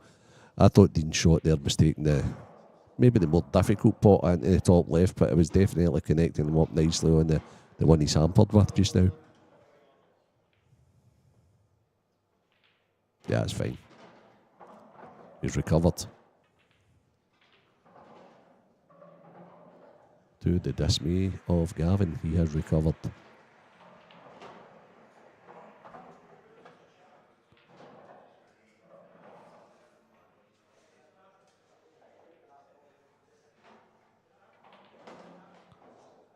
Nice shot.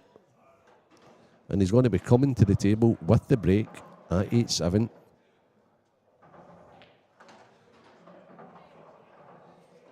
I think Gavin's taking a comfort break.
Referee having a little trouble with the racking the balls.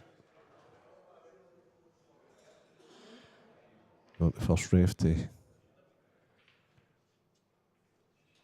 have a problem doing that. Great racks, these new smart racks, however.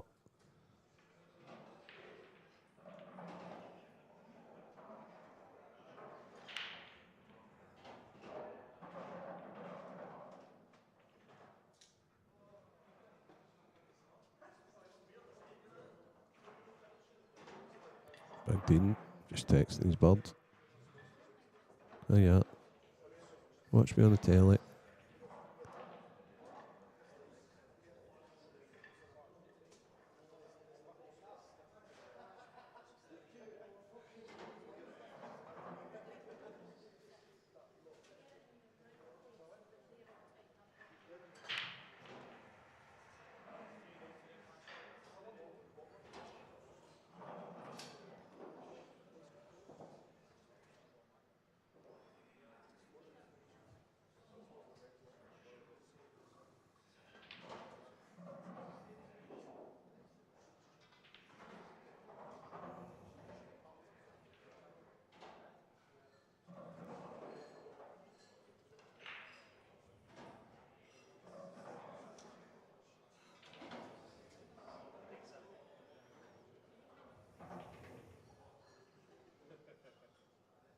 No, the referees forgot to put the score up. That's it now.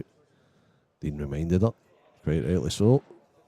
Wonder if he would have reminded her had Gav won the last frame. Let's get back in the arena. Frame 16. Tight match.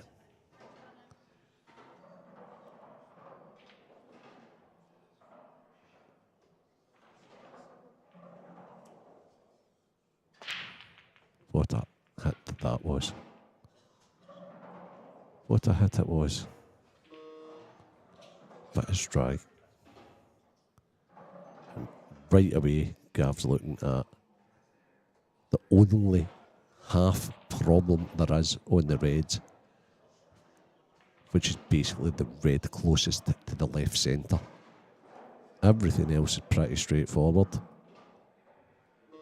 And that's what he's round looking at just now. It's an easy one to get on because of the ball it's closest to. That's an easy connector for it. But it's whether it goes or not. The ideal time to play it is like probably third last. Pot it, then the one at the top right, and then the one at the top left last. So, oh dear. Gavin's head on it. That's okay though. It's pretty good. I think I'd be inclined to. I don't know what the angle he's got. Okay, that's fine. He needs to get out here. He needs it over a bit. Right, okay. So that's a slight problem. The slight problem is, and that's what I was going to say there, is I would have probably took the one that he was closest to into the left corner by the 8 ball. If it went, then I would have played that one. Because where his cue ball is just now is good to connect from the one from to the left corner to the bad one over the left middle. I'd have made the finish pretty easy. Now he's going to have to reroute. Okay. I get it. Okay. Right. Now can he get on the dangerous one to the left middle? From a wee jab on this. The good thing, if he's not on it, he's still on the one at the top right anyway. So I think he's recovered. He's done well. This is such a big stage. He'll be feeling it in our Gav.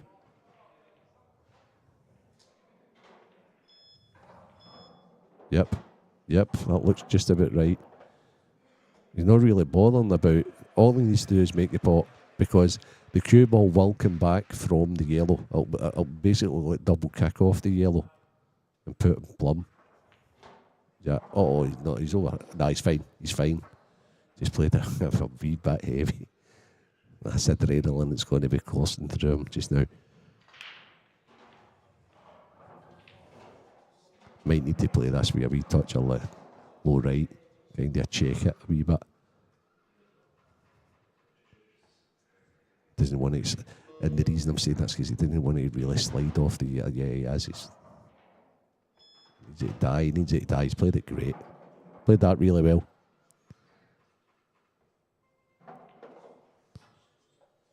He looks as if he's feeling every shot he plays out there, Gav. He's quite an emotional player.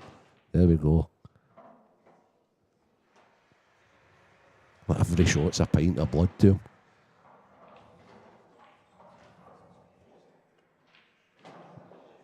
Nicely done. Gav Robinson, the Geordie boy, on the hill, 9-7. Dean's now. No. I thought Dean was going for a comfort break there. That was a tricky little finish. He did well there.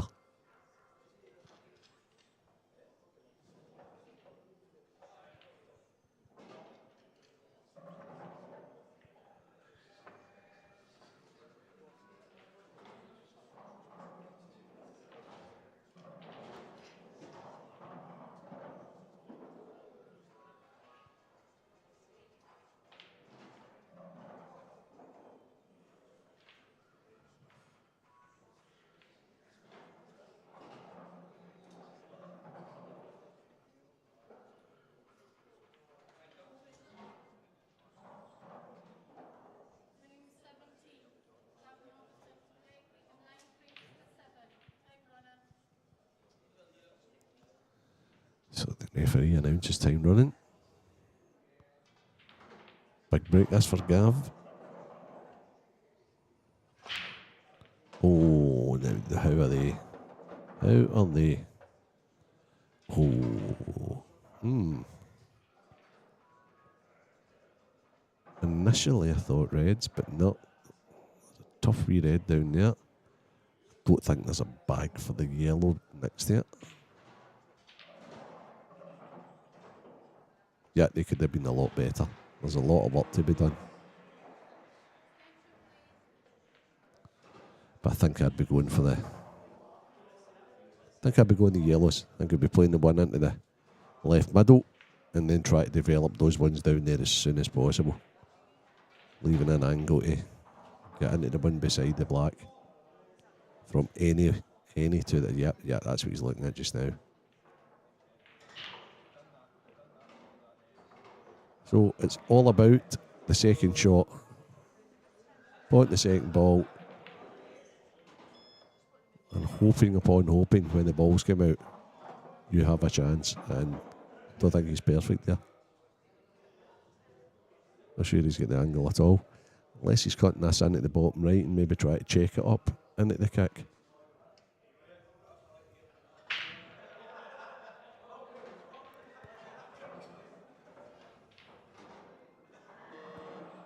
Yeah, I think that's what he's looking at now. Don't think he played for this. Or is he just covering the pocket? He's playing cover the pocket. Yep. To be fair, that's a pretty clever shot. Gav's not out here to impress or take the big finish, but he's out to get the final. Any means possible.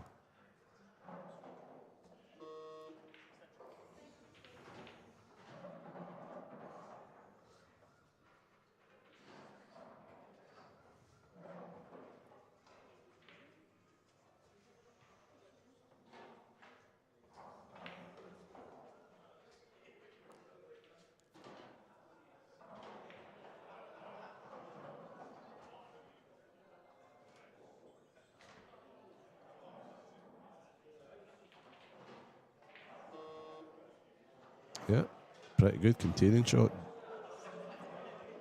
from Dean.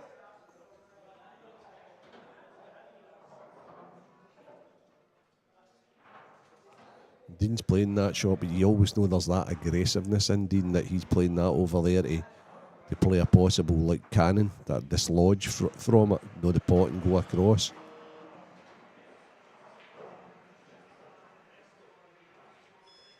Okay.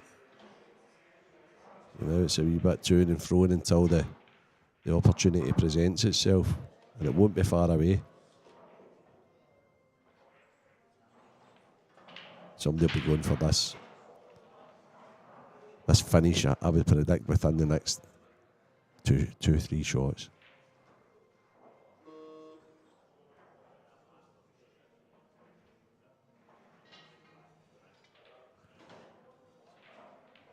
Not the best shot in the world for Dean, but I'll tell you what, he'll take that result all day long.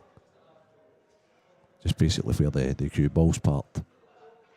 He's left the Gavin hampered cueing. I think Gav would love to be able to get control of the bottom left corner here. But that hampered cueing's just made it so much more difficult. Yep. Still wants to play that shot. Oh. Okay, I have no idea what he's played there. Maybe he's just keeping Dean off the dislodge. And maybe set up the yellow there for a cannon at that. Right.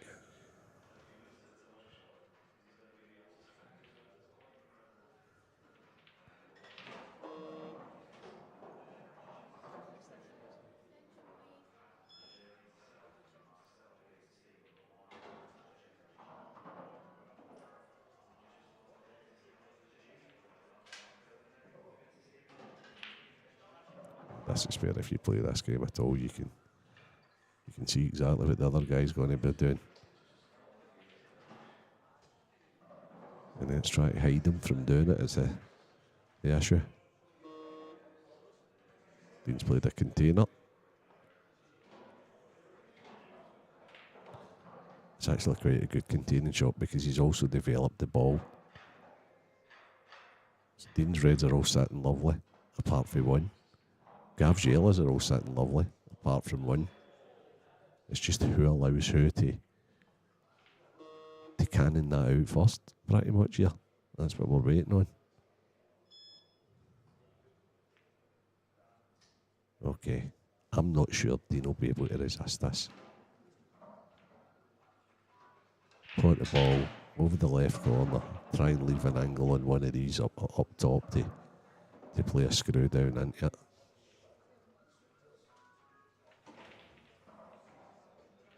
So there's his pot. As he get the angle, it looks pretty good. Right. Now he just needs to find the gap between, pretty much. Oh, he screws us straight back. That's a much bigger window to go down through. Yep. Dean's got great crew action. Yep.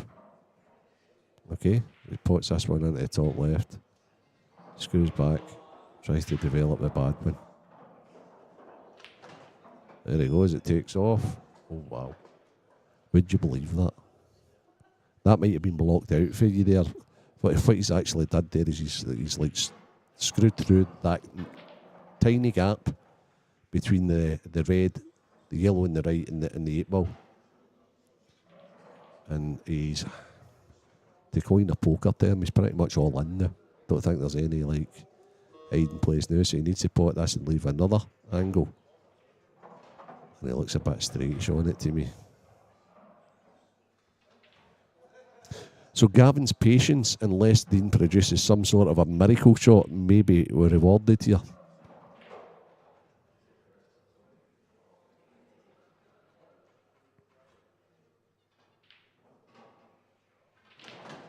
Oh, wow. What an effort. What an effort. I think he's in trouble. He needs to produce some sort of a massive shot here. Look at the way the yellows are sitting. No wonder Gavin's drying his hands on his style just now, because he's thinking to himself, right, okay. Please don't make this, Dean. Please don't produce a headwrecker. No, Dean's not. He's not. Now, Gavin. What a chance. What a chance to get to the final of the IPA Masters.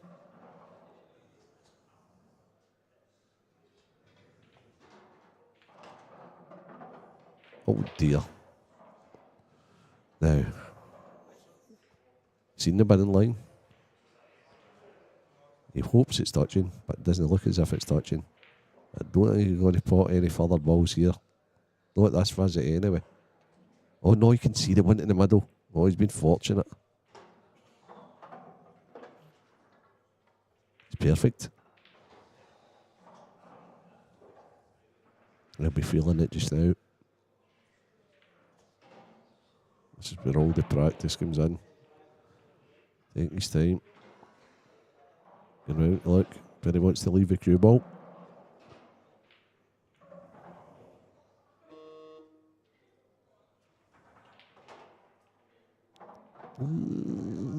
It's a wee bit. I think they call that the halfway line.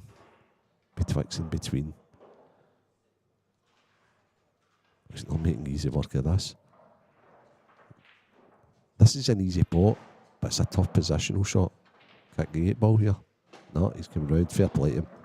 That's actually a pretty good shot he's played. He's just playing to make sure of the pot. And this is a no-toe positional shot here. Just cuts this in and goes round off 2 again.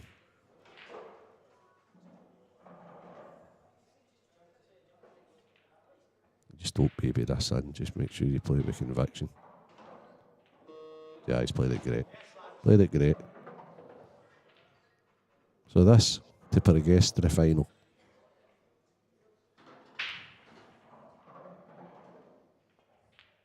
Well played, Gav Robinson. Great performance. Unlucky Dean Shields. Smashing semi-final.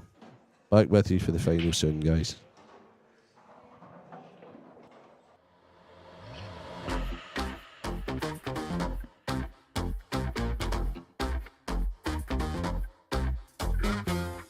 Rewind selector. Rewind selector. Rewind selector. Rewind selector. Rewind selector. Rewind selector.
selector. Rewind selector. Rewind selector. Rewind selector. Rewind selector. Rewind selector.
Rewind selector.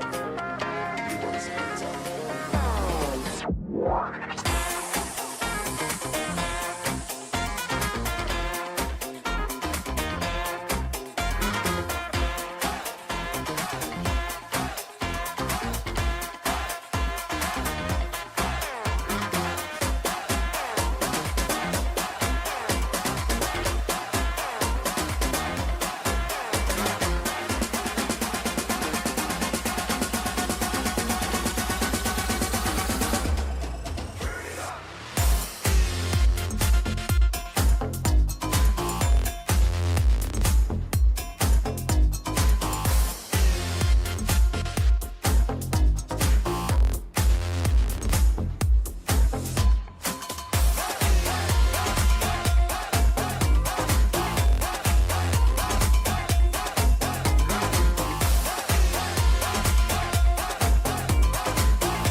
Rewind selector.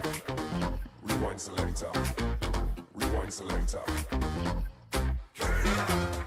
Rewind selector. Rewind selector. Rewind selector.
Rewind selector. Rewind selector. Rewind selector.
selector.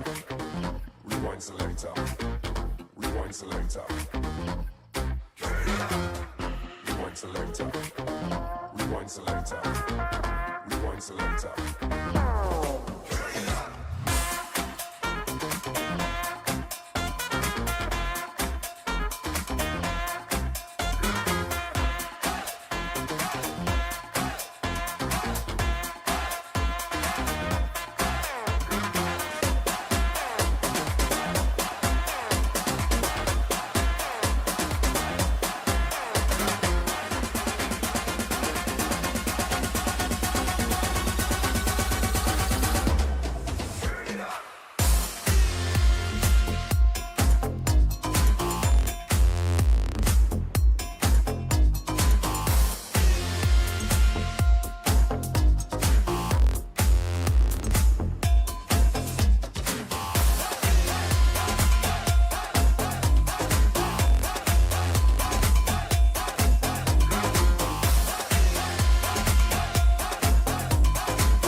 Rewind selector. Rewind selector.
Rewind selector. Rewind selector. Rewind selector. Rewind selector. Rewind selector. Rewind selector. Rewind selector.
Rewind selector.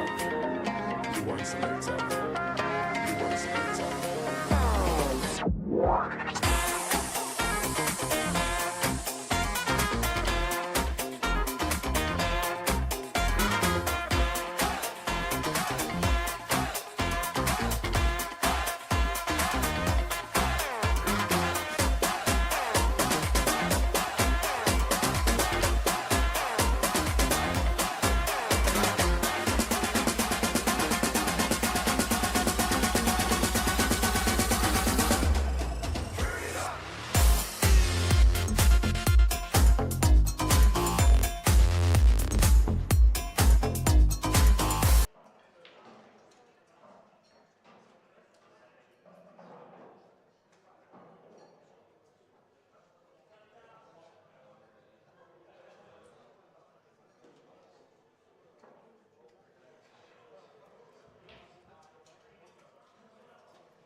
So here we have it, the final of the IPA Masters.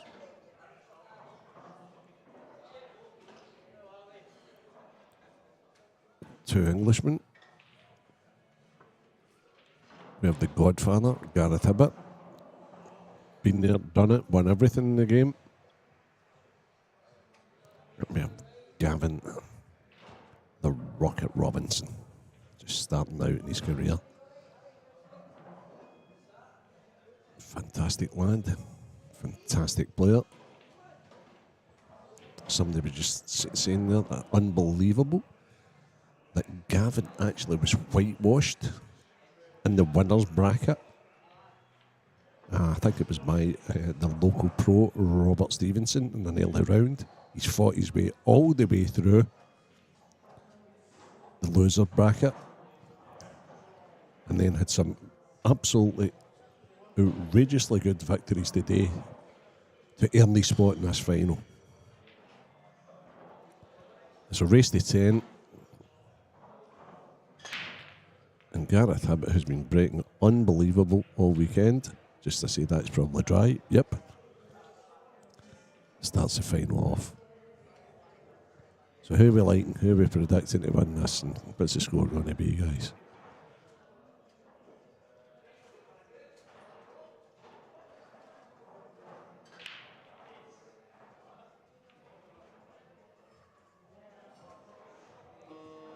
I'm not going to sit in the fence. I think it's going to be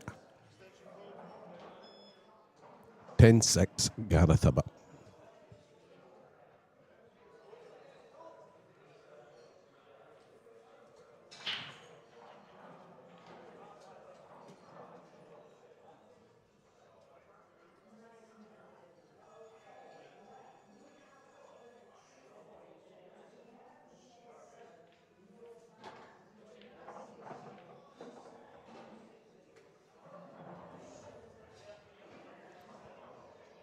What I do firmly believe is Gav's got to start good.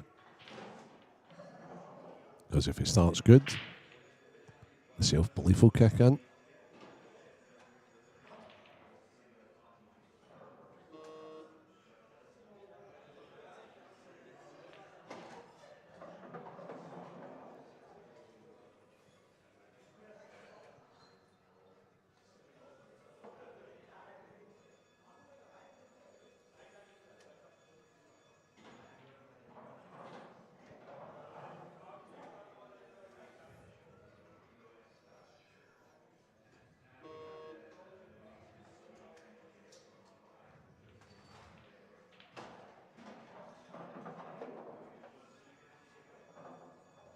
Now, I'd say this is the main shot.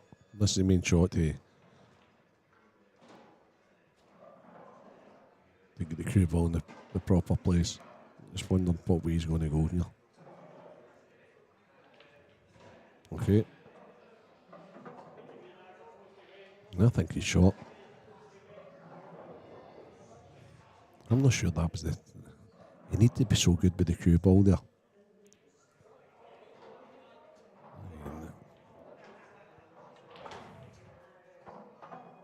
Okay, he's recovered well there. He actually played that real good. And now all this is basically a plain ball pot in the left centre. Yep. Nice angle. Good start. Good start for Gav. Try break.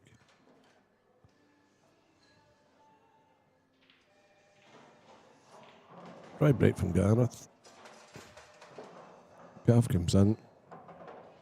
Nice wee finish. Settle him down.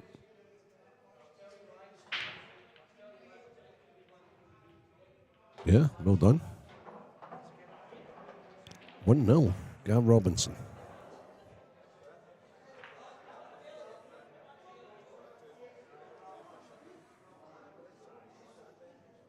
Yeah, Kev, pool is a crazy game. But these boys are all good. I think it says a lot for about the kid to get to the final after losing 10-0. A lot of people's head was be totally wrecked. He's just found a gear for somewhere. Just wrote the match off and says, right, okay. A lot of will and determination.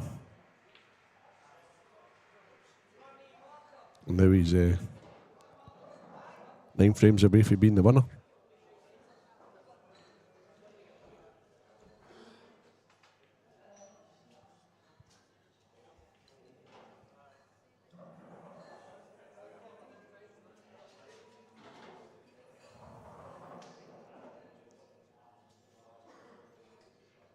Somebody was asking about the price one day. I'm not 100% sure.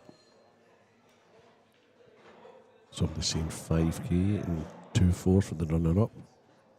Nice little earner for Christmas.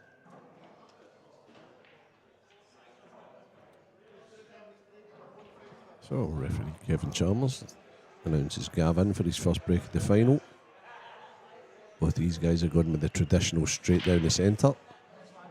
Wow. Wow, that's just a delight. Right away I'm drawn to yellows. I'm sure Gav's already got half of them mapped out. Reds are just as good. I think yellows are just slightly better. Pretty straightforward. Roadmap finish. Okay, can I change my prediction?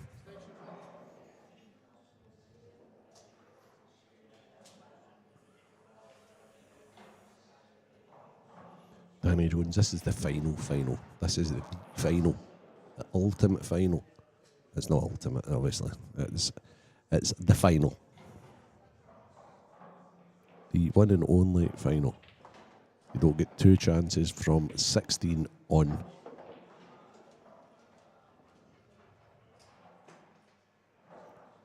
So, the way it works is 8 winners come straight through from the winners bracket. 8 runners up. Losers come through. 8 winners are drawn against the 8 losers. And then it's a straight knockout there on in.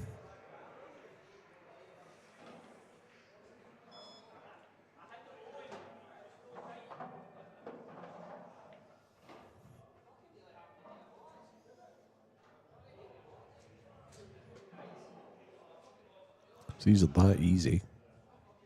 You're terrified to miss them.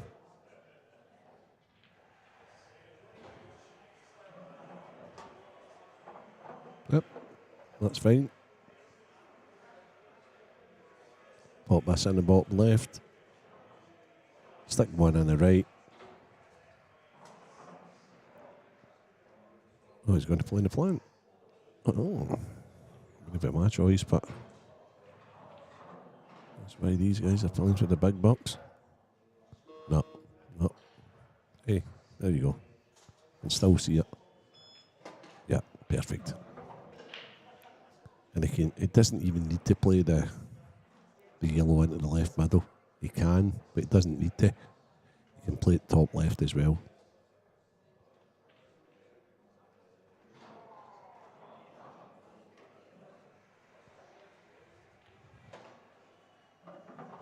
Aye, okay. So that was the danger. That was the danger of playing for the narrower positional shot. I think he's still okay, but he might need to play a wee slight nudge into it now. I'd have definitely left that into the top left. He's still taking it to top left, I think. Just overhit it a wee bit. Yeah, that's the way. That's the way. And really, if he's nice and confident, you just screw this back. Yep. Yeah, playing with a lot of confidence. I'll tell you what, this is going to be some final. Yeah, I have watched it, Jones. I thought it was great. Absolutely fascinating. Ronnie's some boy, some cookie.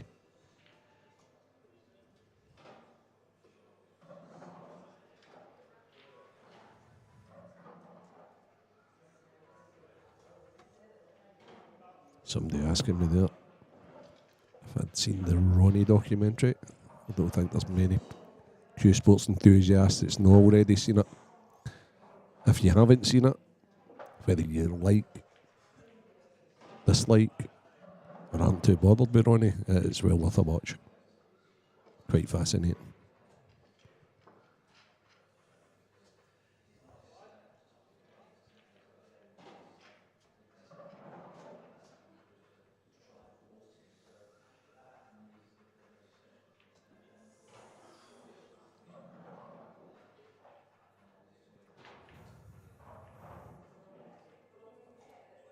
Somebody over Gareth's shoulder there. The local suckle. Giving Gareth a bit of advice. Right, this is a big break for Gareth. Oh, he's crunched him again. This time there's 2, 3. Cue ball's not part in the best area. All the reds are available. Just how much of this right centre has he got to go at? Has he got a full bag? Half a bag? If it's a full bag, I think he'll be. Yeah, or not. Okay, so interesting to see what his starter is here. And what colour? Yeah, now he's looking at the one I'd seen.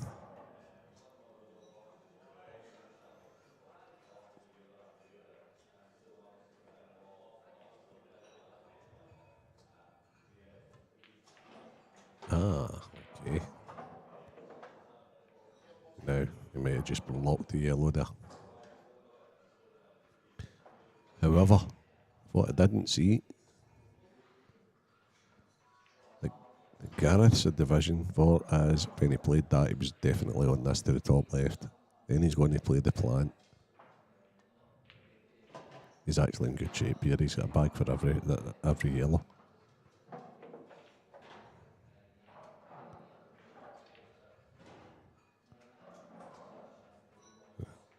And if he gets this without moving anything,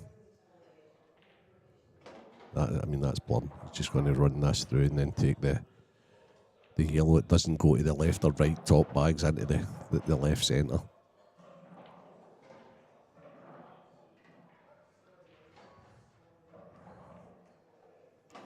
And that's the intricacies of pool. Not much margin for error at all. And the vision of a, if you want to call it, Hall of Famer. Been doing this for many, many years. Played all the best guys, all the disciplines.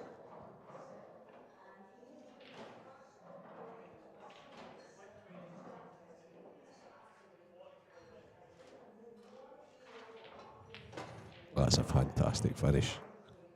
If he makes the 8 ball.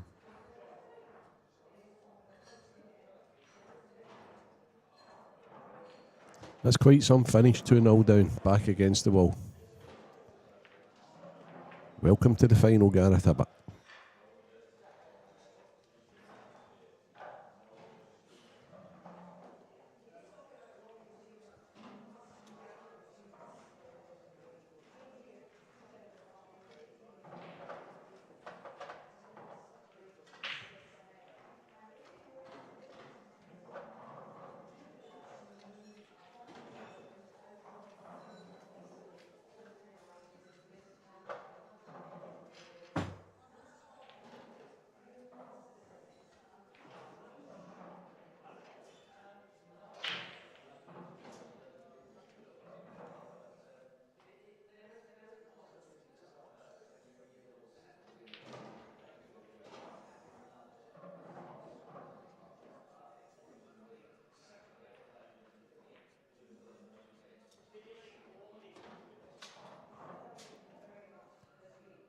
So, Gavin does a bit of stretching before he breaks off. Frame number 4. So, race to 10. It's the 2023 IPA Masters. The host is McGoldricks Pool and Sports Club of Rutherglen, Glasgow. Arguably, the best club in the UK for pool and snooker and American pool. State-of-the-art wrestling, snooker and pool tables. With the Moscone Cup team in here on Friday, playing a friendly before they play in London the start of next week. Anybody that's not been in here, come along. Friendly staff, great owners, real pool people. You'll have a great time.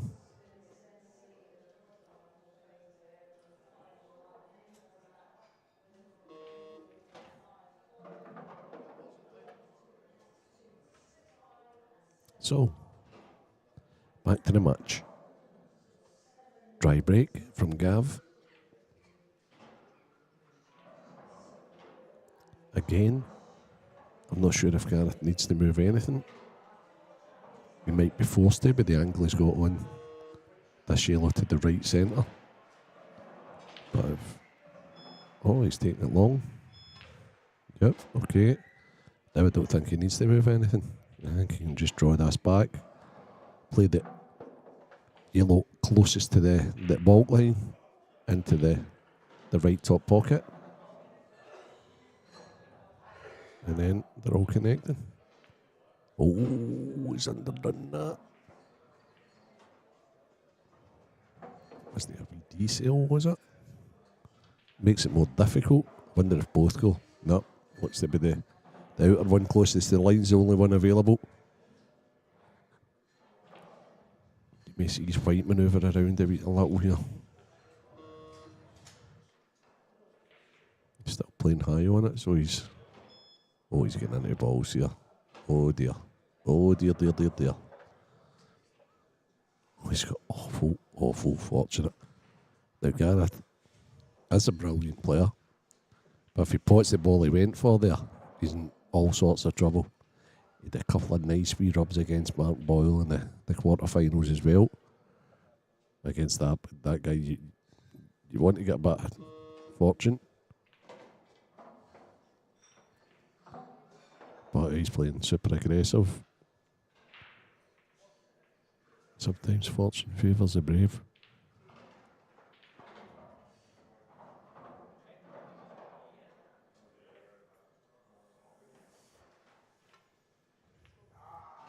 Nice shot, yeah.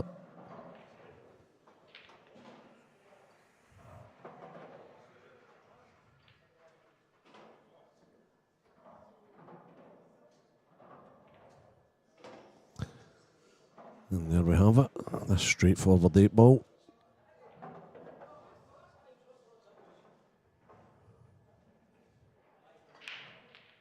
Yep, 2-0. And I think the apology is for that shot when he went for the pot, the top right hand bag, cannoned the other one in, just avoided getting in off in the left corner. Missed the original pot he went for, and then he was on it. That was awfully nice of Gareth. Apologising for his bit of fortune. And I think they're having a laugh about that now. Good to see such a sporting contest between two great players. Hi Nathan, hope you're well too, mate.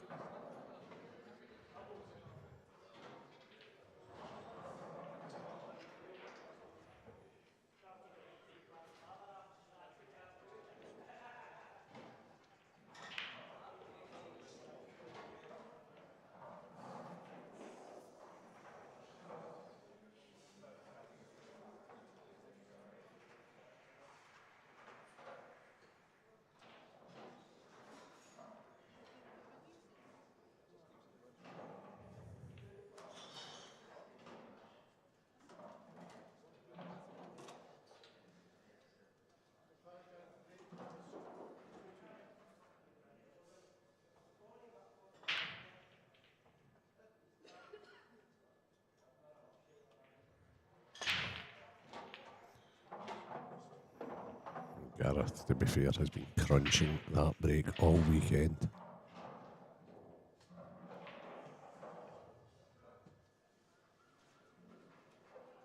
Again, wouldn't say it's as good as the other here.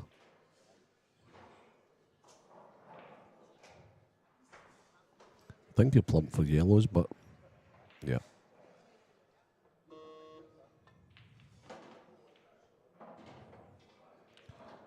I'll not be happy with that. Not be happy with that at all, but however, he's still okay. Was he on the one in the middle?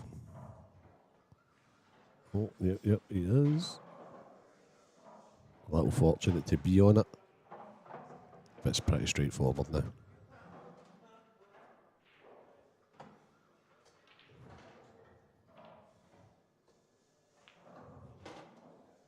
Does it want to be too straight on this? I think he's got a nice wee angle to stun down. Yeah, he's played a lovely little stun run through.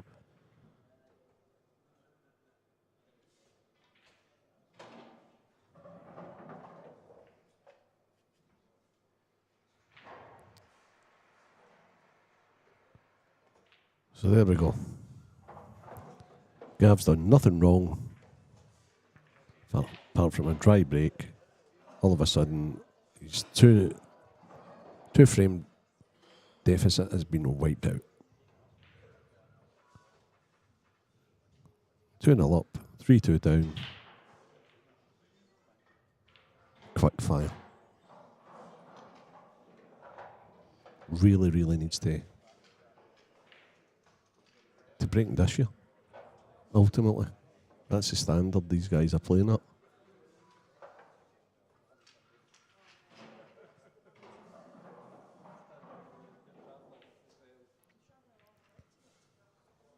Pride of Pendle. I wanted Super Ali also here today. I have no idea where he is. I didn't particularly want to be in here doing this today. I think Super Ali was devastated last night when he lost. And as a consequence, he's not bothered coming over the short journey it is from his home to get in the commentary booth today. So you're going to have to just deal with me for today.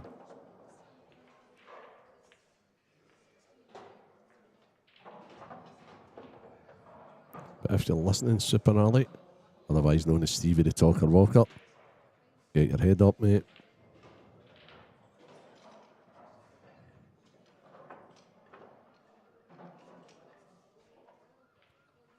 And you're really missed in the commentary booth.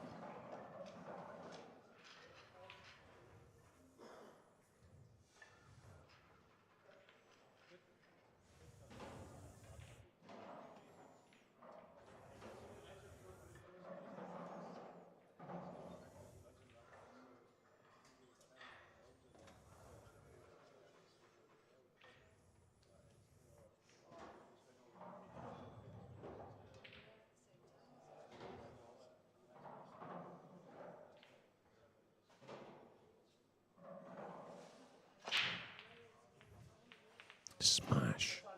One in.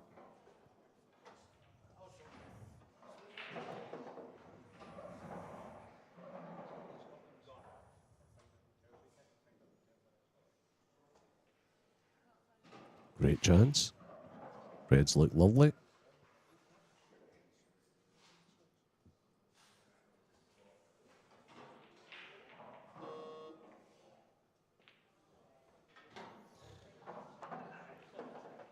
No mistakes here. Gavin done brilliant in the last match. He just kept in. Whoa, there. Just as I say that, he's made a wee bit error.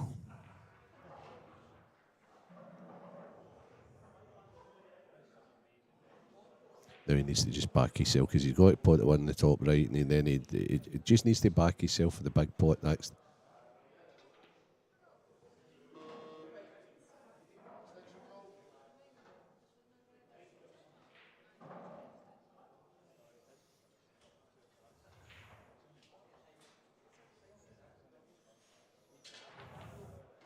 Okay, good recovery shot. Good recovery shot, Gavin. I think this is... As soon as you put that's the cue ball's going to the right anyway, so 2 balls to play for. Yeah. Ideal. Ideal.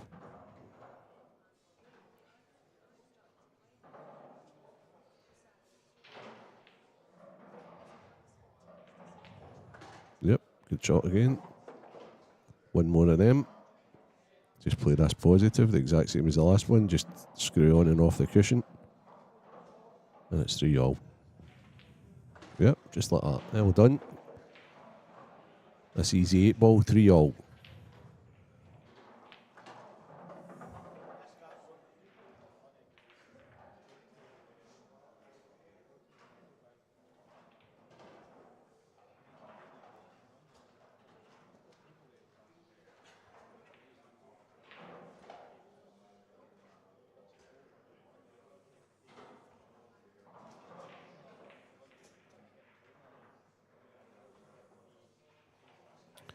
Somebody's saying Super Ali's in gardening leave because he's still fizzing.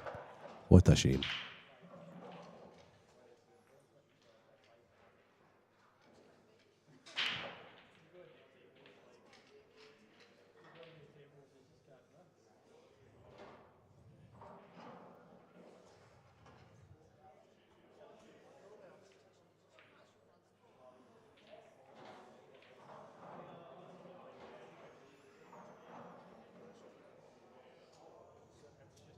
So we've been treated to a great final so far.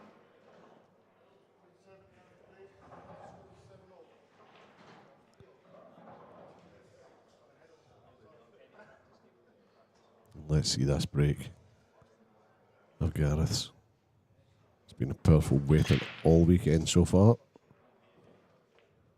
Obviously it was going to be dry there when I said that, but look at the split. Look at that split. The only argument here is like, what's easier?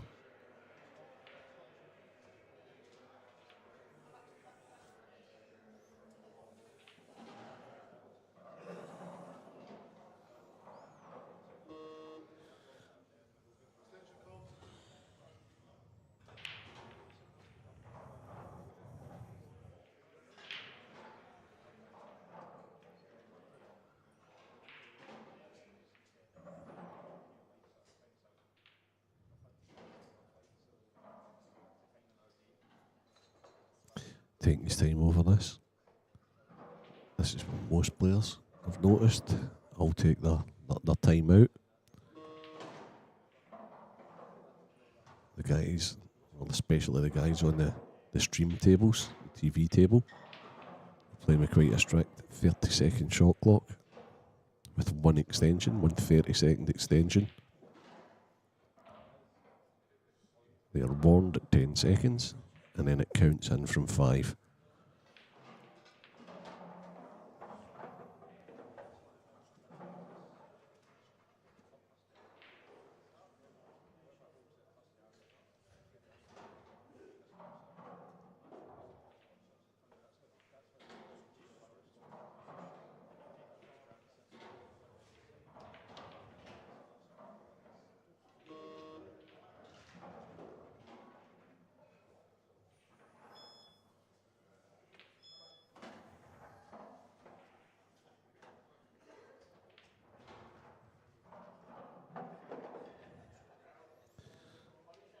Don't see any problems here as long as he plays this positive, just stuns into the red. Yeah, perfect. Moves that out the road. This is good stuff. Now it's left middle. Leave it nice and straight. Right corner, screw back. Right middle, 8-ball in the bottom left. Pretty straightforward stuff. Yep, there we go.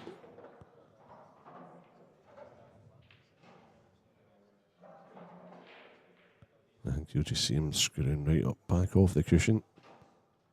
Trying to part the fight about the blue spot. Yep. Pretty good. Just pull this back an inch or two.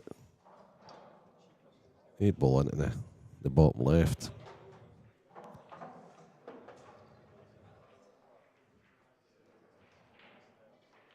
Just take his time. Settling down for it. Excellent. Excellent. So Gavin goes into the lead again. 2-0 up, 3-2 down, 3 all, 4-3 Gavin Robinson.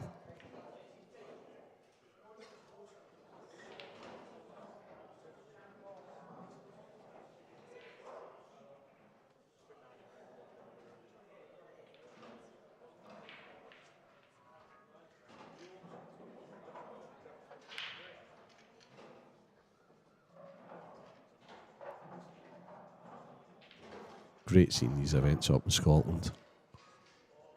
Giving the local guys a chance. I know there was a couple of like pre-qualifiers that they had in the sports bar.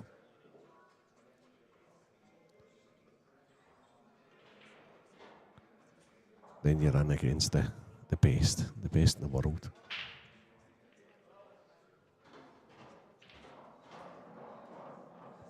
So long way it continued, and the IPA still comes up to Scotland.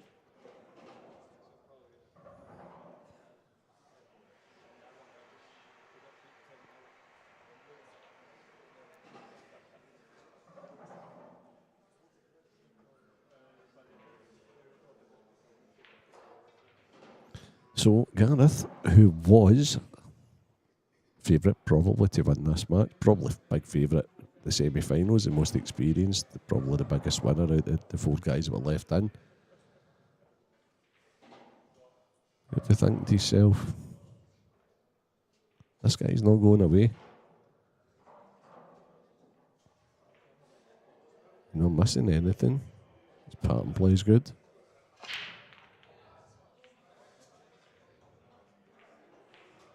All of a sudden, the last couple of breaks have dried up. This could be the difference in this match, to be honest with you.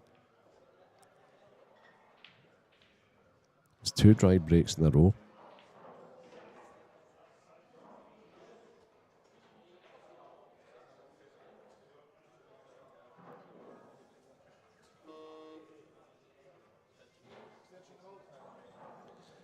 I think the Reds are the choice here.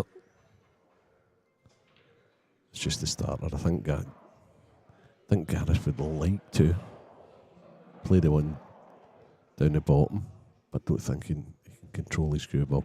He's certainly looking at it. He's looked at it a couple of times. Yep, that's the one. Round off 2 cushions. 1, 2.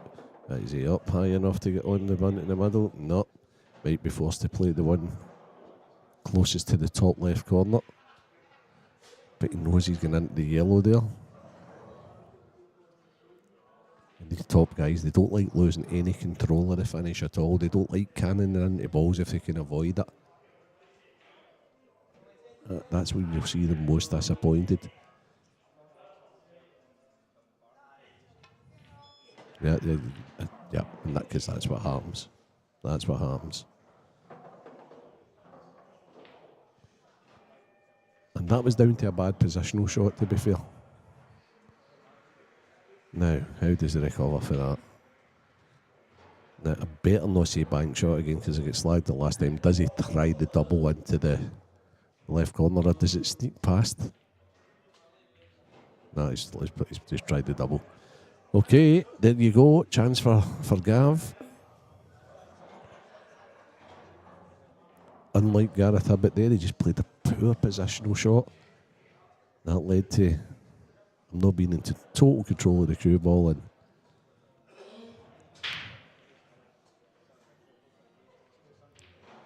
kick didn't come out nice for him, and he ended up having to play a double.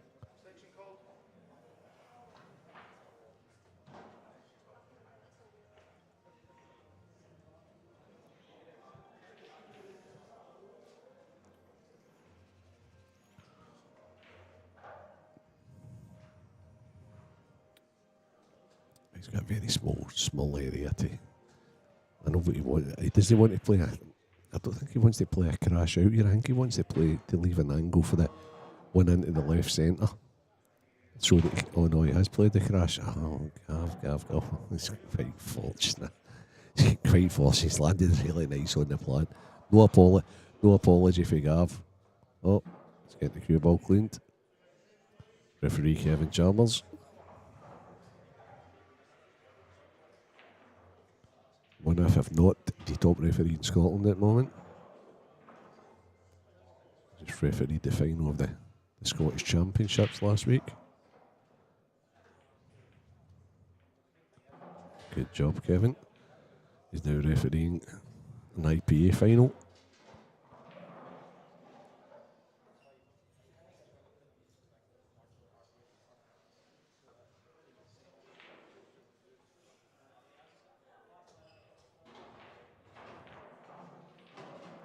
Good shot.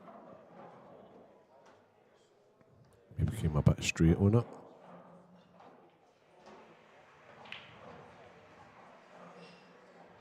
Well, it should be still okay. I think no matter what, you can still put the one in the middle. Yeah, I think he's going to reroute here. So this is the only thing that can go wrong is like losing the cue ball here.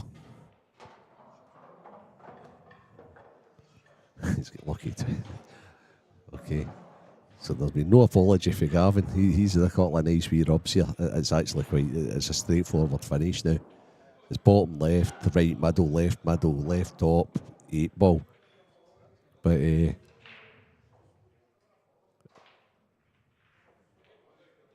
there we go.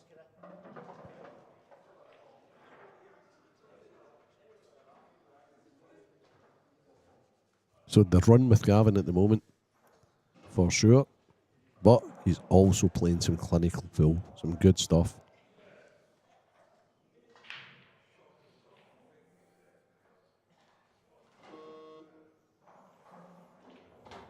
Yep. He's fine. Just taking his time. So, the predictions are not looking good.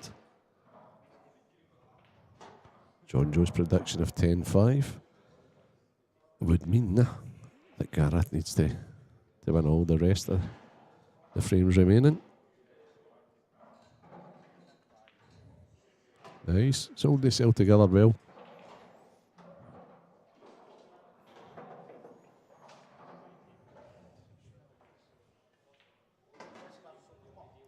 (5-3) Gavin Robinson.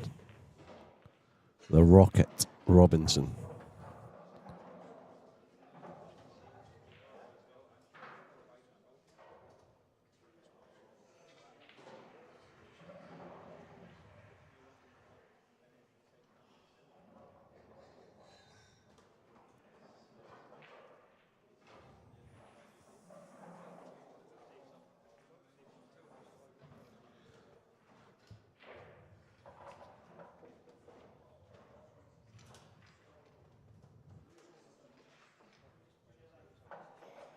Oh, watching a little bit of the snooker as well here. There's so many.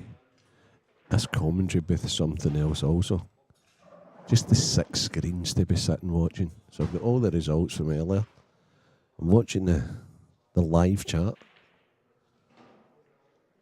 We've got Ding Junhui in amongst the balls against Ronnie on a break about 30 odd. There's the main TV table that I'm sitting watching. The ball's set up, waiting for the 2 players coming back from the comfort break.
Let's get him back now.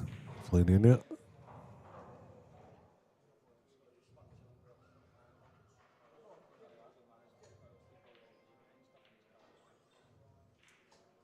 The ball's all set up and ready. Now, Gareth broken dish the last time he was 2 frames behind. Really needs a repeat here. Yep. He certainly made a couple. Now, how are they looking? How are they looking? Not the easiest starter. Well, he does have an easy starter. Is the red into the left middle.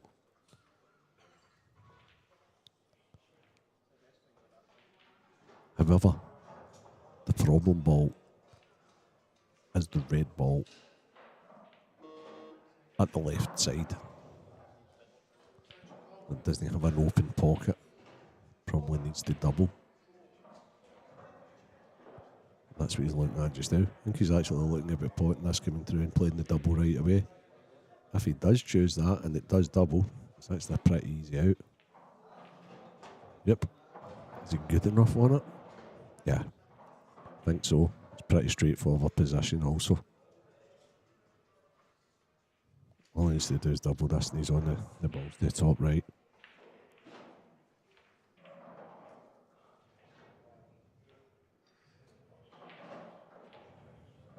Yeah. Yeah, pretty good.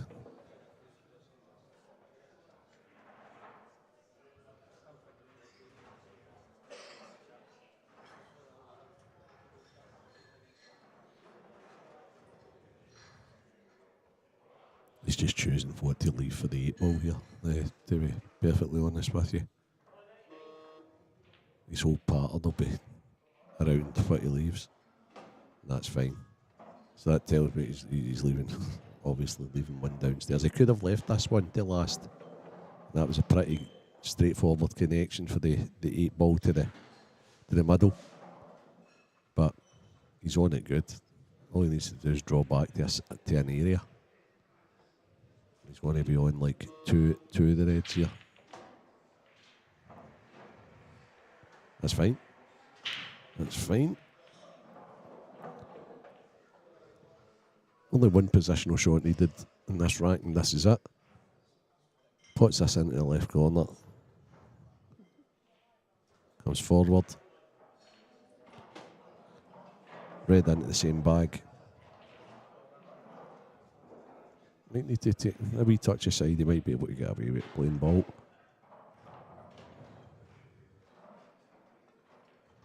No, he did play away a wee touch aside. Touch the check side. And now he wants the cue ball halfway line. Perfect. That's the response he was looking for. 5-4.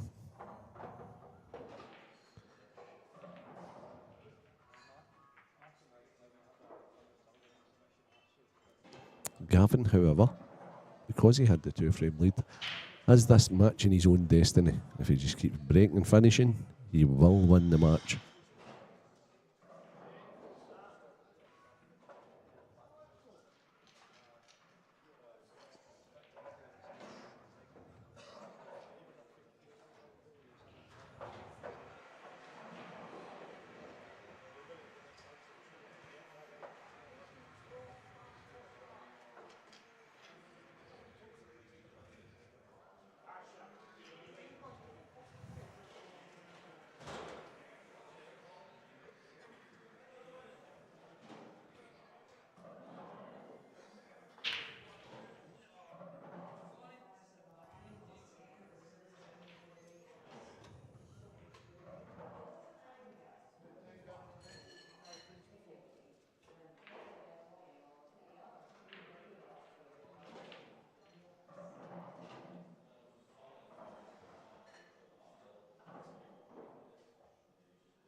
So he's not hitting them quite as sweet as Gareth Gavin.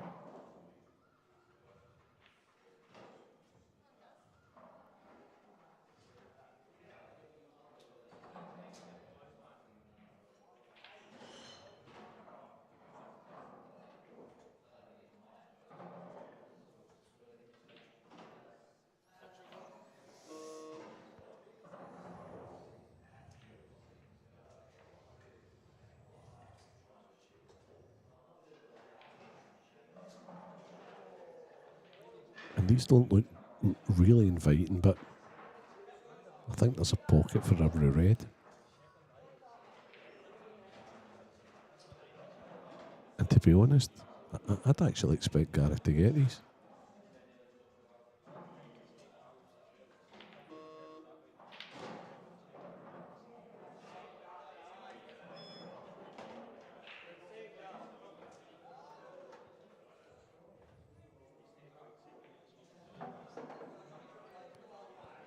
Would like to have been a couple of inches further down.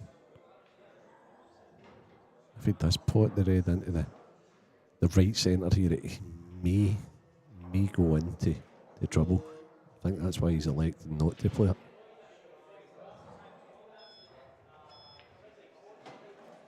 Okay. As I say, there is a bag for every red. So if he just puts this red to the bottom right, maybe stops or brings it back an inch, he's then on the red into the opposite left. That's really nice, actually. Really nice. And now it's down to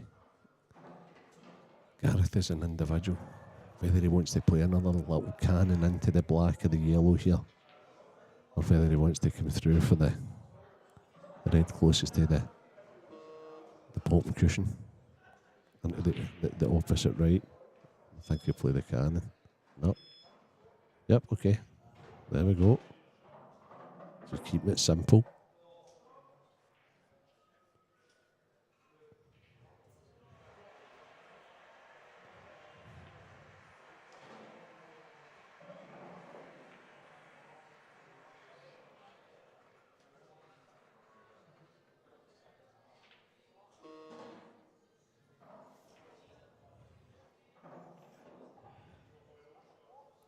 Oh, that's perfect.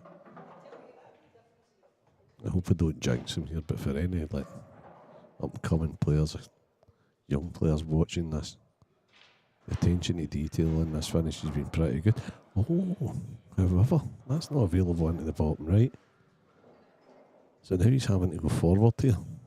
Is he going off the top goose or is he just going straight forward? There you go, look at that shot. Needs it to slow down. Oh, he needs it to slow down. Ah, okay. So I will eat my words. I thought the red he's on now was available into the right corner. It's been a long weekend.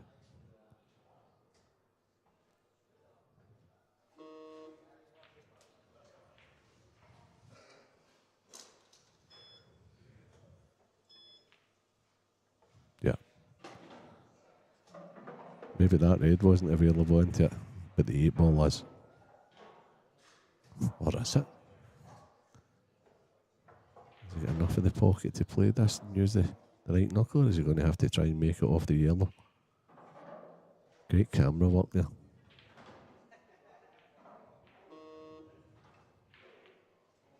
He's played it off the yellow. The experience of the Godfather and Gareth a bit. Sure, that's not the only bad positional shot he's ever played in his career. That's how you learn all these wee shots in off balls and things like that. So again, his 2-frame lead is wiped out. Gav was 2-0 up. Gareth came fighting back 3-2. Gav then went in front again. And now it's all level. Now it's not in Gav's hands anymore because Gareth won the lag and broke first. So now it's back in Gareth's hands. Both players are at the halfway line. It's a race to 10 to see who is the 2023 IPA Masters champion.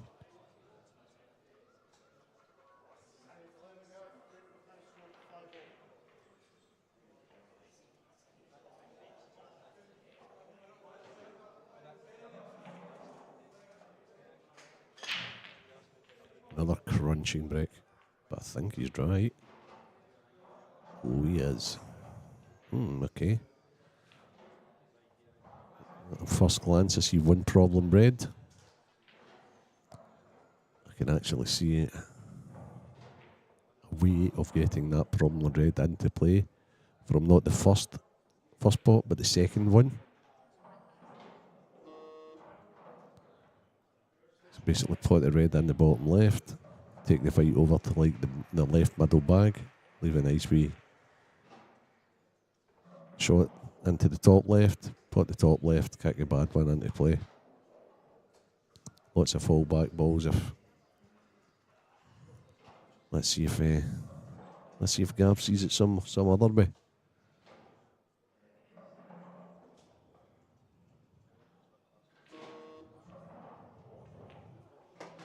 He has seen it some other way. What way has he seen it though?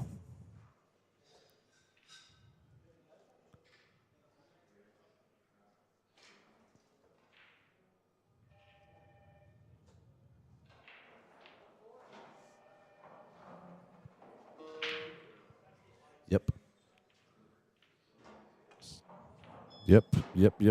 Very good. He's okay. All he's got to do is stroke a long pot and he's fine. Absolutely fine, actually.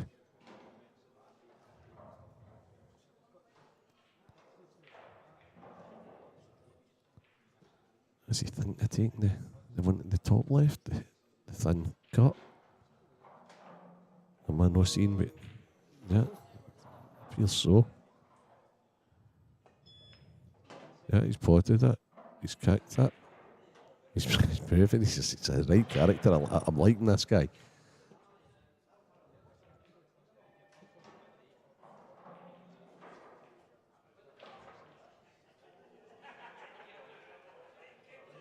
He wears his heart on his sleeve. He's like, it's almost he's following the fight. He's like showing the emotions of kicking into balls and like moving his body, even though he's played the shot. And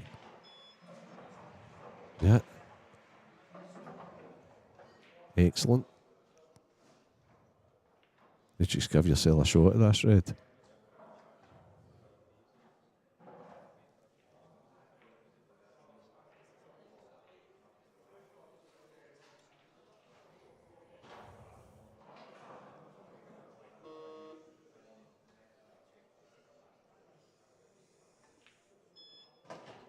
Yeah, pretty good.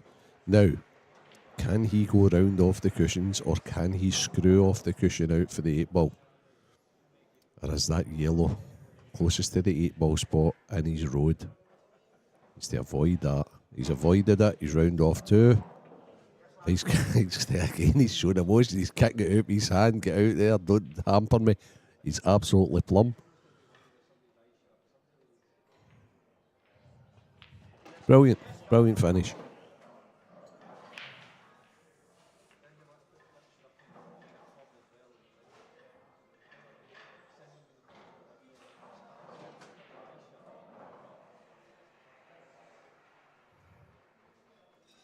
$6-5, Gav.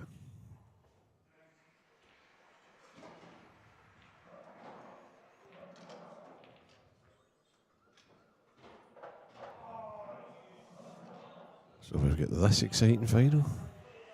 We've got the snooker. I've just gone 100.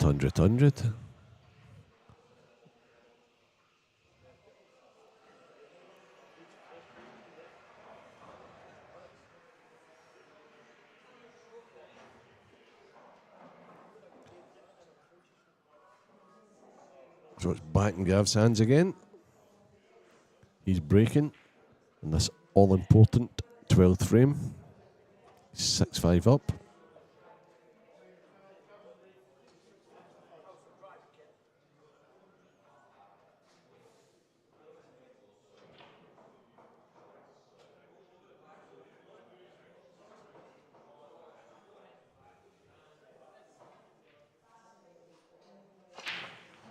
Oh, now that's a crunch. Now that's the break.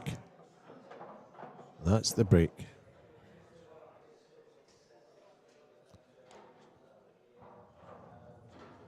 first glance, I actually think he'll be taking yellows.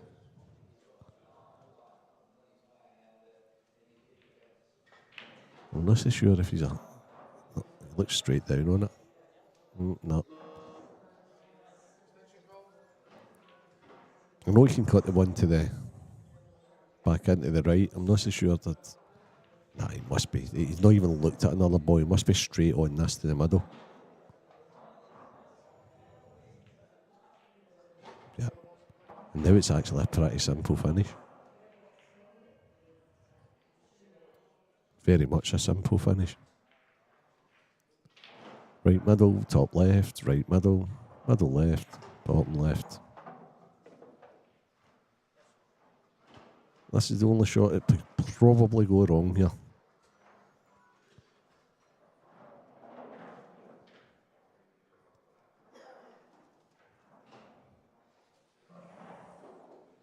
Yes, that's one right. He's looking to extend to 2 again. He's plumb. Absolutely plumb. He's holding himself together really well, Gavin.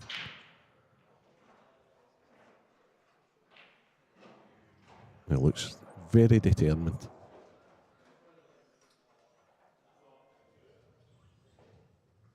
And he's just keeping it simple. Right middle, left bottom. I'll probably swing round for the 8 ball into the same bag as I play my last red. So this is pretty much a stop the ball. I'll bring back like a half inch.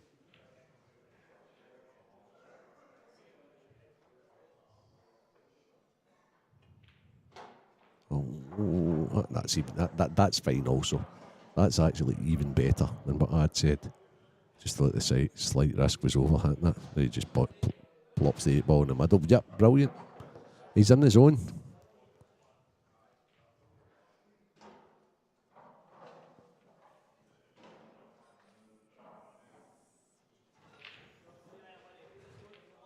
Yeah, brilliant.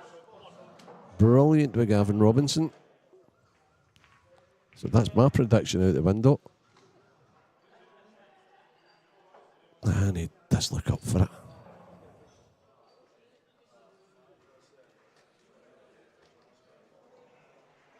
$7-5.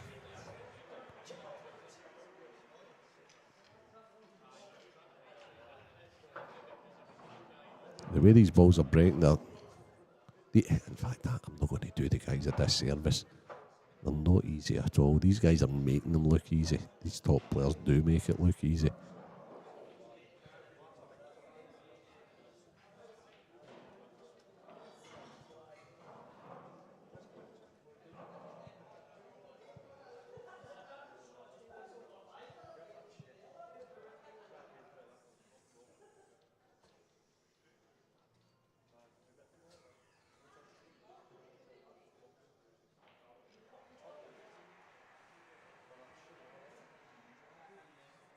Yeah, that's a great final so far, Craig.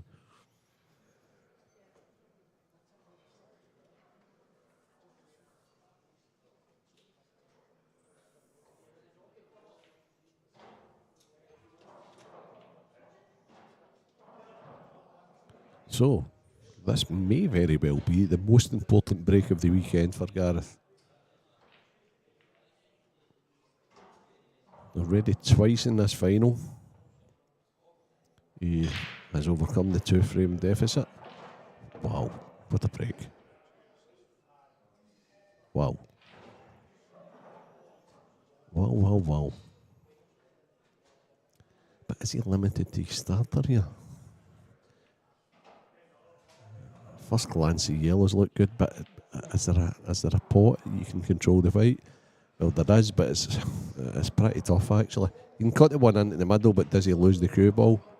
He could certainly play the yellow he's closest to into the top left.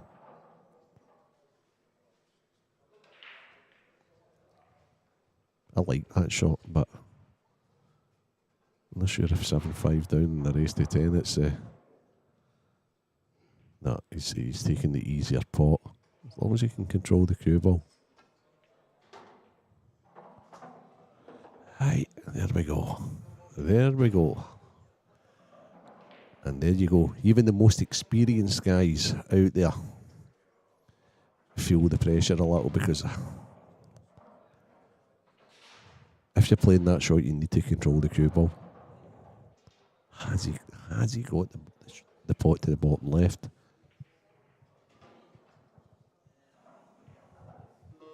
Doesn't look like it. Looks as if he's jacking up and swerving it. He's overdone it. Okay, that's a slight error there from the great man.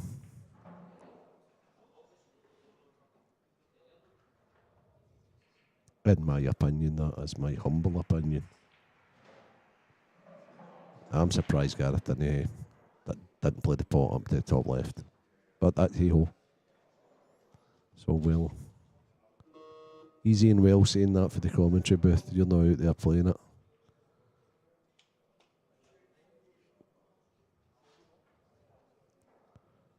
And now the pressure turns as this.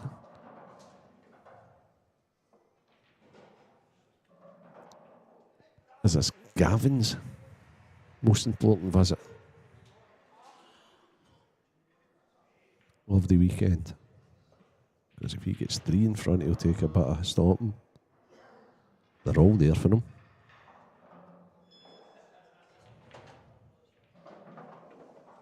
It's just connecting them.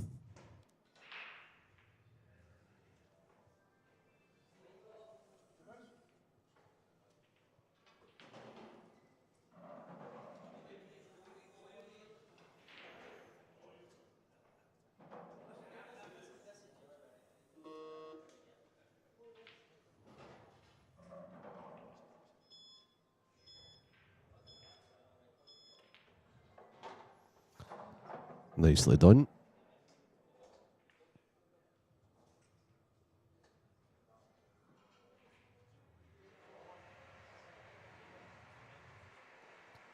And there what he's reaching for, in my opinion, is the key to this finish.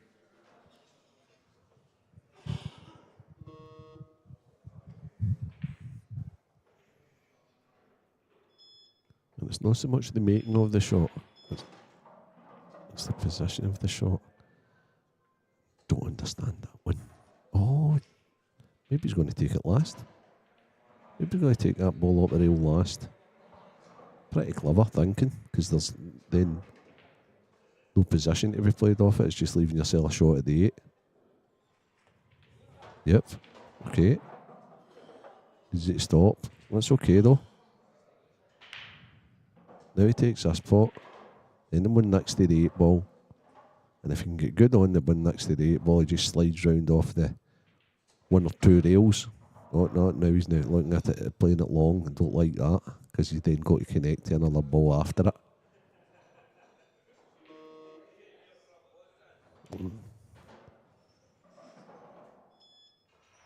Let's take a move on, because I think he's had his extension. Okay, now I believe he has to play the one next to the 8 ball. I actually think when rushing that shot, he's ended up perfect. What's he doing? Oh, not sure about that one. That's a shot, surely, if he's on it. Bit of top on it. Round off 1 or 2 cushions.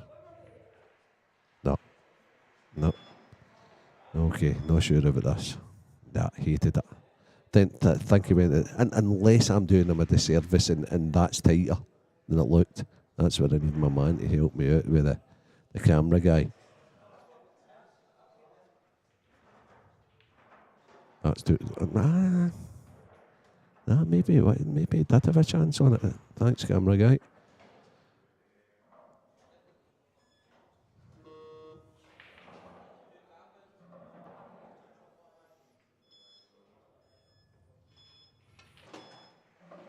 And there you go.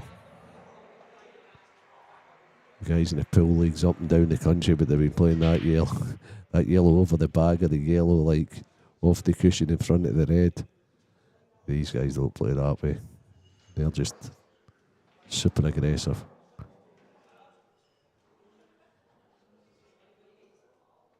Best form of defence is attack.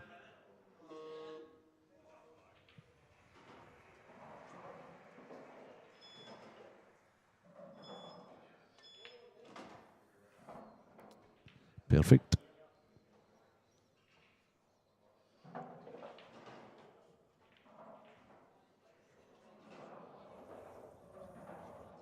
He's kicking it out. Playing a shot to the middle, kicking it out. Okay. That's pretty good. It's a wily shot. Experienced shot.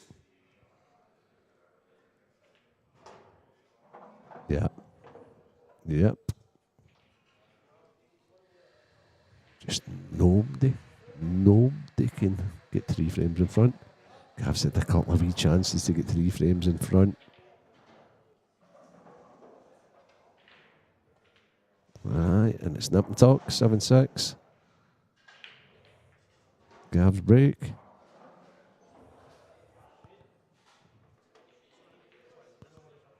Oh. Watching to read back the snooker here as well. Ronnie getting out of gear when he needs it most, as per normal.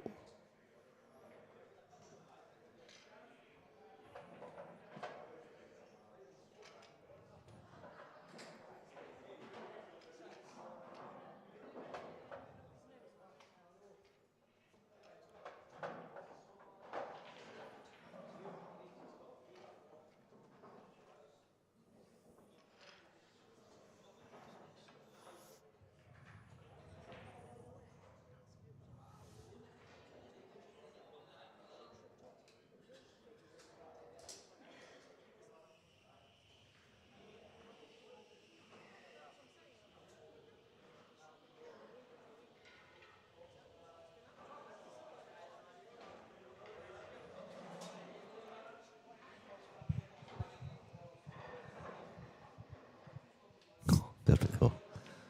For those that aren't watching the snooker and multitasking like our man Craig has just put it on. Unbelievable.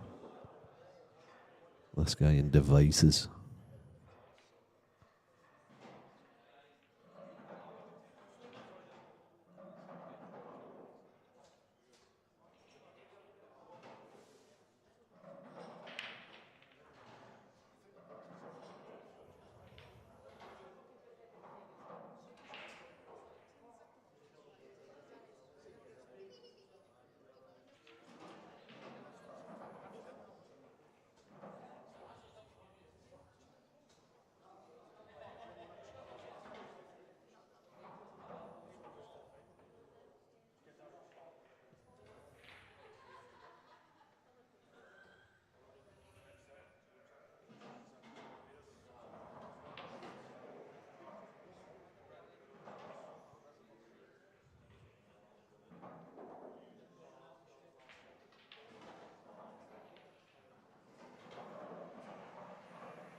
Okay, so Gavin's back in the arena.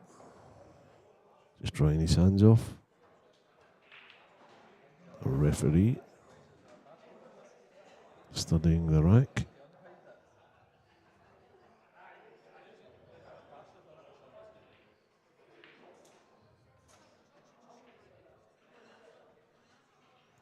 We're all good to go.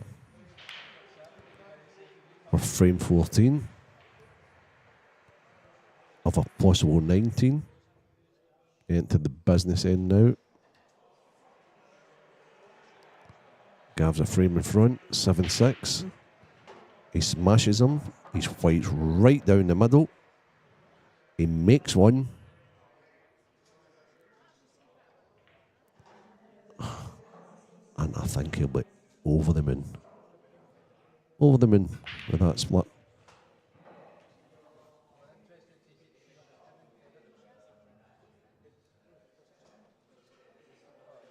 It's just,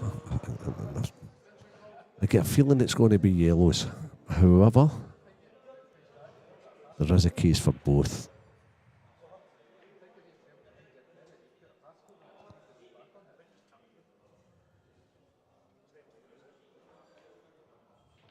Believe it or not, the problem could be the yellow closest to the bottom left corner. Because I think once you get rid of that one, the one beside the 8 balls are readily available.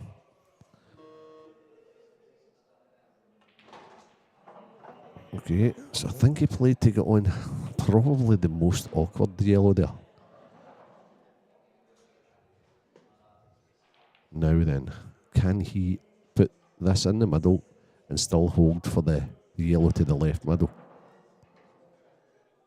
If he does, I think he'll get out here. Big shot. Big shot in the match, this actually. It's not just the pot, it's the holding position. He's done it pretty well. Okay.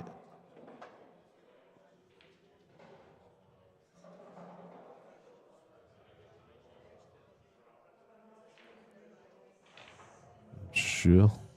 He likes this. But as I say to you, alluded to it earlier. It's the one down the bottom left. It's the wee bit of a tricky one. Going to play that now? Or is he going to play the one at the bottom right?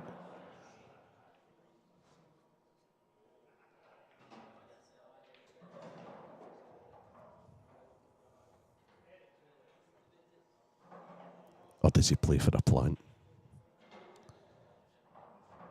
You know what? Or does the one next to the black actually sneak in by? So lifts, butts and maybes here. Okay. Okay, does it go? Cameraman, where are you? Does this yellow pass the yellow on the left hand side? Can't get the staff. The cameraman's letting me down.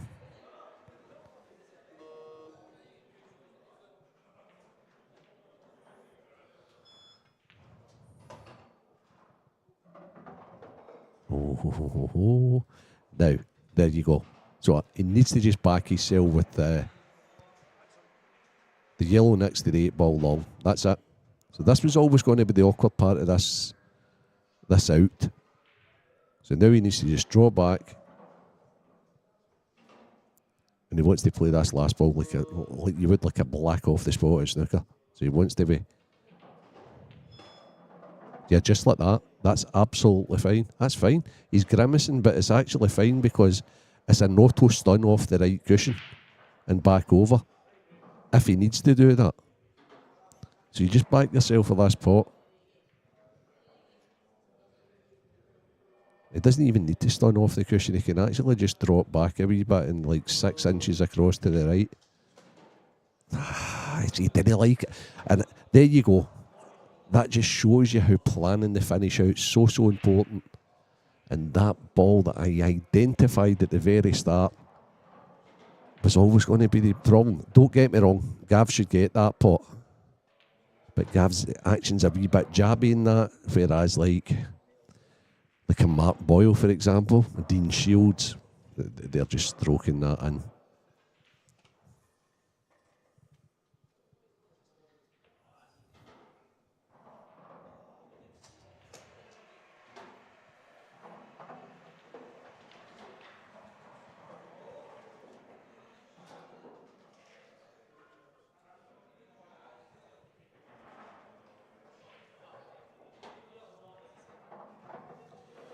That's just a wee bit shy of the intended position from Gareth.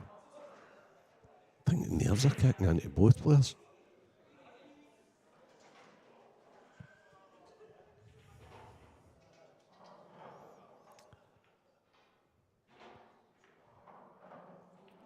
See, I like to be Gareth looking here.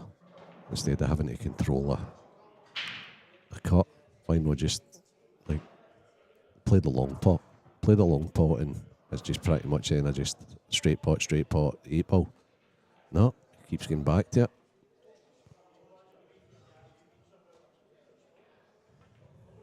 Yeah, he's played it pretty positive. He's not run too far, he's okay. think he's okay.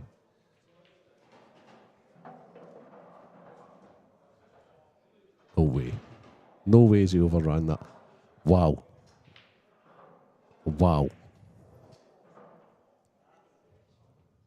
Can't believe it. Can't believe he didn't play that long as well.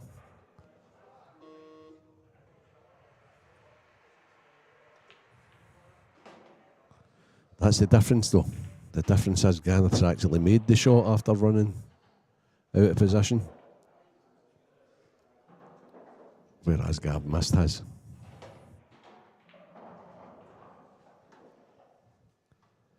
So we know Gavin's going to be slightly nervous. But Gareth's been there and done it. He apologises. I knew he didn't like that cut. So it just shows you. A guy who's like back-to-back 147 didn't want to go for a long a long straight red in the full table. It's amazing how everybody sees this game so differently.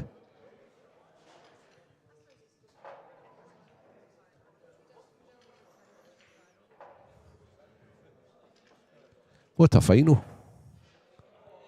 What a final at the snooker. What a final at the IPA Masters.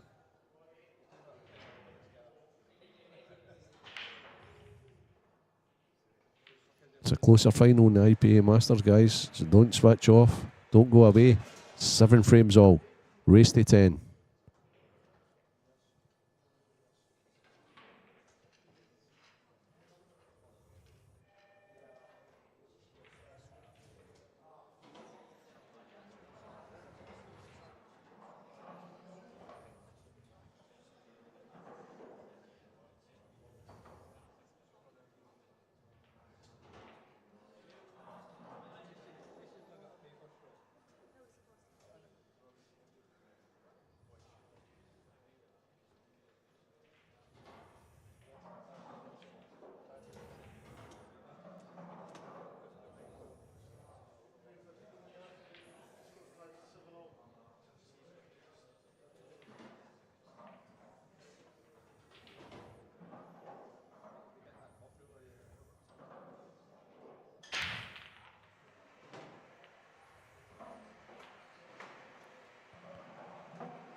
Not as explosive a break there from Gareth, but still 1 down. He's still got the next shot at the table.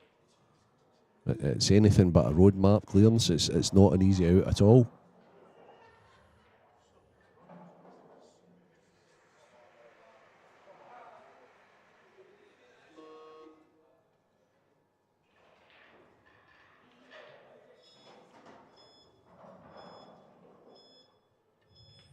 Yeah, he's just played the safe. So there's going to be maybe a wee bit of cat and mouse here. No straightforward opportunity on either set.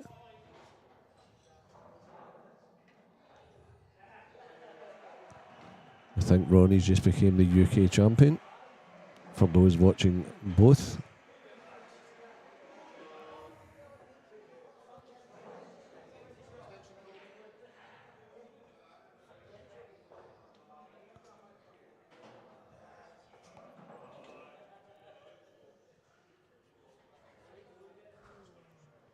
Just in time for Sports Personality of the Year. Will Ronnie ever win it? Brilliant shot. Absolutely brilliant shot from Gavin Robinson. He's just developed the whole frame in 1 shot. He's not left his cell the easiest queuing, but if he makes this red, not the red he's closest to,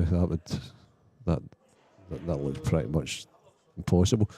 But if he takes one of the reds into the top left bag, and he can control the cue ball, which he has just done, he's perfect. This should go, I may add. 8-7, Gavin Robinson.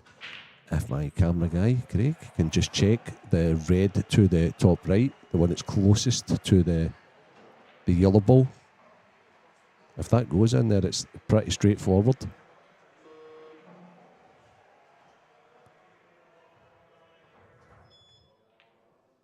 Yep. And it's looking the way he's going about the finish. He's got no work to do at all. Not sure if we take that one just now. I'll probably go top left, top right. No, like it. If he's on that, take it just now. If he's on the one beside the yellow, take it right now. Oh, not sure about this. Okay. Now he's got a positional shot to play though. Beside a couple of dangers. So that's him. He's just going round to check his work. It's not. I mean, it's not a difficult shot. It's probably a shot he didn't have to play. Okay. Just don't be short here. There's nothing for short here. He needs to be. He can be anywhere as long as he's not short. Yeah, that's a great shot. Great finish. Great finish for Gavin under pressure. That wasn't on. He made that finish.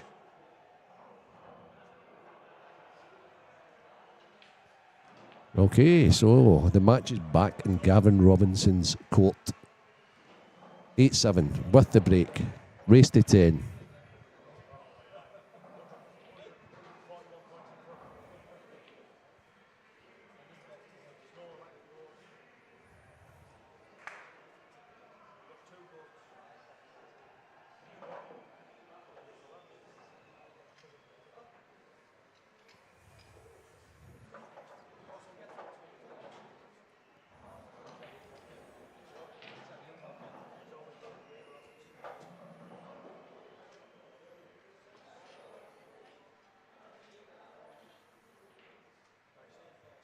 So you've got Ronnie sitting emotional, having won the UK. I'm sure we'll see a bit of emotion from Gavin if he was to get the 2 frames required to win the IPA Masters.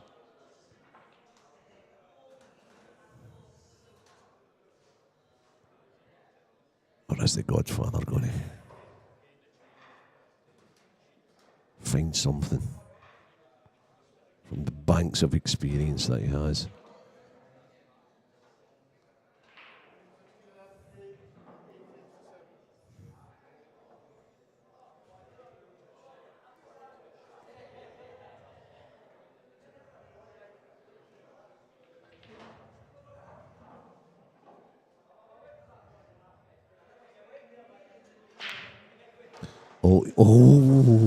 And he's apologised. He lost the cue, but look at these reds. Well, would you look at these reds? And it is pretty much A, B, C, D, E, F. Top right, top left, middle right, bottom right, middle left, 8 ball in the bottom right if it goes.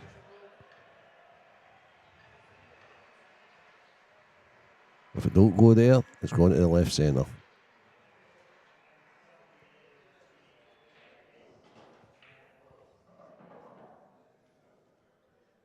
And you're not going to get much better chance to get on the hill than this Gavin Robinson. To try and control the adrenaline.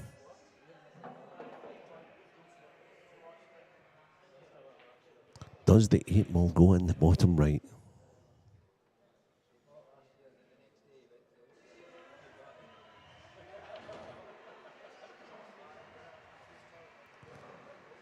That is the big decision here. And I think by the way he's playing this, it must. Yep. Oh, it needs to stop. Stop. That's right, fine. I'm worried for him here. So I think based on that shot, he already knows that the 8 ball goes to the bottom right. And it's just exactly how I said the pattern would be. Maybe not. Maybe not based on that grimace. Thought it was pretty straightforward. Yep. Okay. Again, he's looking at it. He can only be from where he is, looking at the 8 ball.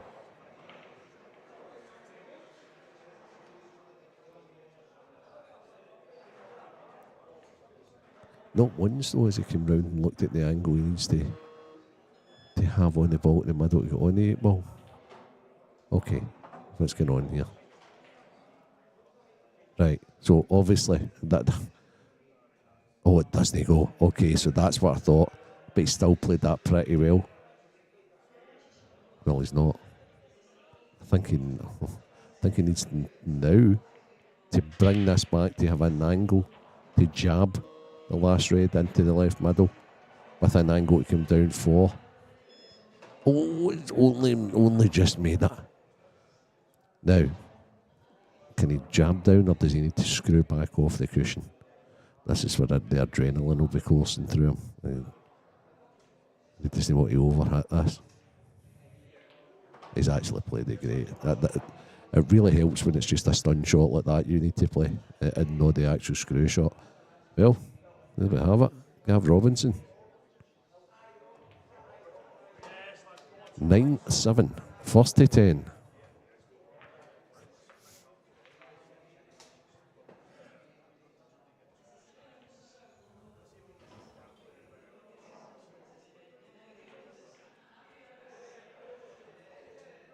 So all the predictions are out the window, apart from the ones that back Gavin.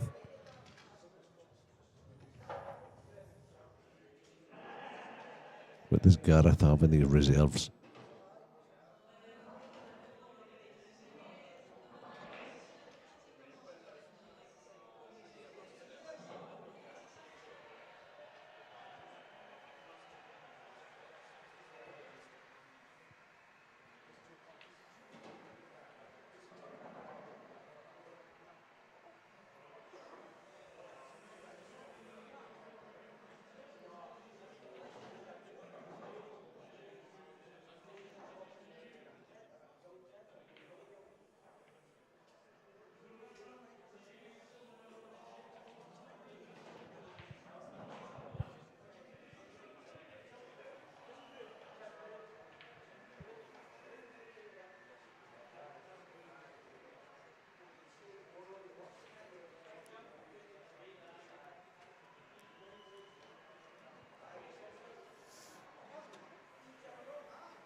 So here he goes. Gareth Abbott. Woomph. Is anything down? Yeah, there's red down. The yellows look favourable. And I think he's looking to see if that's a plant. If it is, I think it'll be 9-8. Just maybe controlling this first pot. So he's obviously going to have to take the pot he's closest to into the left corner. If he can get on any ball here. And that is a plant.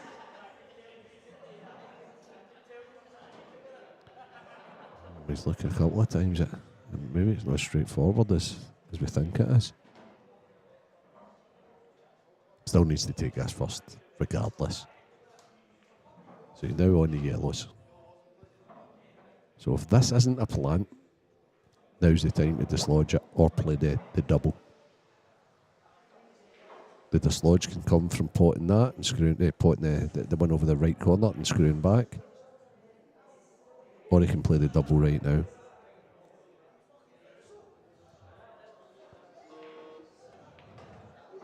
Oh dear. He's not played that too clever. But I still think it goes. So I think this is a dead set plan, just based on the way Gareth's played that there. And I still think he can get out. Because he can get on that ball to the top right once he's played the plant. Which will be 3 shots from now. Sorry, 2 shots from now, the plant. But the ball at the top right will be 3 shots from now, I would fully expect. Struan, it's Renzi. How you doing, mate?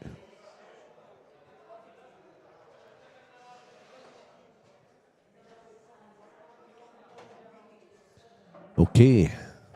This is the money shot.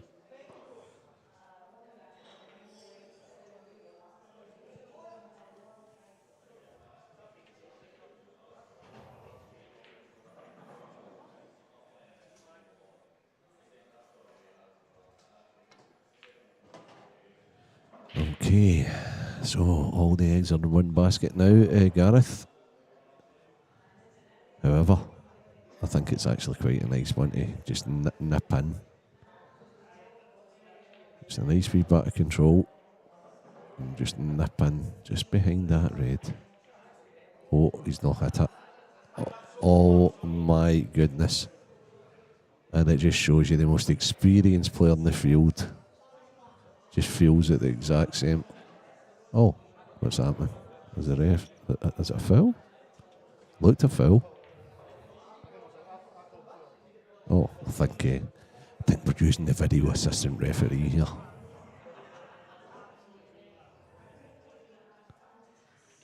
And I think when it does go to the VAR, I've got a feeling it's going to be a foul.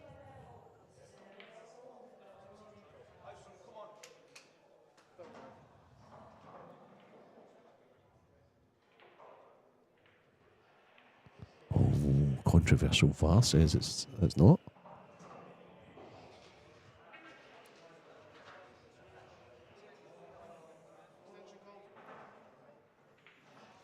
Yeah, MCJ looked at it. Well, it was a foul. It was a foul. It did look a decel. It was a tough shot, but it was one I would have fully expected Gareth to get. I would be amazed here if Gavin did, pot that yellow. Then what he'll do is he will open the two reds on the right corner, I would expect.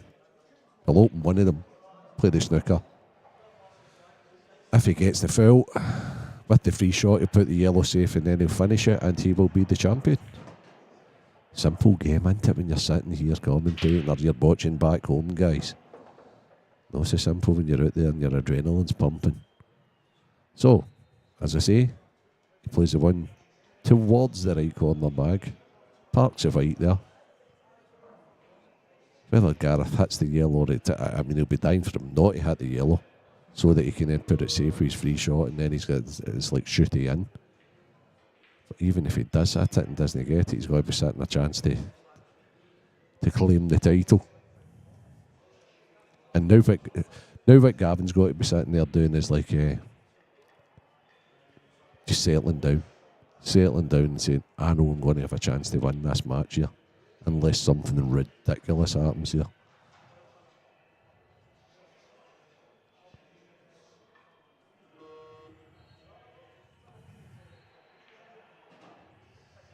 Okay, so he ain't getting a better chance in this. Whatever you do, don't lift that white. Let the referee do it for you. Right, okay. Cue ball off one cushion, onto the top cushion.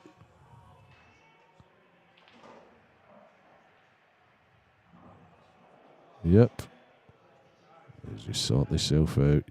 Yep. And basically tap them in thereafter. Could not. Yep. He's got to love his chances here. If there's a slight little problem, it's having an angle on the one down the cushion to be able to go on a ball after it. Even I'd like my chances here.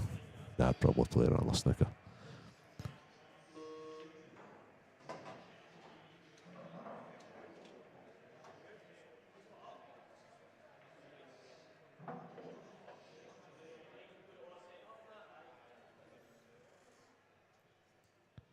So this is a shot. Yep. Oh, pretty straight. Oh. Right, okay. I don't know if that red goes past the 8 ball. So all of a sudden, it's a wee bit more difficult than it should have been. I'm thinking he comes forward from this now and then plays the one to the left corner next. That seems to be going low. So it does go past the 8 ball. It has to go past the 8 ball, because if it doesn't, it's not a very good shot. So Gav Robinson on the precipice of winning the Masters. Yep, I think he's got it. What a performance. What a cracking performance.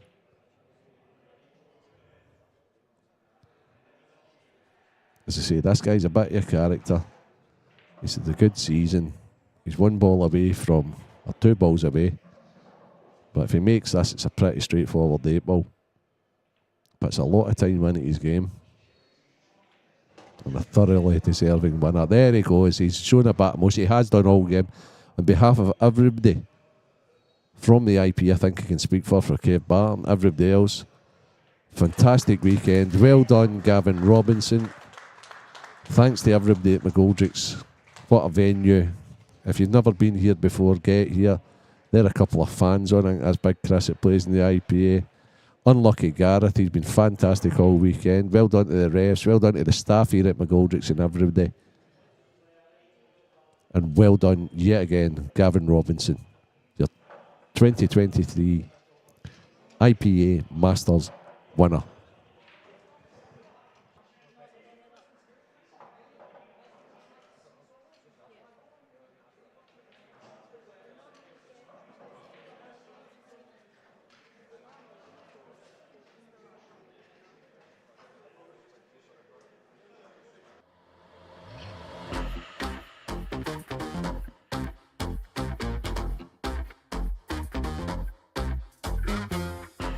Selector. Rewind selector. Rewind selector. Rewind selector. Rewind selector.